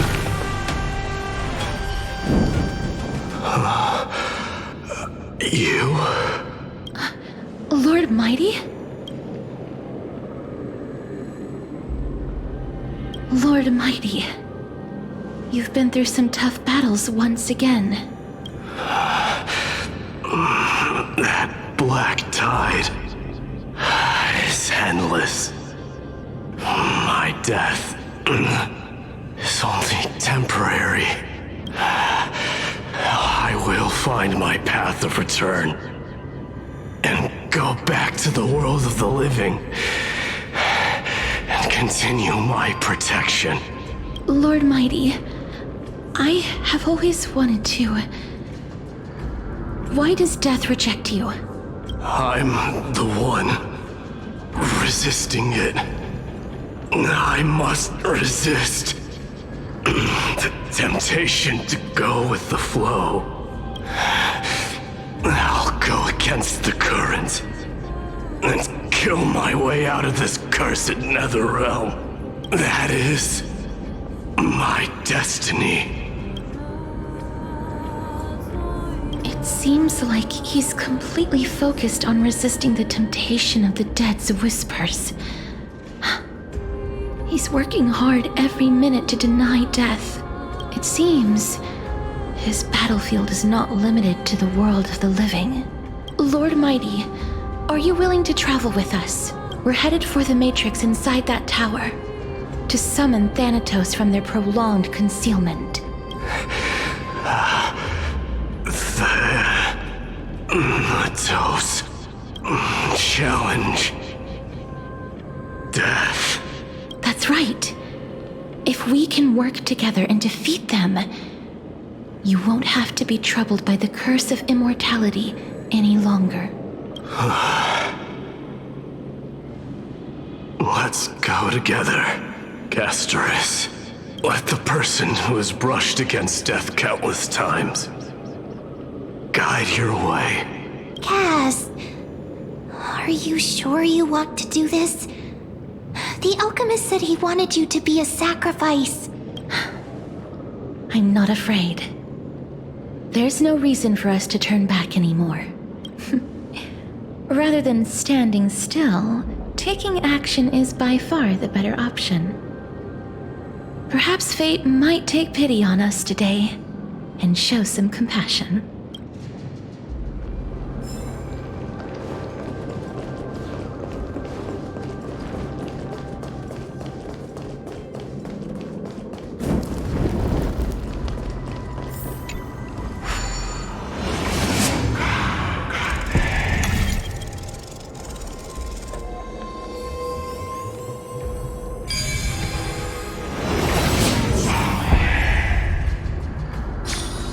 I've learned something.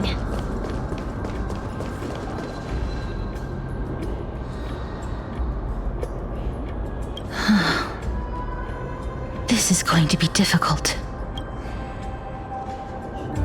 I'm familiar with this kind of mechanism, but I've never repaired broken chains.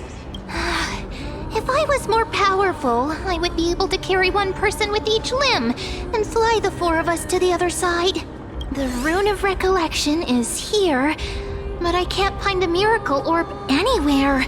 So weird. Oh, could it be in that collapsed tower in the distance?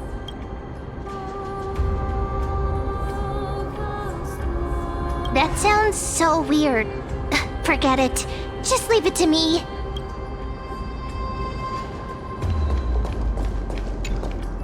Just shout for me when you need my help!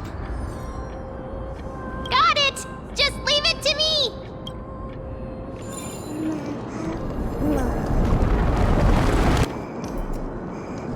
Mem did it! The pink squirrel. The miracle's range is limited.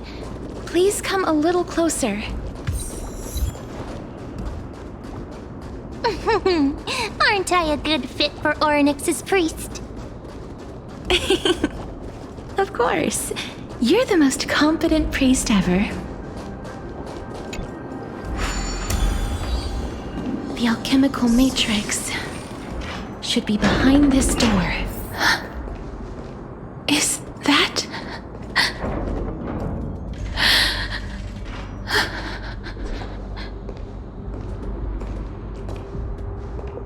Wow, there are so many of you! It's little Cass and little Grape. Oh, there's also little D and the pink puppy! Trian? Aren't you... This is the first time I've encountered a deceased friend while going upstream in the River of Souls. It really works like this. Just like the other departed spirits we've encountered along the way. I'm also unable to sense the aura of the living on Lady Trian. Yup, you're right. Trian already knows that she'll not be able to return to everyone's side. But Trian believed that little Cass would eventually return to the Netherrealm. So, Trian has been standing here, at this spot closest to the world of the living, and waiting for little Cass. Oh, it must have been very tough for you. But according to what Trian said, we're almost at the entrance of the Nether Realm. Trian promised Trevi and Trinan that when little Cass got here, Trian would get the gift ready and be the first person to run over and welcome you. So, little Cass, don't cry. Please, accept this. We finally finished it. This is what Lady Trevi once mentioned. The gift for me that you didn't manage to finish. The Holy Maiden of Janus. Even when separated by life and death, their thoughts are still connected. Trian spent a lot of time drawing this. Trian hopes that little Cass likes it. Seriously? It's seriously a wonderful drawing. Lady Trian.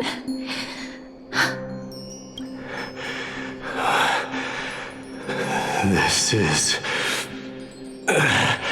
our flame chase journey. Little Cass, we don't know what your journey was like before. Trevi has always said that it must have been a very harsh and frightening journey. But little Cass no longer has anything to fear now, because everyone is here with you in this flame chase journey! That's right. Only now, when I see Lady Trian's gift, do I realize that I've already obtained so many things I would never have dared to dream of since I embarked on the flame chase journey. It's the first time I've gained so many companions. The first time I picked up the hobbies of crafting and photography. The first time I had dinner with someone else. The first time I went to the market to buy the Chimera doll I'd liked for a very long time and hugged it to sleep. The first time I wore a dress personally made by Lady Aglaia. The first time I went for a walk with Lady Trevi, Lady Trian, and Lady Trinan. The first time I enjoyed the night breeze and looked up at the stars with Miss Hyacinth. The first time I took care of Dromasis with the Trailblazer. Looking back at all these experiences I never thought were possible, it feels as though the scales of my life had shrunk from centuries and decades down to minutes and seconds. And all of them are so precious. I took countless photos in the past, but they're all black and white landscapes. I don't have a single one with friends. If I had known, I would have taken more pictures.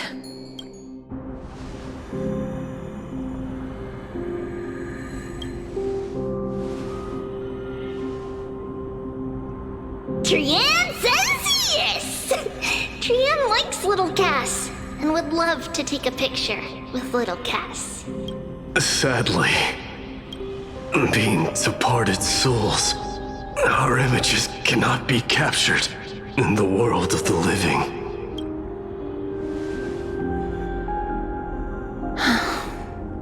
I thought so too. What? Are we seriously going to leave any room for regret?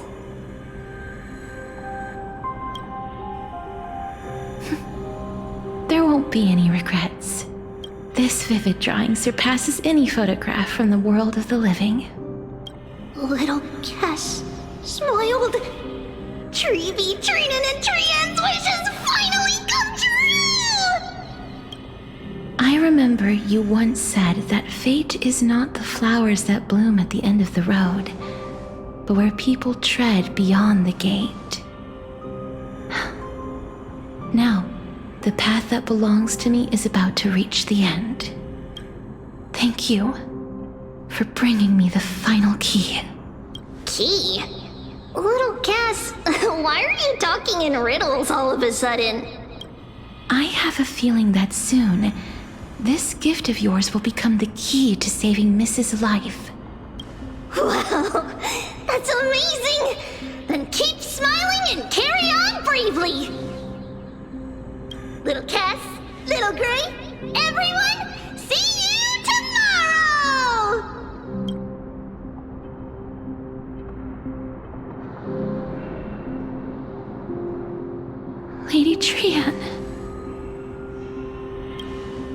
The aura of this place.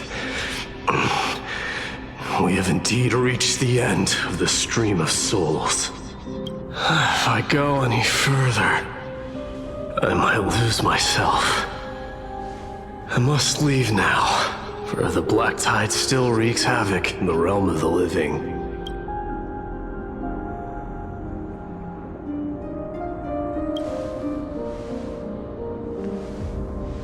I seek not to enter the door to the nether realm. Castorus, will you fulfill your duty for the flame chase? I have yet to make my decision, Lord Mighty. No matter. Make the choice your heart desires. Even if it takes 1,000 years of waiting, I will continue to fight till I die. Then rise from death till the miracle descends.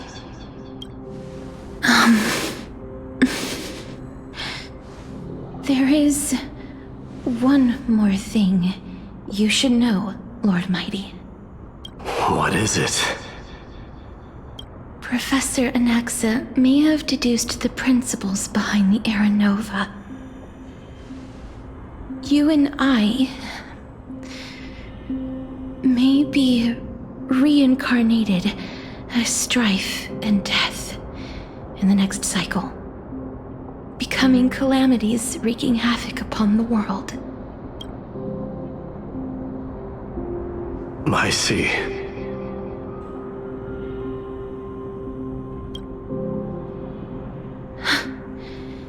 Is that all? Are you going to accept such a fate without complaints? Do you have a strategy to shatter the shackles of our fate?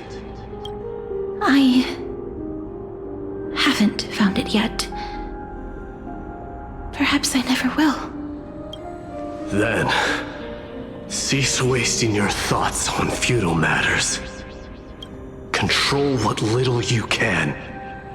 And when fate's inescapable grasp comes, resist it with the strength of your mighty will.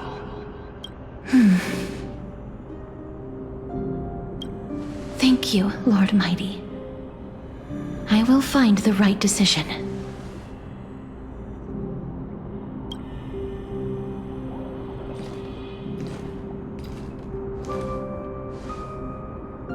In the name of strife, may you meet a fitting end.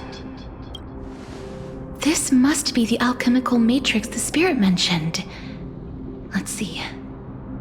We need to insert Aquila's sky, Giorios' earth, Kefali's fire, Fagusa's ocean, and Nestia's love. It seems our sweet Princess Homebody has made up her mind. In that case, seamstress, I suppose I no longer need to deliver your message. My time is rather precious after all. Whether you wish to break free from death or not, please, follow your heart. By the promise you once made, I ask that you fulfill your duty one final time. Castorus, please, live as a human, and die as one. According to that alchemist, the final piece is supposed to be me. However, he is not privy to the past, and therefore cannot see the full picture. The past? I saw the twins of death in Kefali's memory, and now I am certain that I was one of them. The trial of the Hand of Shadow demanded taking the life of your family. I died during that trial, falling before the gate to the new world. And my sister, whom I never met, became the Titan Thanatos of this cycle. She was consumed with regret over my death, so she used the Titan's authority to reforge my soul. Yet, it also means she has never revealed herself to anyone, hidden away from the entire world. That's because the Titan she became already fell at the start of everything. They died for me, and now lie in slumber in the River of Souls. You mean Pollux? That's right. The River of Souls is no material river. It cannot be blocked by ordinary means. Only a divine corpse can prevent the dead from reaching the next world. And that's why we have to awaken Pollux from death before we can retrieve the core flame of death. We have to reforge its body with the power of alchemy. But Cass, if that alchemist speaks the truth, does that mean you're also part of the dragon body? According to those departed spirits, I was indeed born as the dragon's twin. But before we talk about that, have you heard the sighs? No, not from me. The sounds that come from the memories when we were collecting the souls. I heard them too. So what are those? I think it's probably the sign of Pollux's wish being fulfilled. They must have realized how heavy a price they'd need to pay when they used their divine authority to resurrect a dead woman. That's why they exerted every ounce of their strength to send me to Styxia, a city that called for death, a land where none is hostile to death. They never saw their wish fulfilled and fell so prematurely, all because they wanted to give me a new life. Pollux must really want to know how their sister has been after giving their all to save her. That wish is the reason Pollux's soul still lingers in the mortal realm even after their fall, quietly watching and documenting every detail of their sister's life. So instead of picking up objects on the way here, we were instead showing things to a strand of yearning that lingers here. Now, we must weave these yearnings together and restore them into Pollux's complete soul. But all of this is just a hypothesis, right? What if we go through with the ritual and it turns out totally different? That's fine. As Professor Anaxa often reminds us, such is the nature of alchemy. The true outcome can only be known once the process is complete. This is why alchemy is also known as the miracle of creation.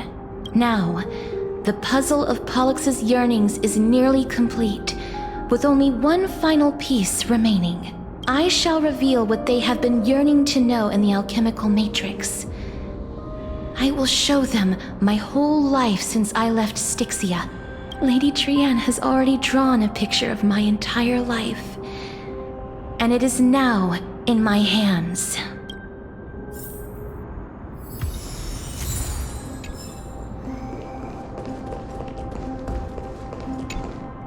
Then, let the ritual begin.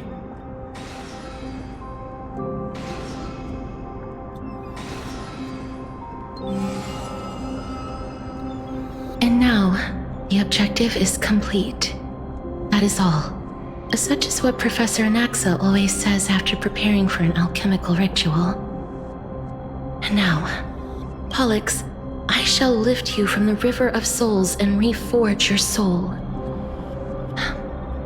Perhaps you will be disturbed by this, and your body may become horrifying to behold.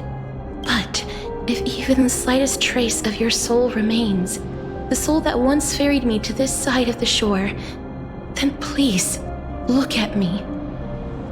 I wish to thank you in person. I have obtained everything you sacrificed your divinity for. Lady Almanette. Did she recognize you?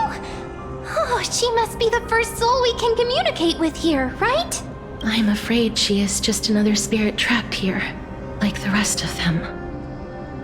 The only difference is that I was there when she died.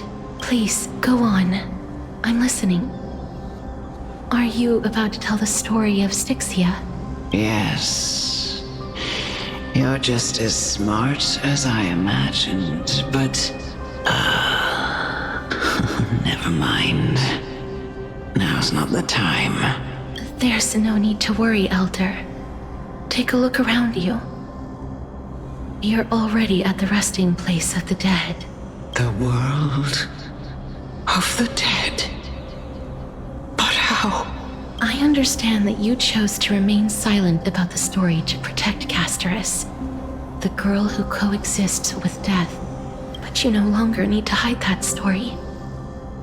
I can assure you that you have protected that girl's life well. Oh, well, in that case, let me begin.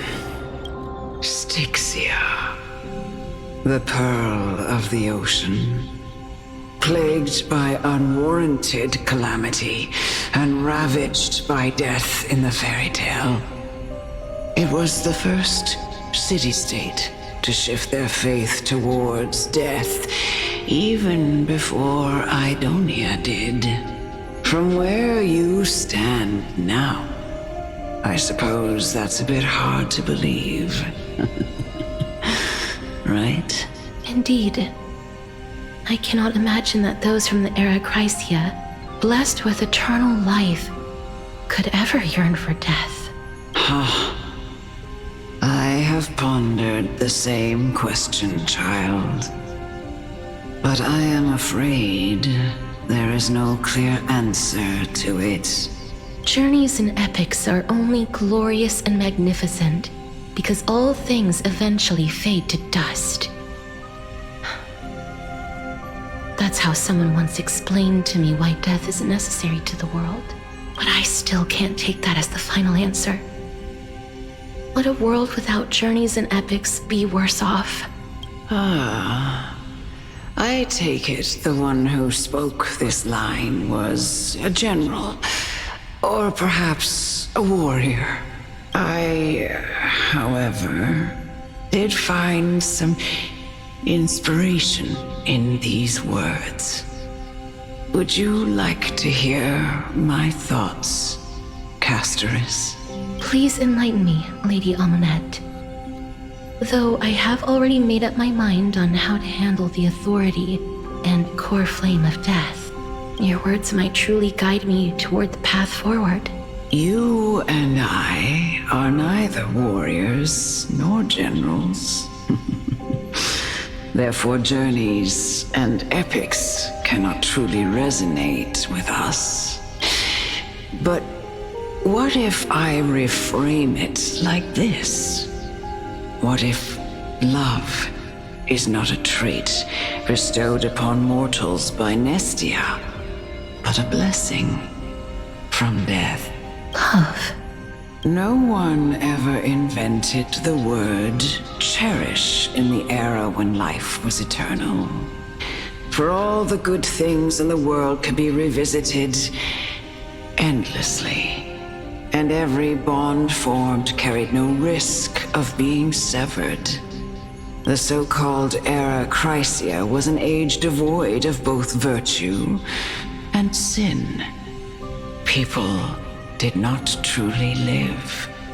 They simply existed, going through the motions without passion or purpose, then waiting for something to happen.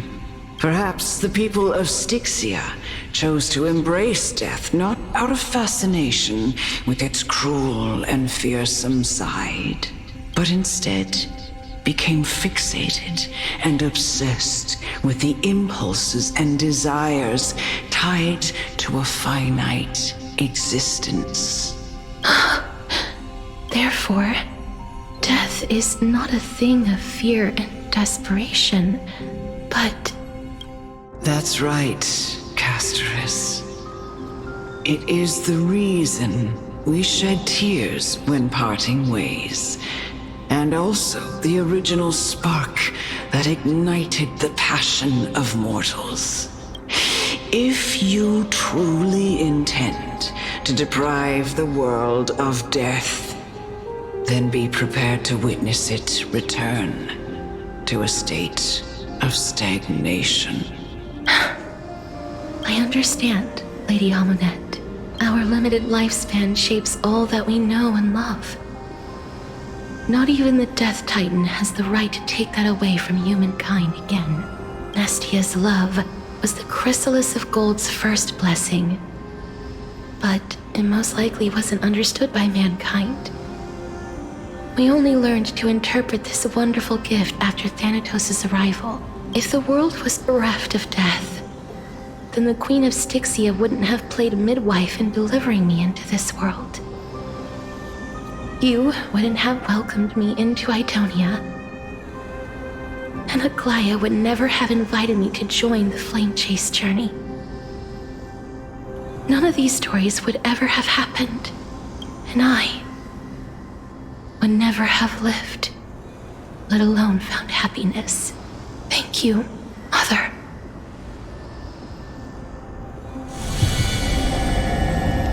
I will use all the love I've experienced in this long life to complete the final miracle. My teacher, Anaxagoras, grant me the wisdom of all things. I call upon thee, the stripped dead dragon's corpse.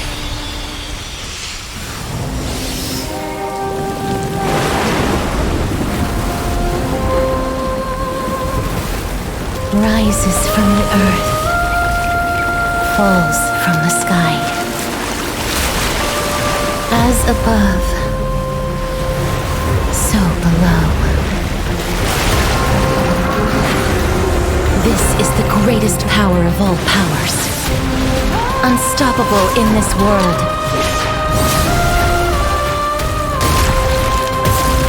The great work that commands all death.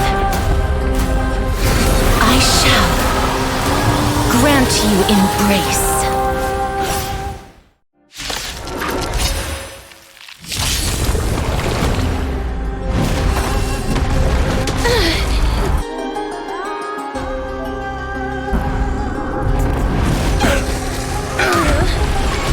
Is the girl who once saved my life truly gone? Or will you show yourself again? Once we eradicate this hatred and regret. Eternals, the dead return!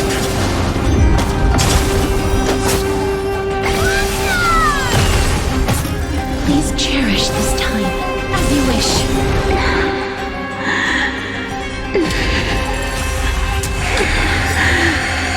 And I know you're anxious. Shh. Don't be afraid. Embrace a new life. Is it coming? Are you feel that flame? Let me go!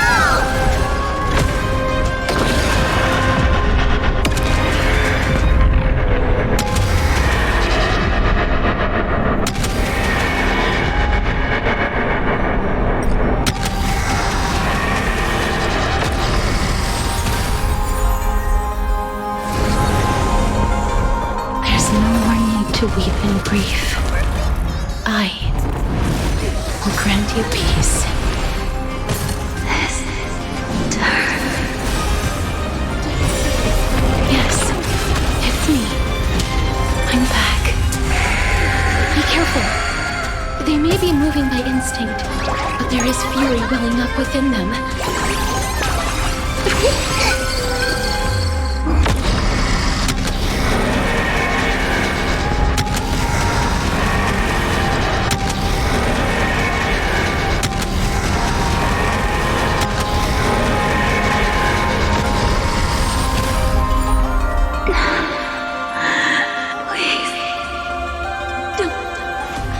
Turn back to the Nether Realm.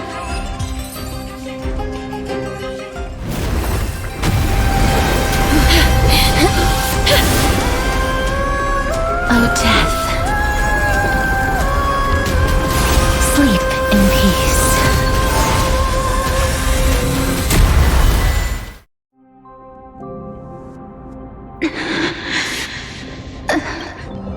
I'm sorry I have to wake you up from ancient death. And I know you're anxious. Shh. Don't be afraid.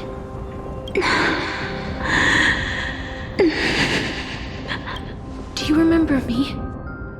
I'm the girl you once carried across the Sea of Souls. I'm sorry I wasn't able to remember you, but with the help of many people, I was finally able to pick up these broken fragments of my past. I'm back, Pollux.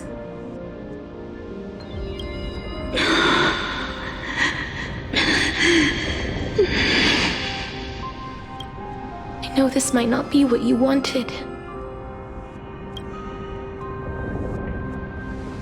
but I have to do this.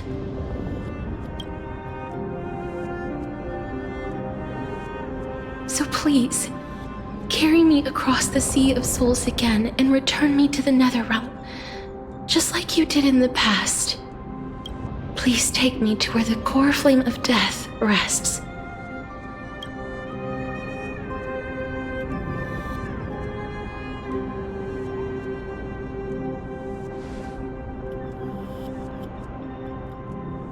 I'll be going now.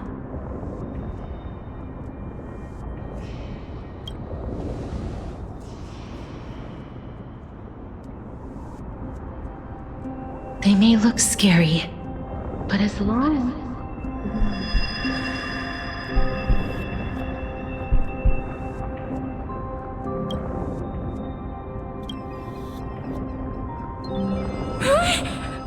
What's wrong?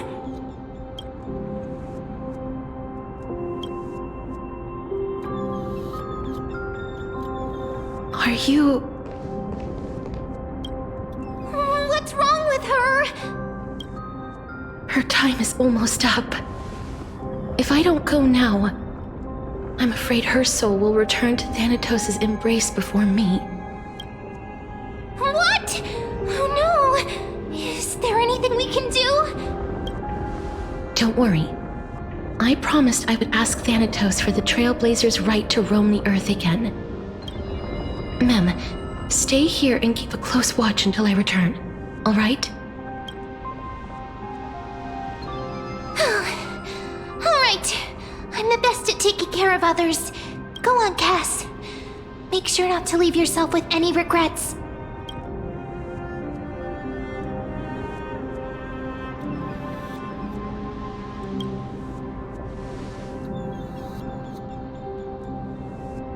It's a deal then.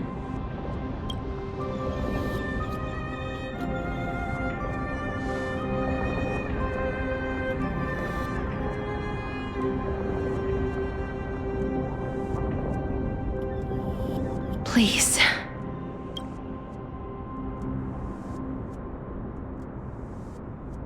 Wait for me.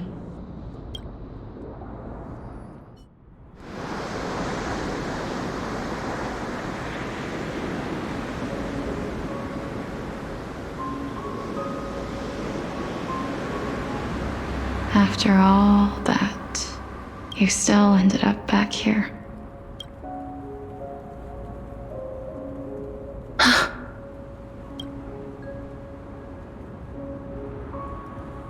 So the legends were true. The Netherrealm really is a sea of flowers. Yes. Just like the flower fields we tended to back then. Is that you, Plixia? Do you remember me? I don't have the memories from that time, but I've seen you before during an experiment. I see. Call me Thanatos, then. It'll be easier.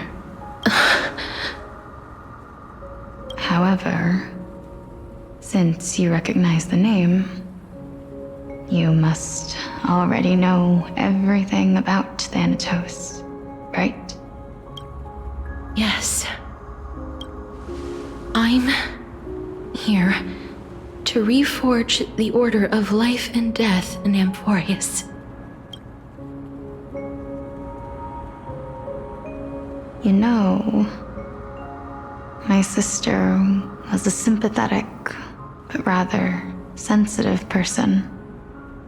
Whenever she didn't want to say what was on her mind, she would avoid eye contact and look off into the distance. Just like what you are doing now. Can you tell me about the last Era Nova? What did you do, Polixia?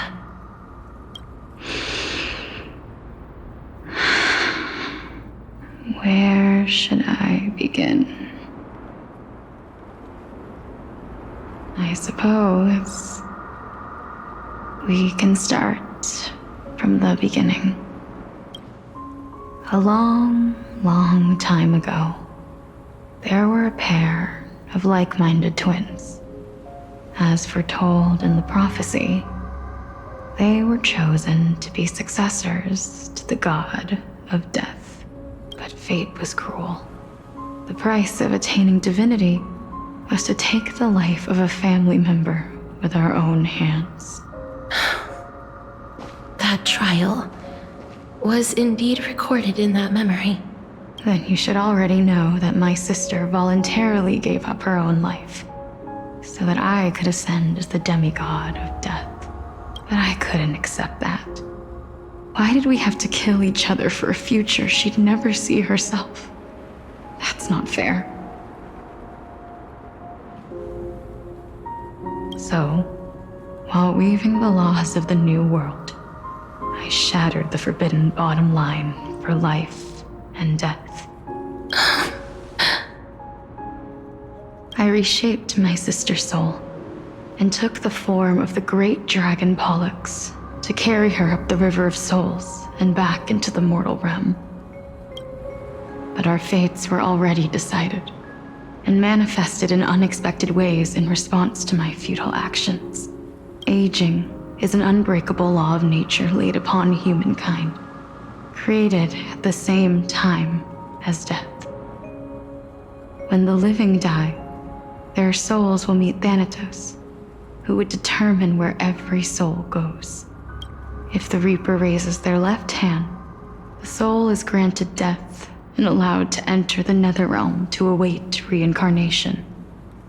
If they raise their right hand, the soul is rejected by the Netherrealm and returned to the mortal realm to continue walking the earth.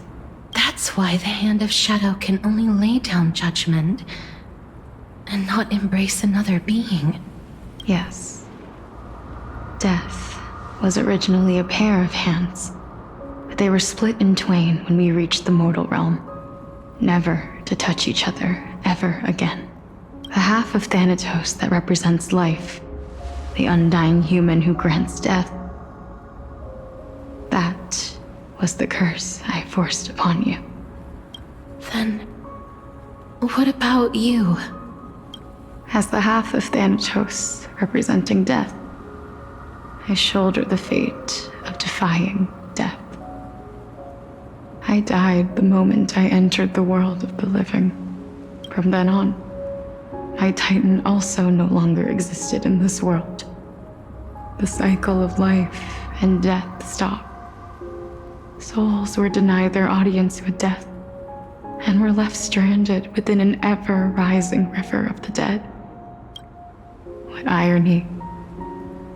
My selfish desire to save your life gave you and the world a fate far worse than death instead. Then, what was left of my reason was left behind in the Netherrealm, where I've been taking care of these flowers day after day, until there is now a sea of them, all while mulling over the subject of life, death, parting, and enduring an endless loneliness. Fate is absurd indeed. Our lives were a mirrored image of one another, like a pair of hands. Even so, we arrived at the same destination. We walked different paths, yet experienced the same pain. I had hoped that maybe you would at least have a good life in this cycle. I'm sorry. I lived my life well. It didn't go to waste. As far as I'm concerned, you did nothing wrong. Even though I forced the authority of granting death to humanity upon you, a total stranger. Too many responsibilities were forced upon me in the course of this long journey. I was once lost, even upset, but I realized recently that if it weren't for your blessing, I wouldn't have understood the source of these emotions, nor would I have realized my purpose. I wouldn't have made it here to reunite with my missing half. And we wouldn't be discussing our past while sharing the same view of this landscape. I wouldn't have understood the meaning of our existence. The meaning of our existence.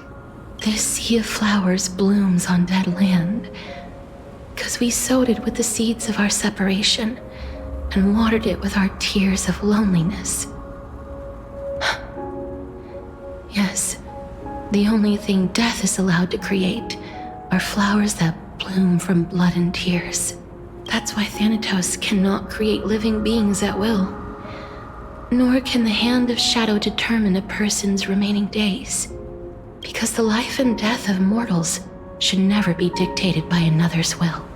Are you saying there's no point in Thanatos' existence? No. No single being can bear the scales of life and death on their own. Not even a god. Life and death weigh equally heavy. We both know that now, don't we?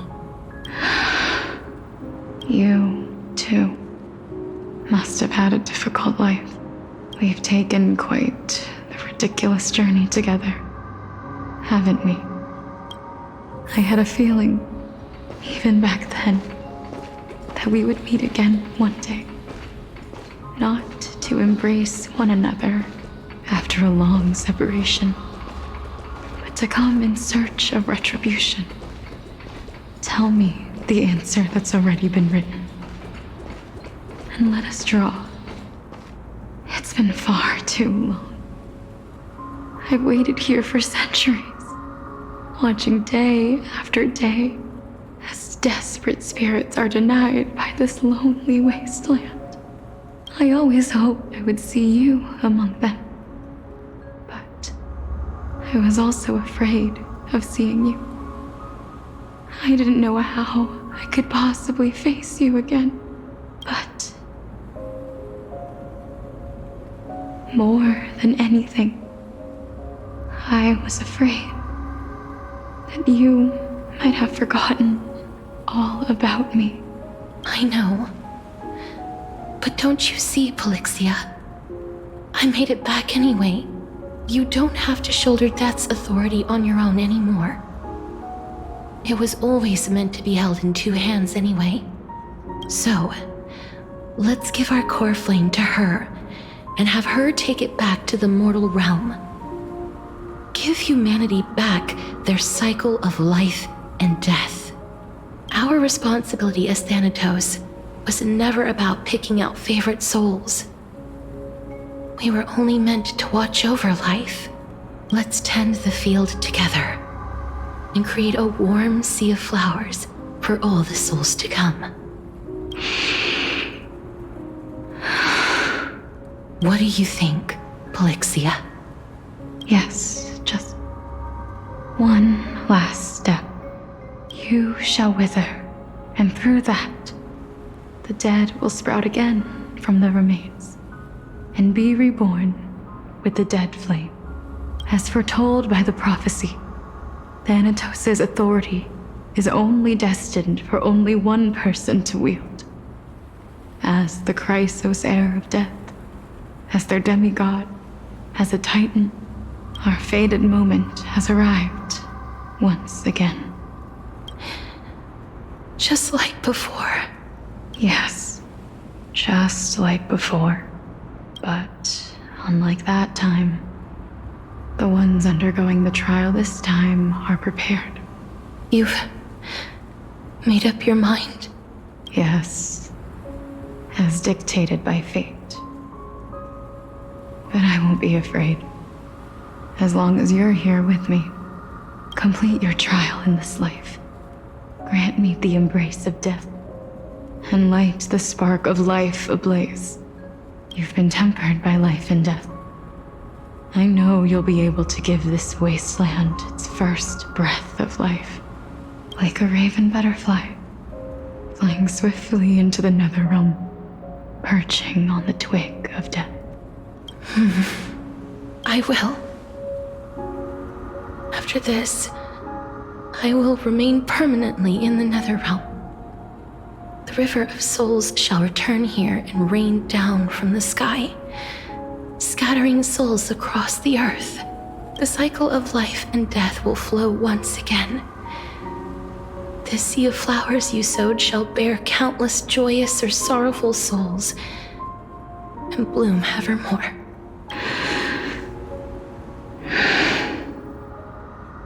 Thank you. Just one last thing. Can you grant me one wish? Of course. What is it? Please, don't forget me. I promise you, when we meet in the next world, even if I have endured another reincarnation, even if we do not know each other's names, I will still hold you tightly in my arms. Just like what I did when we were born. Casterus. Casterus, you're as beautiful as a fleeting butterfly.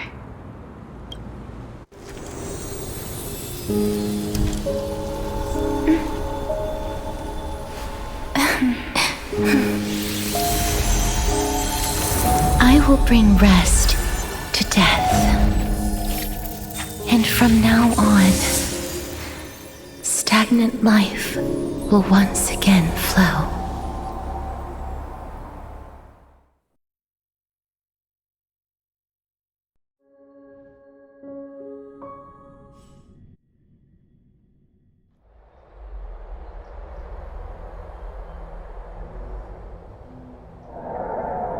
Time flies. In the blink of an eye, the 15th entry hour is already at hand. When this farce is over, your soul will be placed on the scales of life and death. Are you ready? No need to ask so many times. Of course I am. Then why do you drag your feet? Is your fear of crowds holding you back again? I simply find them too noisy. Paying attention to conceited fools like them would be an utter waste of my time. Such harsh words. As I see it, you are no less arrogant than they are. I couldn't agree more. Oh. I did not expect to hear that from you. Are you not going to refute me? I know myself better than you think I do. At the very least, better than a stowaway like you. And they say men whose ends are nigh have but kind words. Well, that is exactly why I chose you. Should I thank you for the compliment? The hour of the trial has come. Do you have an answer for me? And how will you prove the veracity of your argument? I suppose there is no point in putting this off any longer. Do you recall where we stopped the last time? You were saying that Amphorius's history is cyclical. Indeed. The demigods that bear the core flames eventually become the new titans at the world's end. Remember what happened on the Holy Mountain? Calypso, Naias. As their destined ends approached, one by one they left this world, leaving only the twins, who are fated to succeed death. Unfortunately, while their journey is consistent with ours, you and Calypso as well as Nikador and Naias, act as supporting evidence. I can only come up with a rough sketch for my theory of a cyclical history. For all the pains I took to reach this point, I had already lost hope of ever obtaining definitive proof. After all, the past is in the past. Proving that we are the legacies of heroes of the past is a hopeless endeavor. That is, until I met a girl named Polixia and her sister. If Castorus was truly sent from the past to the present for the Titan's self-serving reasons, then having lived through 2 cycles, and with Styxia as the pivot, she will no doubt be the link to connect all of this together. If the Twins of Death can bridge 2 cycles to reunite at the shores of the Sea of Souls, then my hypothesis will no longer be just a hypothesis. And you too will get the answer to your question. Well, that is all well and good, but how can you be so sure? If there is even the slightest error in your hypothesis, the girl will be shattered. It matters not. The most important quality a scholar must possess is foolhardiness. If you are overly cautious, then you'll never have the gumption to make the first step, and change will never come. Besides, I, Anaxagoras, am destined to overturn this farcical world. Come, let us go and teach those pathetic worms one final lesson.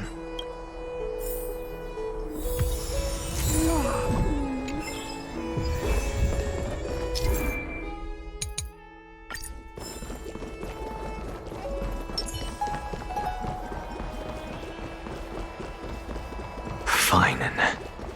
So they are leaving the final debate to him. Let those Chrysos heirs who started this terrible war hear you. Let them hear the voices of the people! As always, that woman knows how to stir up a crowd. Professor Anaxa, I thought you'd pass on this. Everyone must cast their vote, or this assembly would serve no purpose. Prof, do you truly think it's wise to entrust the fate of the world to an assembly like this? Akama has stood strong under this system for 1,000 years. It stands to reason that there is purpose in its existence. But that is not what you're asking, is it? What you really want to know is Aglaya making the right decision in entrusting the fate of the world to you? Nothing ever escapes you. I didn't spend all those years teaching you for nothing. Most people only take 4 years to graduate, if I recall. To tell the truth, I feel like I'm on my way to an execution chamber instead of a podium. So, do you have an answer to that question? No, I don't. I thought so. Because that question is not yours to ask in the first place. Is Aglaya entrusting the world to you the right decision? Don't make me laugh. That is a question that woman must answer herself. Why are you fretting about this on her behalf? Or have you been seeing yourself as her pawn all this time? Listen up. I'll say this only once. Flip your perspective around and ask yourself this instead. What should I do to ensure that the world doesn't stray from the correct path? That is what you should be thinking about. You still have time, so give it some thought. Oh, and don't bother telling me the answer. Tell it to those begging for salvation from the gods. Got it. Thank you, Professor Anaxa. That's Anaxagoras to you. Who will you be voting for? That'll depend on how well you perform. May Circe safeguard your thoughts.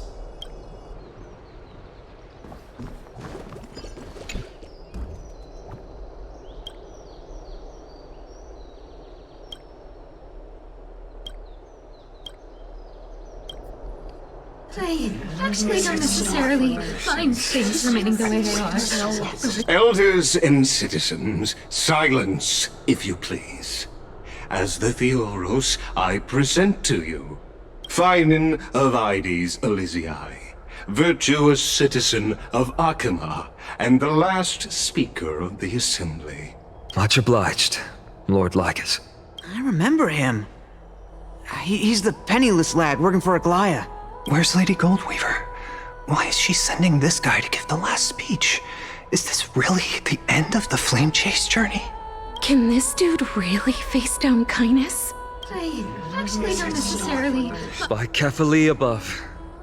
Dear citizens of Akima, as you look upon me, so too do I see you. I see your fear and misgivings, your apprehension about the discord between the Chrysos heirs and the Council of Elders, and your uneasiness about the future of the Holy City. Yet, before you contemplate something as grand as the fate of the world, I ask that you look closer. Look beyond the horizon illuminated by Kefali, at the crisis threatening to overwhelm us. What? Ides Elysiae, my beloved hometown, is a village forgotten by time. It is a place with the most invigorating breeze and wheat fields that spread all the way to the sea. I once thought that there I would enjoy a lifetime of peace and quiet with my friends and family. How I wish I could invite all of you to that paradise, far from the noise and chatter of the world. Alas, I can't, because she and all that she nurtured, all that I loved, they have long been devoured by the black tide. My beloved home is no more. I will never forget the day the black tide struck. My father, Hieronymus, fought with a broken sword to his last breath to protect his child. My mother, Aldada, she was ripped apart by monsters. Also, I might live to stand before you here and now. Galba, he was a hunter. But in the end, those arms that once drew a bow instead embraced Piso, his beloved son, as they both breathed their last.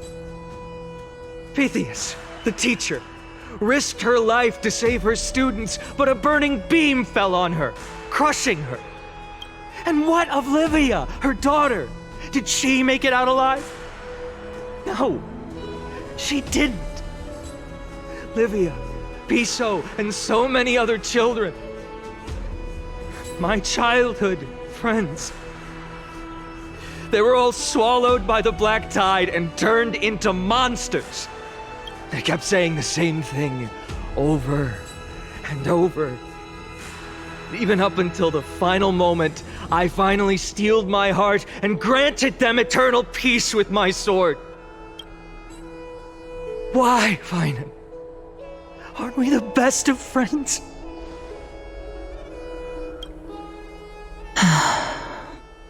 That is the black tide. A looming threat that can bring Akima to its knees any time.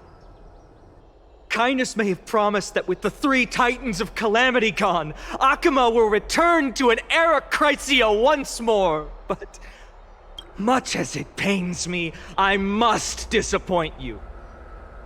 While the demigod of strife has done everything in his power to hold them back, they are still coming. By now, the name of that black-robed swordmaster, the Flame Reaper, has likely echoed throughout the city already. The roaring thunder is a message from the strife demigod. The Flame Reaper has risen from death, and they hunger for the core flames of the gods.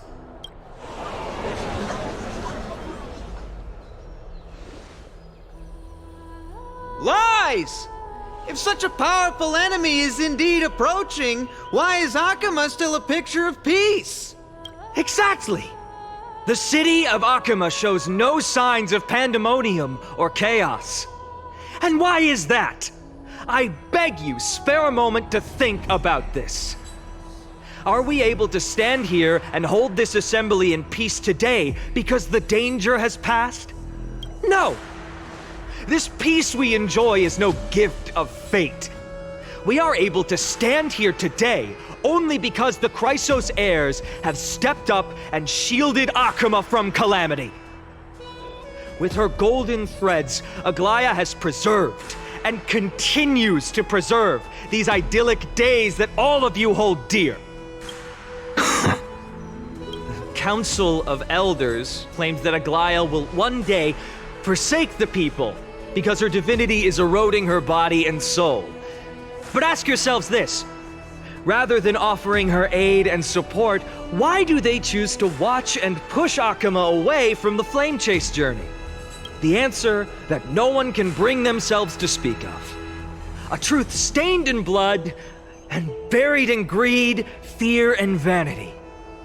Allow me to lay it bare before you. It is because the Council of Elders, which bears Akima's history and honor, along with this citizens' assembly we once took so much pride in, are now infested with vermin.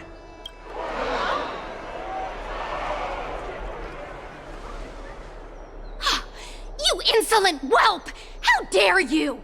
It is true that Aglaya has reached her limit. Why? Because she has been working tirelessly to weave the defenses of our holy city against the encroaching evil. All while these vermin are making up baseless accusations about her and scheming in the shadows. Not once has she ever failed Akama. Yet these vermin attempt to tear her apart, tarnishing her name with unfounded allegations. She may have been blessed by divinity, but hasn't her heart always stayed true to humanity? They attempt to mislead you and reduce this assembly to a crude standoff between gods and humans, but citizens of Akama. Once more, I implore you to open your eyes and look at those around you. Examine them closely. Beneath all that finery, do you see the good heart of a human or the poisonous glands of a pest? Make your judgment, then turn your gaze to the demigods whom so many of you regard as cold and merciless. Do you not see the light of humanity in them? And those who wear the mask of humanity yet utter only hurtful, slanderous words. Can you not see that their souls have been corrupted by power?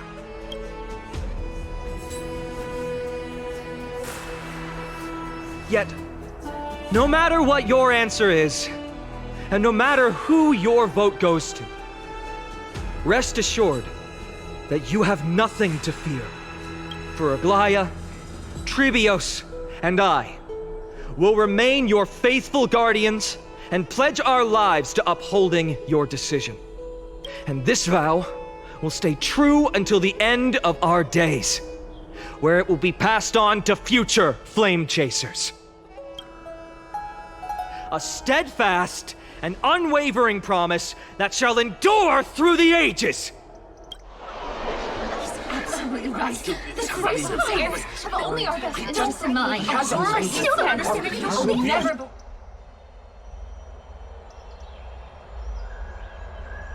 At the present time, on the scales of Talentum, those who call for the continuation of the Flame Chase journey, and those who demand its suspension. Each faction holds an equal share of votes, resulting in a perfect balance. As expected. This is the moment when the Flame Chase journey is the closest to its end. And now, it's your turn to vote, Lord Anaxagoras. Is there anyone else who hasn't voted? No, you're the last. Cast your vote with care, for your decision will break this impasse. I have long since made a decision. Very well. May you bring much needed change to this farcical world. Last vote.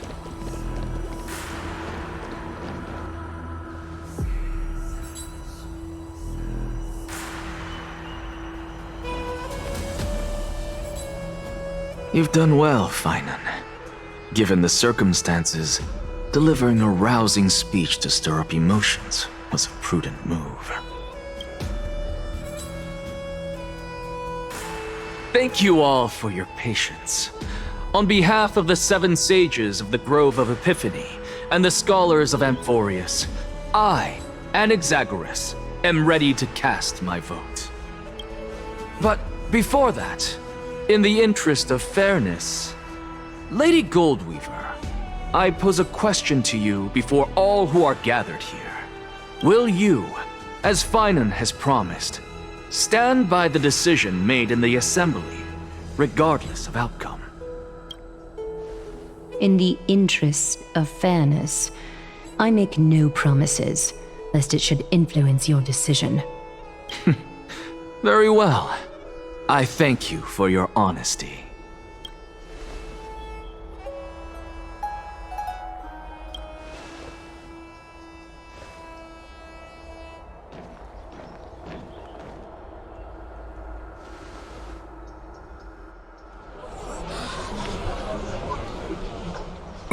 What's he doing?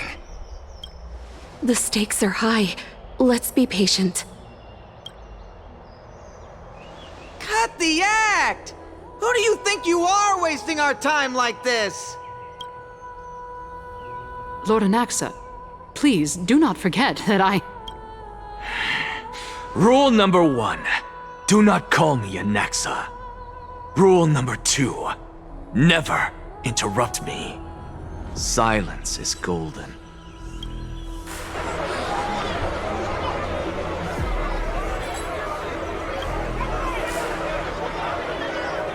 Just vote already. What are you waiting for?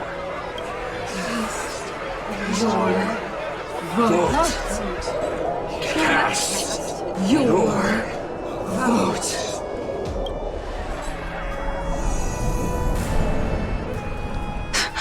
I cannot help but wonder, is every hardship in the world something you will exploit and use to your advantage? How else am I supposed to make use of this situation where my body and soul are separated? Oh, Circes. Or should I say Calypso? Accompany me on this final journey. Let us journey to the Netherrealm and see how she will substantiate the answer to your question and validate my decision. We need only to follow the sound of the tides.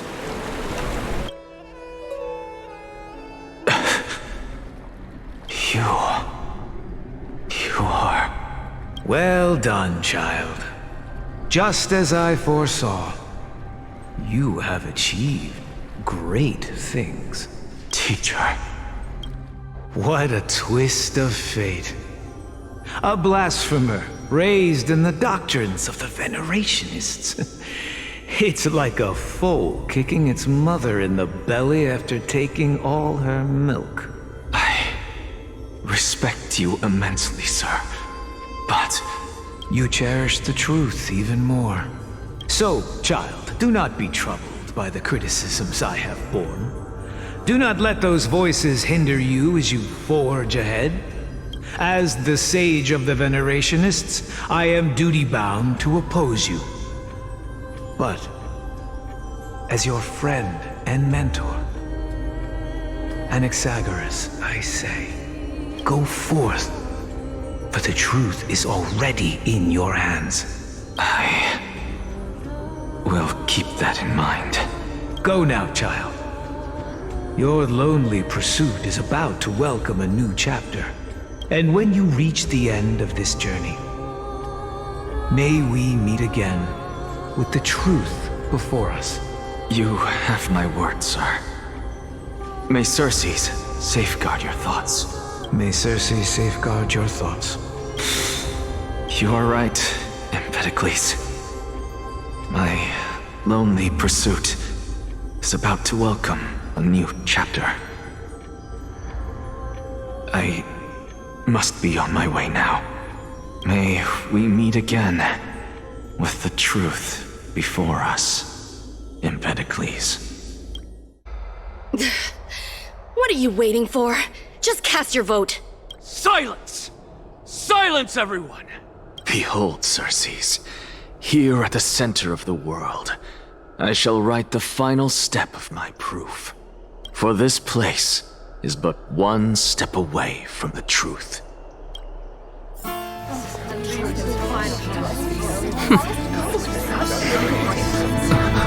Professor, I completed the proof you wanted.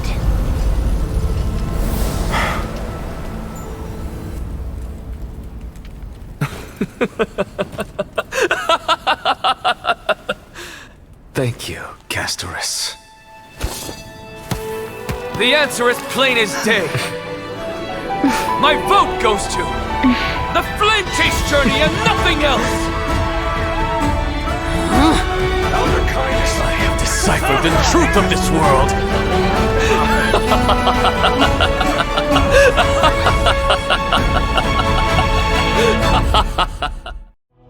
With the balance shattered, the result is clear. By carefully enter Lenten above, as the Theoros I have observed. No! Lygus, you can't! Onyxa, what have you done? Have you lost your mind? I hope you are prepared for the harsh punishment awaiting you. Mark my words, I will make sure that clever head of yours never forgets the price of betrayal! Have you forgotten? I told you that happens to be one of my rare talents. You put on such a grand performance just to aid their preposterous flame chase journey? Performance? No, you are quite mistaken. I may be paranoid by nature, but I've always been known for my honesty. If you really understood me, Lady Kindness, you'd realize that I never had any interest in your pathetic little game of politics. Factions, standpoints, they are jokes in my eyes. I have never once switched sides, because I, and I alone, am the truth.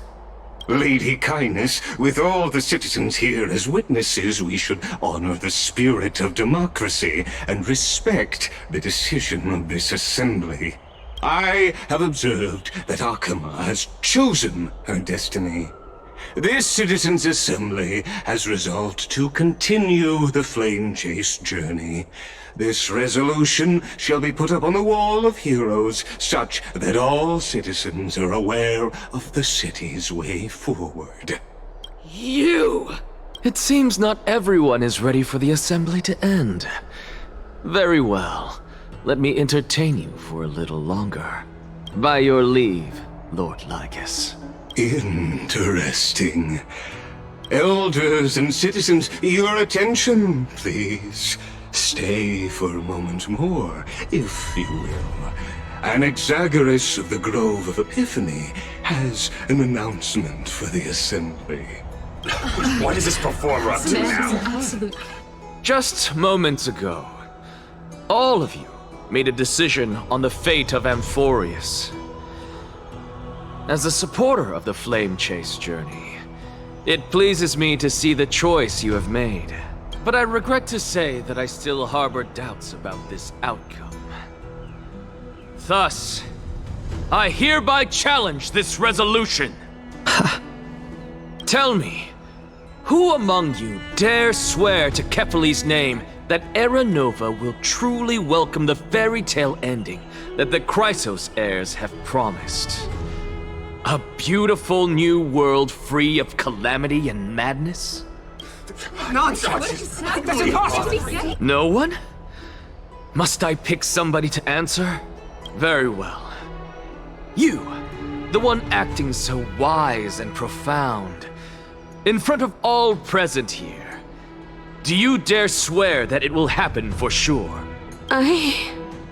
No? Fine. Next.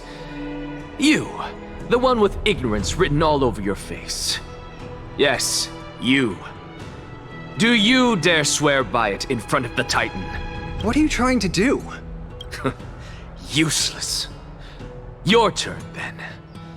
With that smug look of yours, you must be confident that the Flame Chase journey is the best course to take, right? Hey! Mind your tongue! So, no one? I see. In that case, fine then. Answer me this. Your speech was filled with such passion just now. How confident, then, are you in making this promise? Professor, what are you doing? Let him continue with his performance.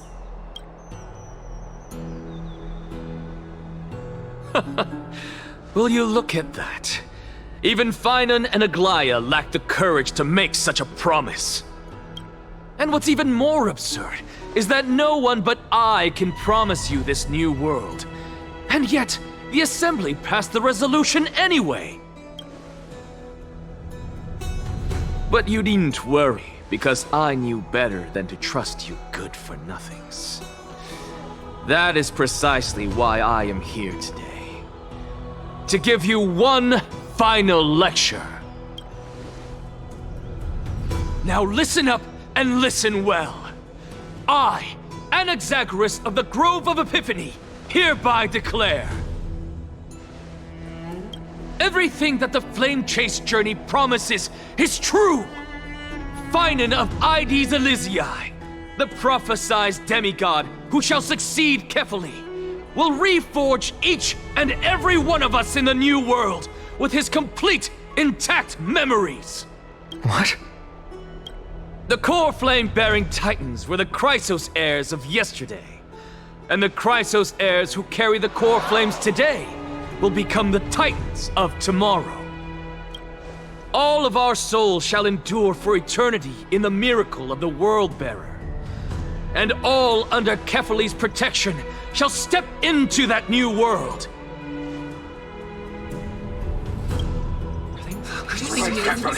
This is pure blasphemy! It's impossible. What?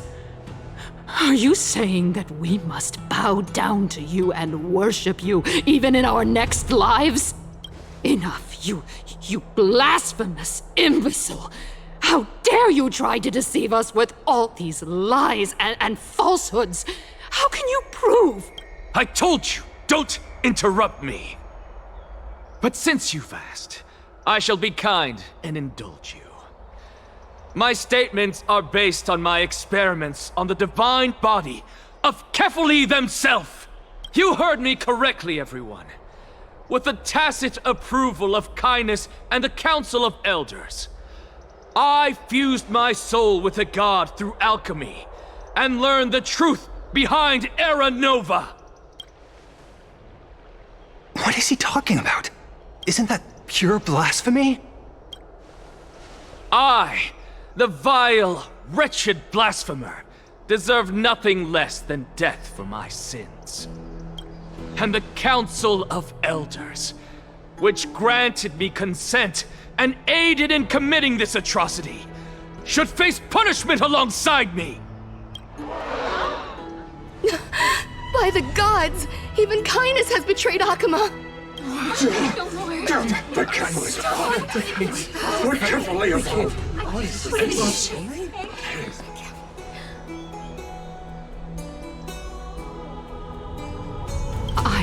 I had no knowledge of his transgressions. He did that on his own. The Council of Elders bears no responsibility for his actions.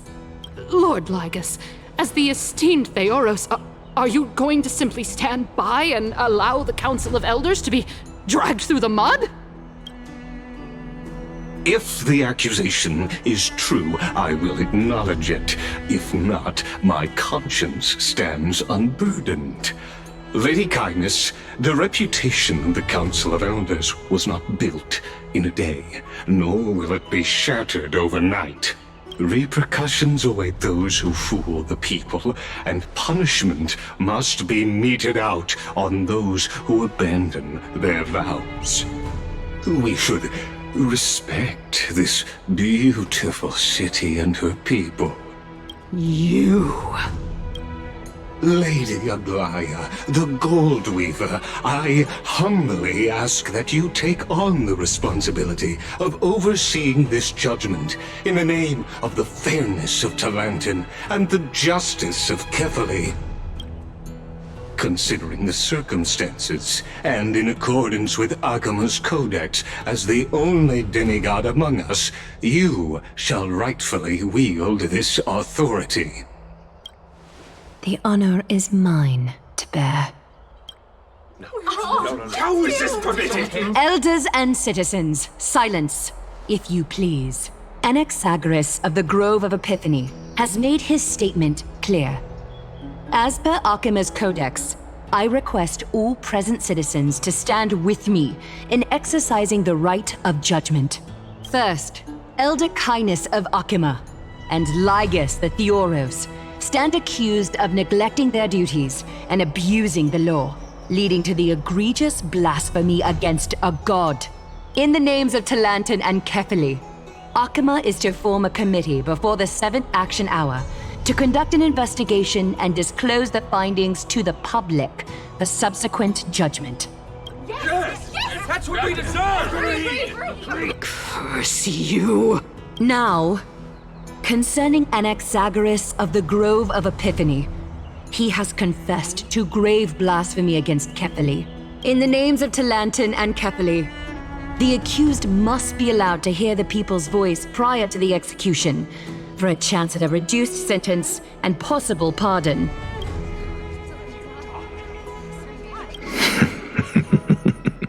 Professor. Let him die! Let him die! Let him die! Let him die! Let him die! Let him die! What decision will you make, Lady Goldweaver? Enough with the hesitation, Aglaya. This is not like you. Let him die! Then, in light of the people's voice, O Talantin on high, may you bring death upon him.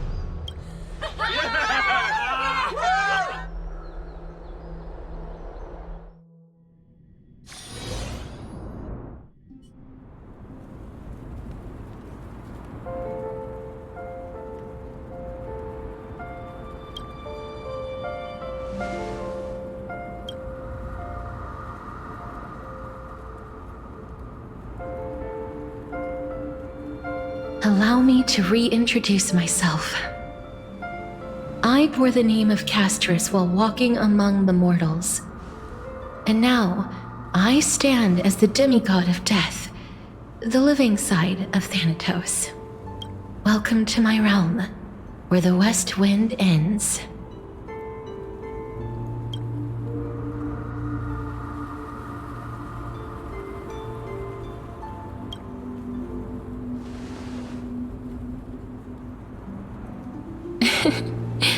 You're still as energetic as always.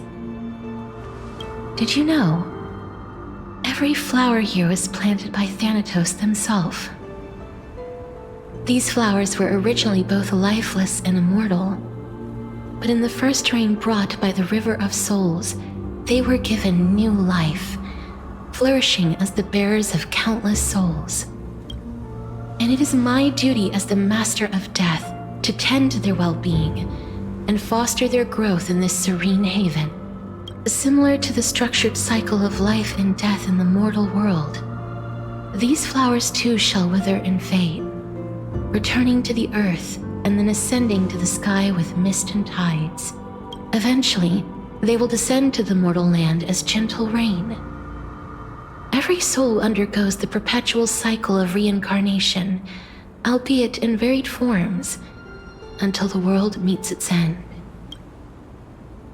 Yet, sadly, there's no time left for Emphorius to wait for when the flowers bloom again. No, death is the power at my fingertips. It once led the souls of the deceased here, but I shall open the gate of the netherworld and return you to the realm of the living. In exchange, please, take the core flame of death with you and complete the flame chase journey.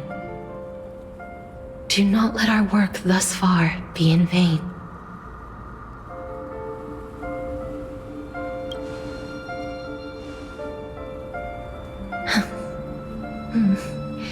Just like the other demigods, I will stay here and embrace my destiny.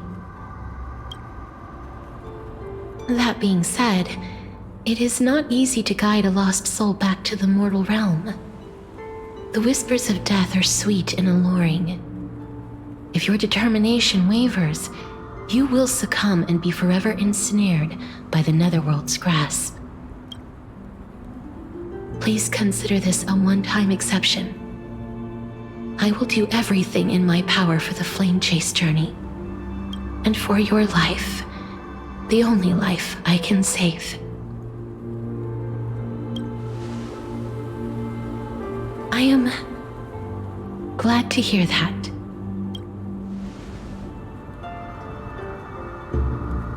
Over here!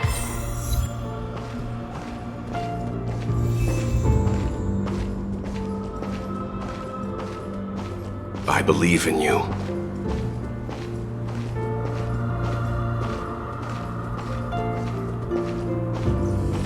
Death is such a sweet joy.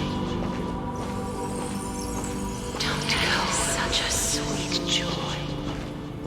Lift your chin up high and step forward with us toward tomorrow! That's right. Keep your eyes on the dawn. Onward. Show me your courage.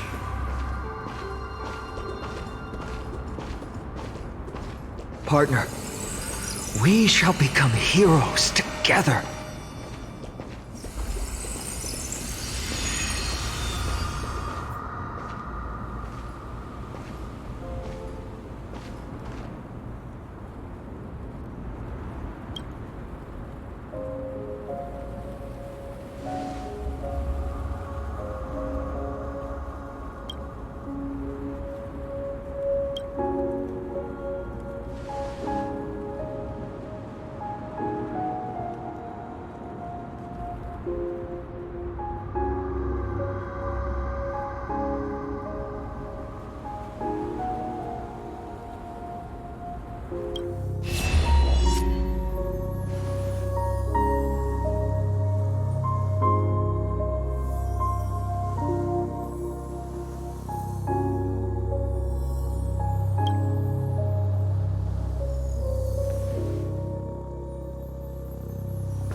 All of this is proof that you once lived.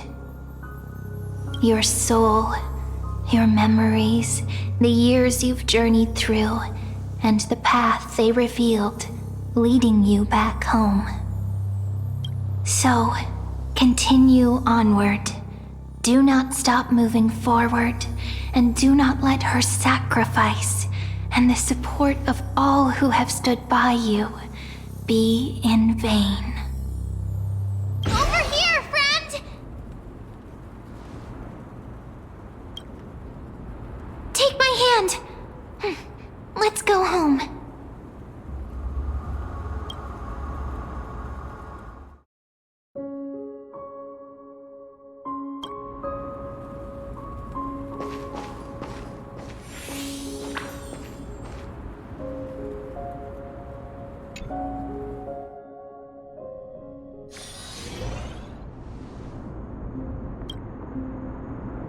At last. I knew you could do it. Your soul is still perfectly whole. As if some kind of force is trying its best to keep it together. Is it Orynyx's final blessing? Or is it a miracle of your own? It's truly incredible. Such a strange surge of familiarity. So hard to describe. Perhaps it is fate, once again fulfilling its own design. Or perhaps it is the laws from beyond the sky, so familiar to you, that intertwined our fates long ago. It seems that this is the riddle which cannot be solved anytime soon. The sensation of becoming a demigod is truly wondrous. It's as if the river of souls is winding its way through the depths of my spirit, transforming with each breath into a fine rain that nourishes the world. Do you recall that prophecy? At the end of the sea of flowers, the souls of the living shall warm thy fingertips, and after an embrace, there shall be eternal separation. I promised you that I would do everything in my power to give it another meaning.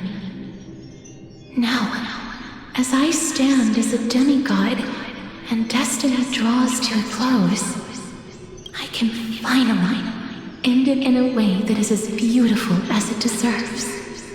The wish I once sought but could never grasp is now within reach. In this brand new world, every blooming life will lift its arms in celebration and recount the profound meaning of this very instant. Every touch, every embrace we share will never again be an ice-cold loss. They will radiate with an intense warmth, sowing love far and wide throughout the land.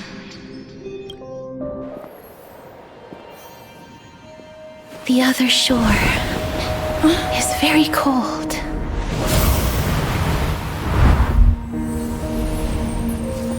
May I borrow your warmth one last time?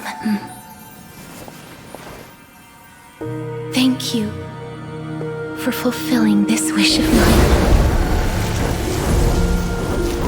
The place I'll be going to is what humans call the Land of Sorrows. But with this heartbeat and the residual heat of this embrace, I shall turn the nether realm into a gentle place of rest.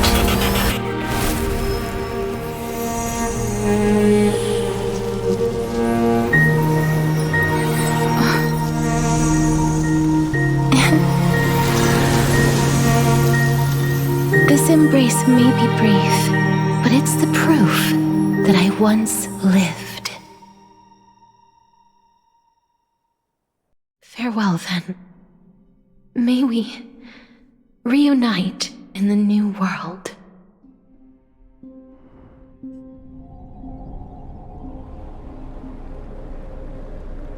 That grand and absurd performance was what you've been seeking your whole life? I gave up everything in search of truth. And it culminated in this very moment. You, on the other hand, performed as I expected. You did not hesitate when you saw the chance to attain power. It's as if you...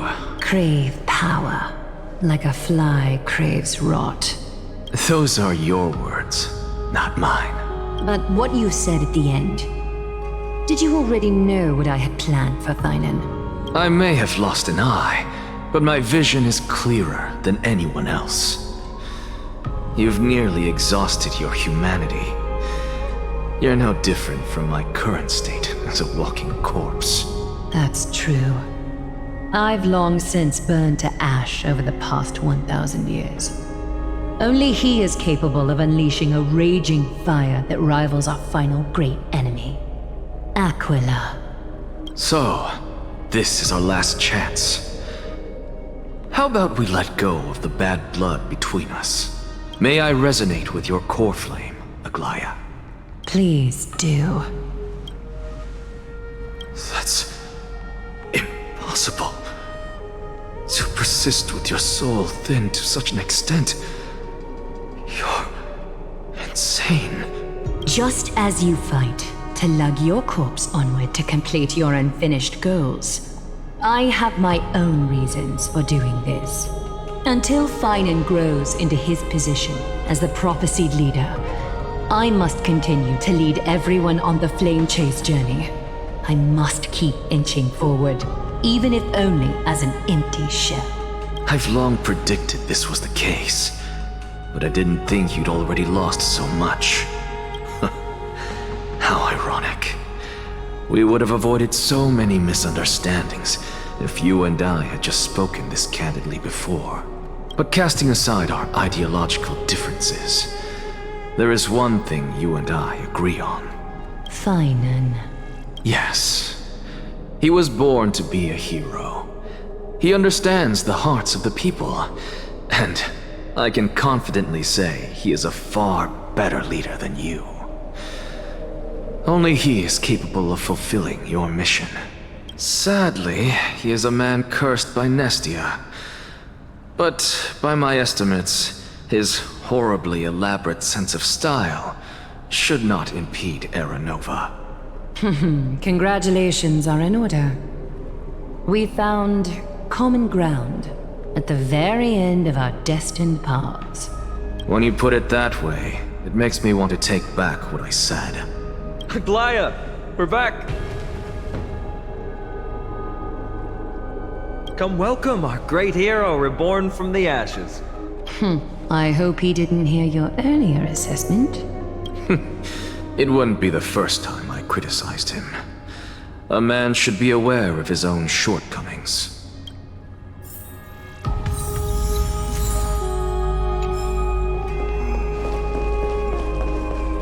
I'm glad. But I don't see Castris among your number. It looks like she not only helped me prove my theory, but helped you fulfill your mission as well.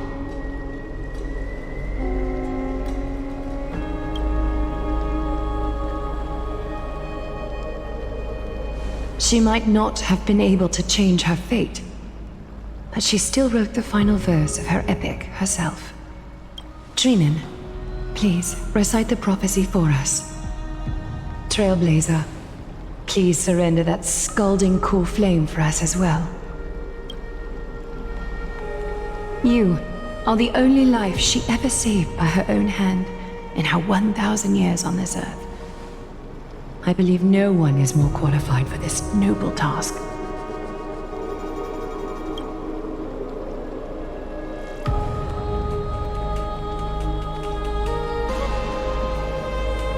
O gods who have returned, and gods who are still watching, today we bring you a soul laid bare. The hand of shadow, Thanatos, remembered their name from the past.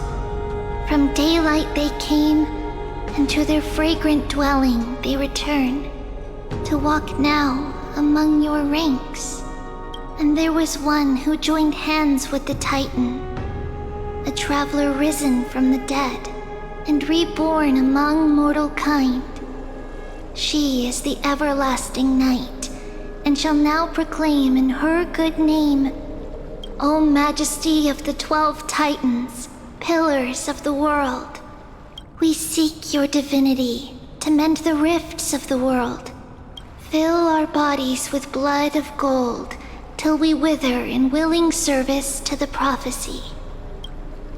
Step forward, trailblazer from beyond the sky, and together with us, surrender the core flame and carve their star into the sky.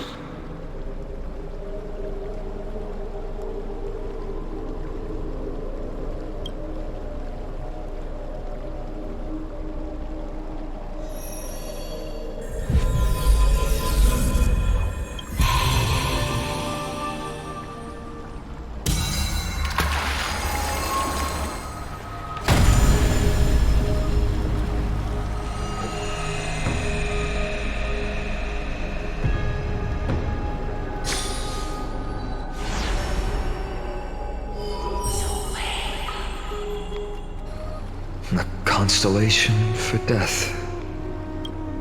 For life and death, to be more precise.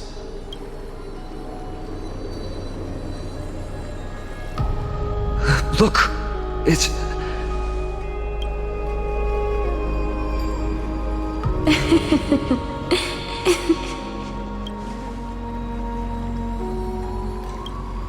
No, it's only a divine echo. I think she's here for the trial.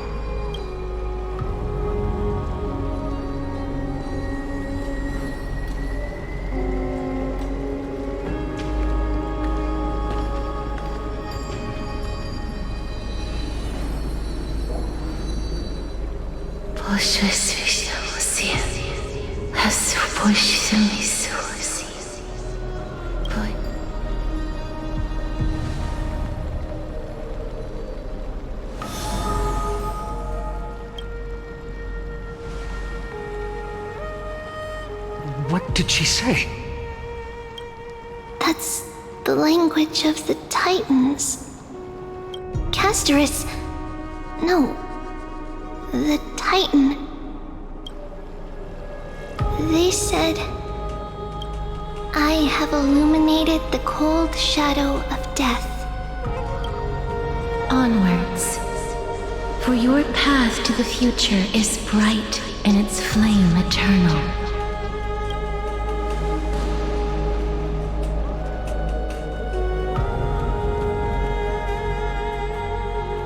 Do not forget.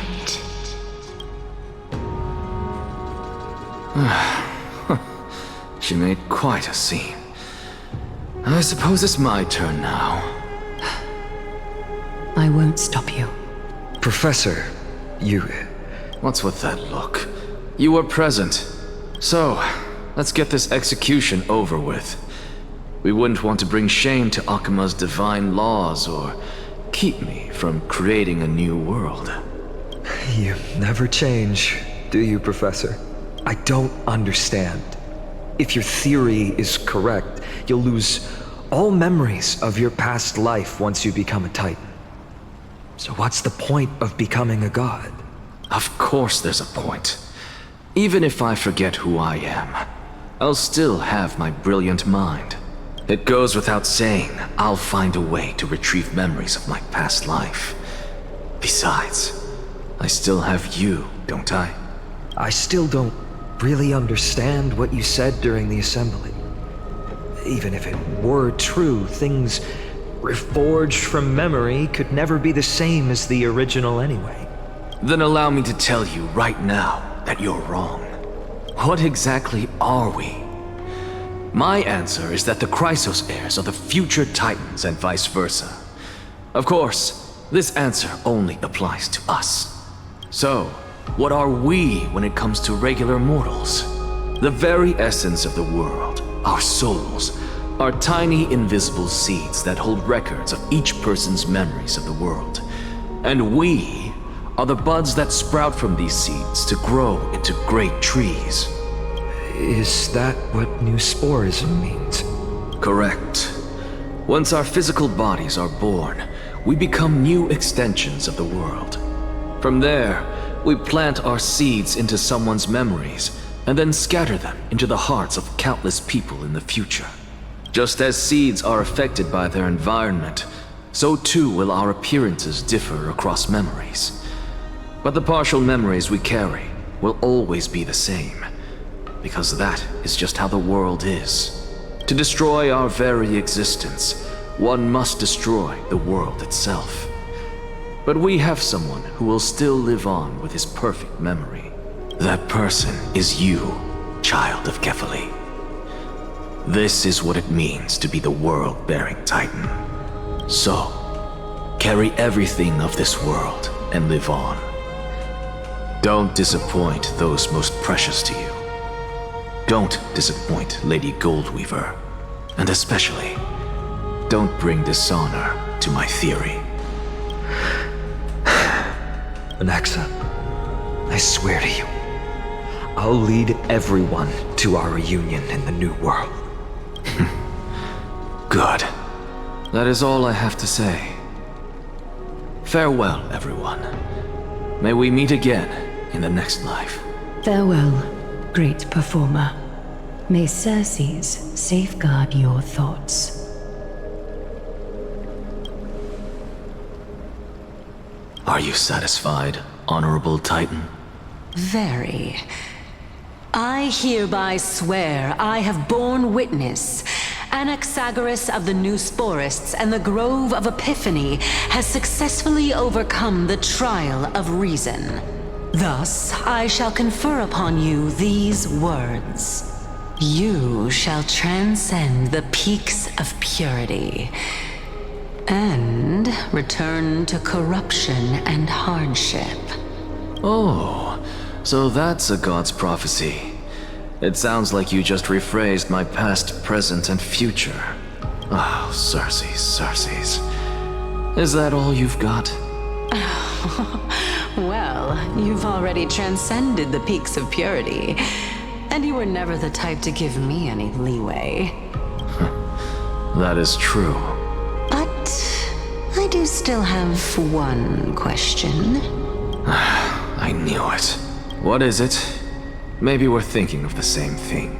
As you've so boldly stated, we and the world itself live on through the memories of others. If that is the case, whose memories did the very first new spore sprout from?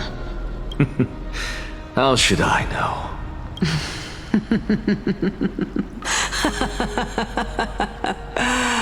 Oh my. But since we are both equally curious, we should allow the children of humanity who come after us to investigate in our stead.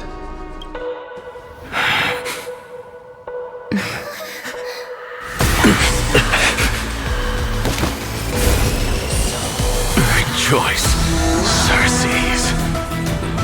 I sow the seeds of suspicion in the new world with your soul! And now, the objective is complete. That is all.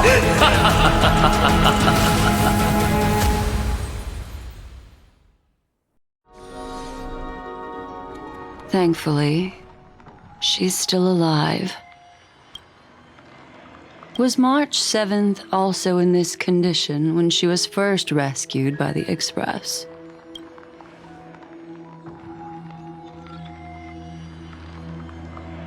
But she still woke up naturally. Looking on the bright side, that might happen this time as well.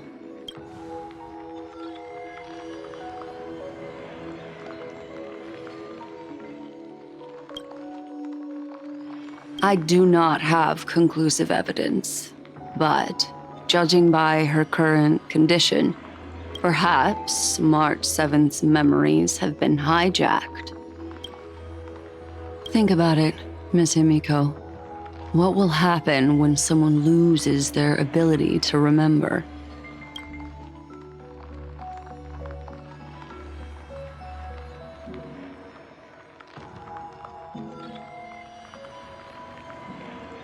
Unfortunately, short-term memory is an entirely different concept from the inability to remember. Perhaps it is difficult for you to imagine, but an individual who has lost their ability to remember turns into nothingness. The belief of the Garden is that everything in this universe can be interpreted through memories. This is the driving force behind the continuance of this path. The past is made up of memoria, while the future is a possibility that will eventually be converted to memoria. But the present, it doesn't really exist, and it's only an abstract expression. Therefore, when a person is affected by the path and loses their ability to remember, their physical form will also be affected. These ice crystals are a manifestation of that.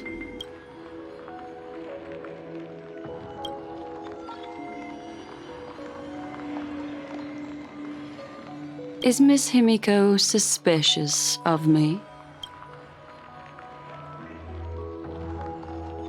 In other words, now is the time for me to prove my innocence. That's not a problem, of course. The true reason behind my intentions is that Amphorius holds special significance.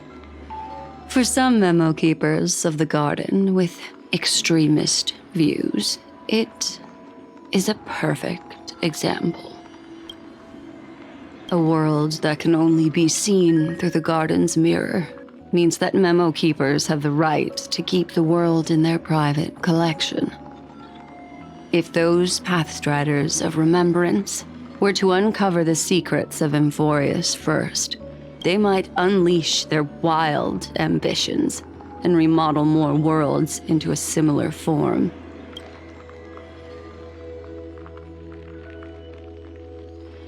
I chose to remain quiet before, because I did not want to involve you in the garden's internal conflicts.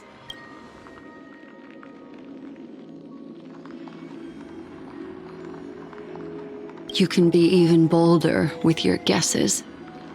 The people that I'm talking about, they aren't just individuals. They are an organization that has already attached itself to the pinky finger of Fu Li. I cannot be certain, but at the very least, they are capable of doing so. I am deeply sorry about what has happened to March 7th, but the deal that I propose still remains a fair one. Amphorius is still an excellent destination, and investigating further might allow us to uncover the truth behind the accident. Miss Himiko, the wisest choice right now is for us to continue cooperating.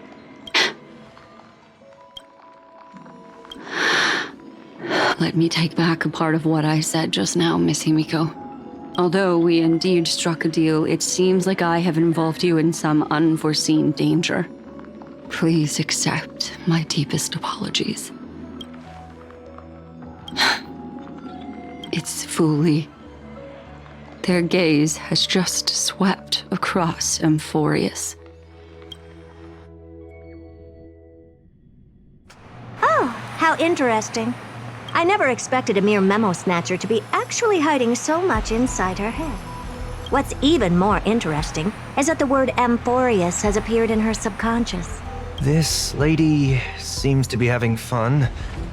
Is she usually like this? It's, hard to explain. What are you two whispering about? Has it not occurred to you that I can hear everything clearly? Please pardon me, Madam Herta. Would you mind sharing with us what you've discovered? The ones who need help are the Astral Express. You will have to put up with my methods, even if they are rather unconventional. Let's get back to the topic. By using the fourth mirror, I rummaged through the brain of this memo snatcher and learned a good deal. Not only does this person know of Amphorius, but there are also many memo keepers who are interested in the place. I searched through her consciousness and found the following terms: the Eternal Land, the Rejected Land, and the private collection of the Garden of Recollection. It seems like Miss Black Swan is indeed hiding some things from us. Since I'm not able to find any useful clues from the outside, why don't I personally visit this mysterious Amphorius? You're planning to head to Amphorius yourself? Yes, but not in the flesh like you all foolishly did. See these Herta mirrors? With them, I can project my data spirit entity to any corner of the cosmos through spatial warps, without even needing to leave my room. But of course, these corners of the cosmos must be within the coverage zone of inter-astral peace communications. After all, this is collaborative technology. I see. You do seem like the more indoor type. Although that star zone is not within the network of the IPC, the Express itself can serve as a signal station. Come, give me the astral chart coordinates, then sit back and enjoy the show.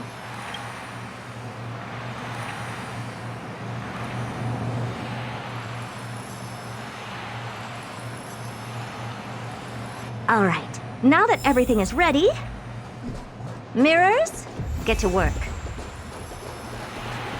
First mirror, input the coordinates. You'll be in charge of the spatial warp. As you command, Madam Herda. The preparations are complete. I wish you a pleasant journey ahead. Second mirror, prepare for the thought refraction. There's still some distance from the Astral Express to the Amphoria's celestial body. You're in charge of sending me over. This time, raise the power to the maximum. Don't be stingy. Oh, okay. I won't fail the mission, Madam Herda.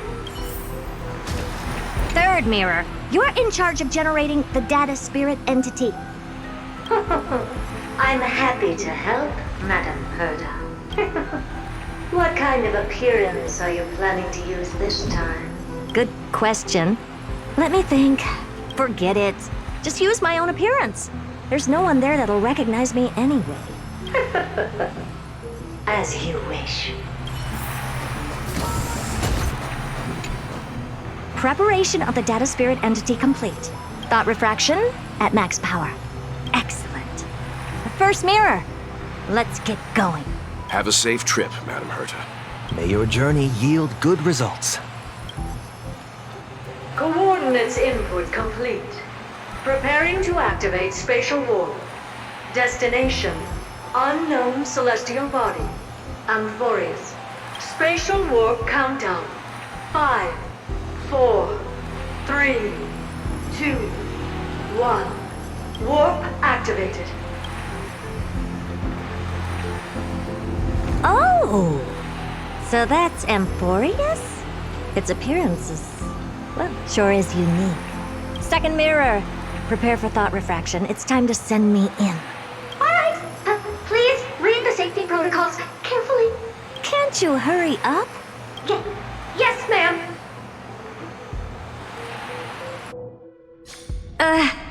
I didn't expect it to be so turbulent. I should have asked the second mirror to use slightly less power. Oh, what a magnificent sight! Is this the entrance to Amphorius? Let's see.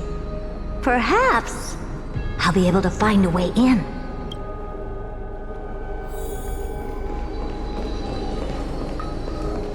What's this? A statue? It's ugly. I don't like it.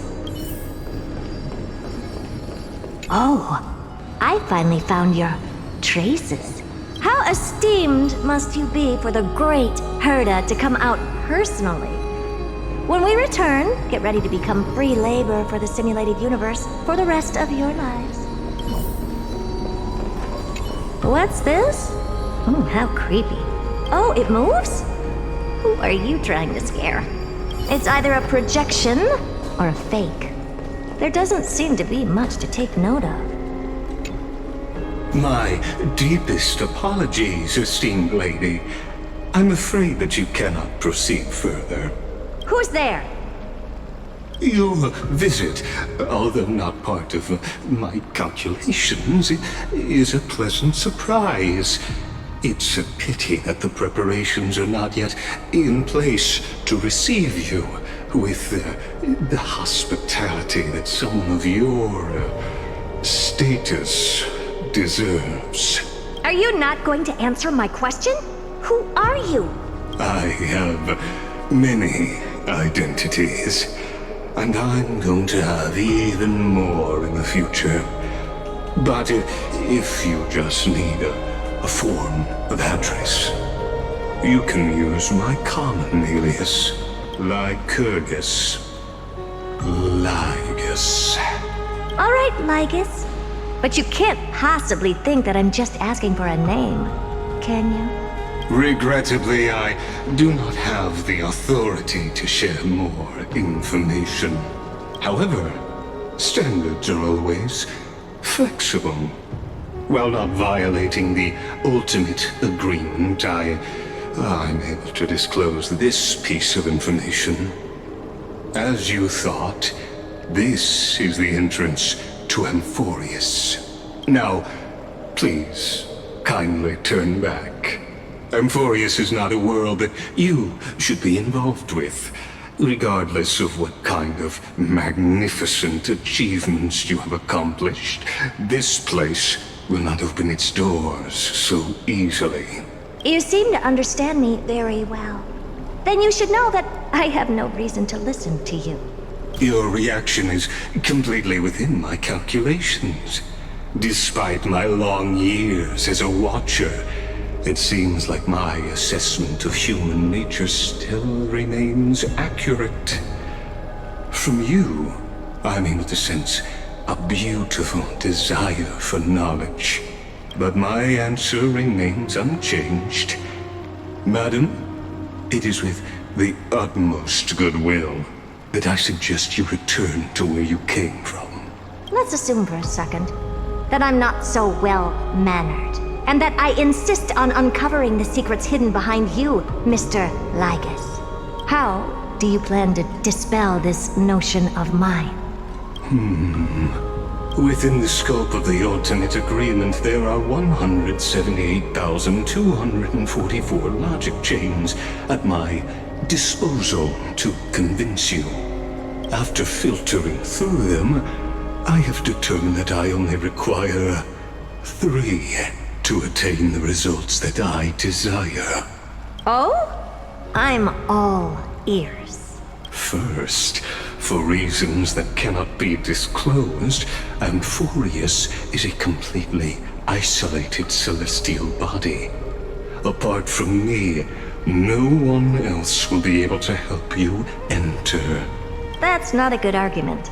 Second, if your plan is, as you've alluded to previously, to force me into cooperating by showing hostility, do know that, just like you, I have basked in the gaze of the erudition. I stake my honor and assure you that, in the worst-case scenario, our mutual destruction will be inevitable. Oh, no wonder I couldn't find a back door. When I did a scan of our surroundings, the safety protocols on you are comparable to Screwy's. How interesting. I assume that you still wish to hear the 3rd logic chain? Of course. Why wouldn't I? 3rd, even if you exhaust all your means and find a way to break through, you will surely give up once you understand the consequences of your actions. After all, throughout your long life, as much as you'd hate to admit, your conscience has played a crucial role. What a brazen robot. You think that you can actually understand me through your paltry calculations? But since you put it that way, why don't you tell me what these consequences will be? It concerns the 3rd path that is entangled with Amphorius. A path that you and your friends still very much lack understanding of. The destruction. So, if you ignore my warnings and persist in your ways, you will break the shackles of a Lord Ravager. And when that happens, their fury will engulf the cosmos.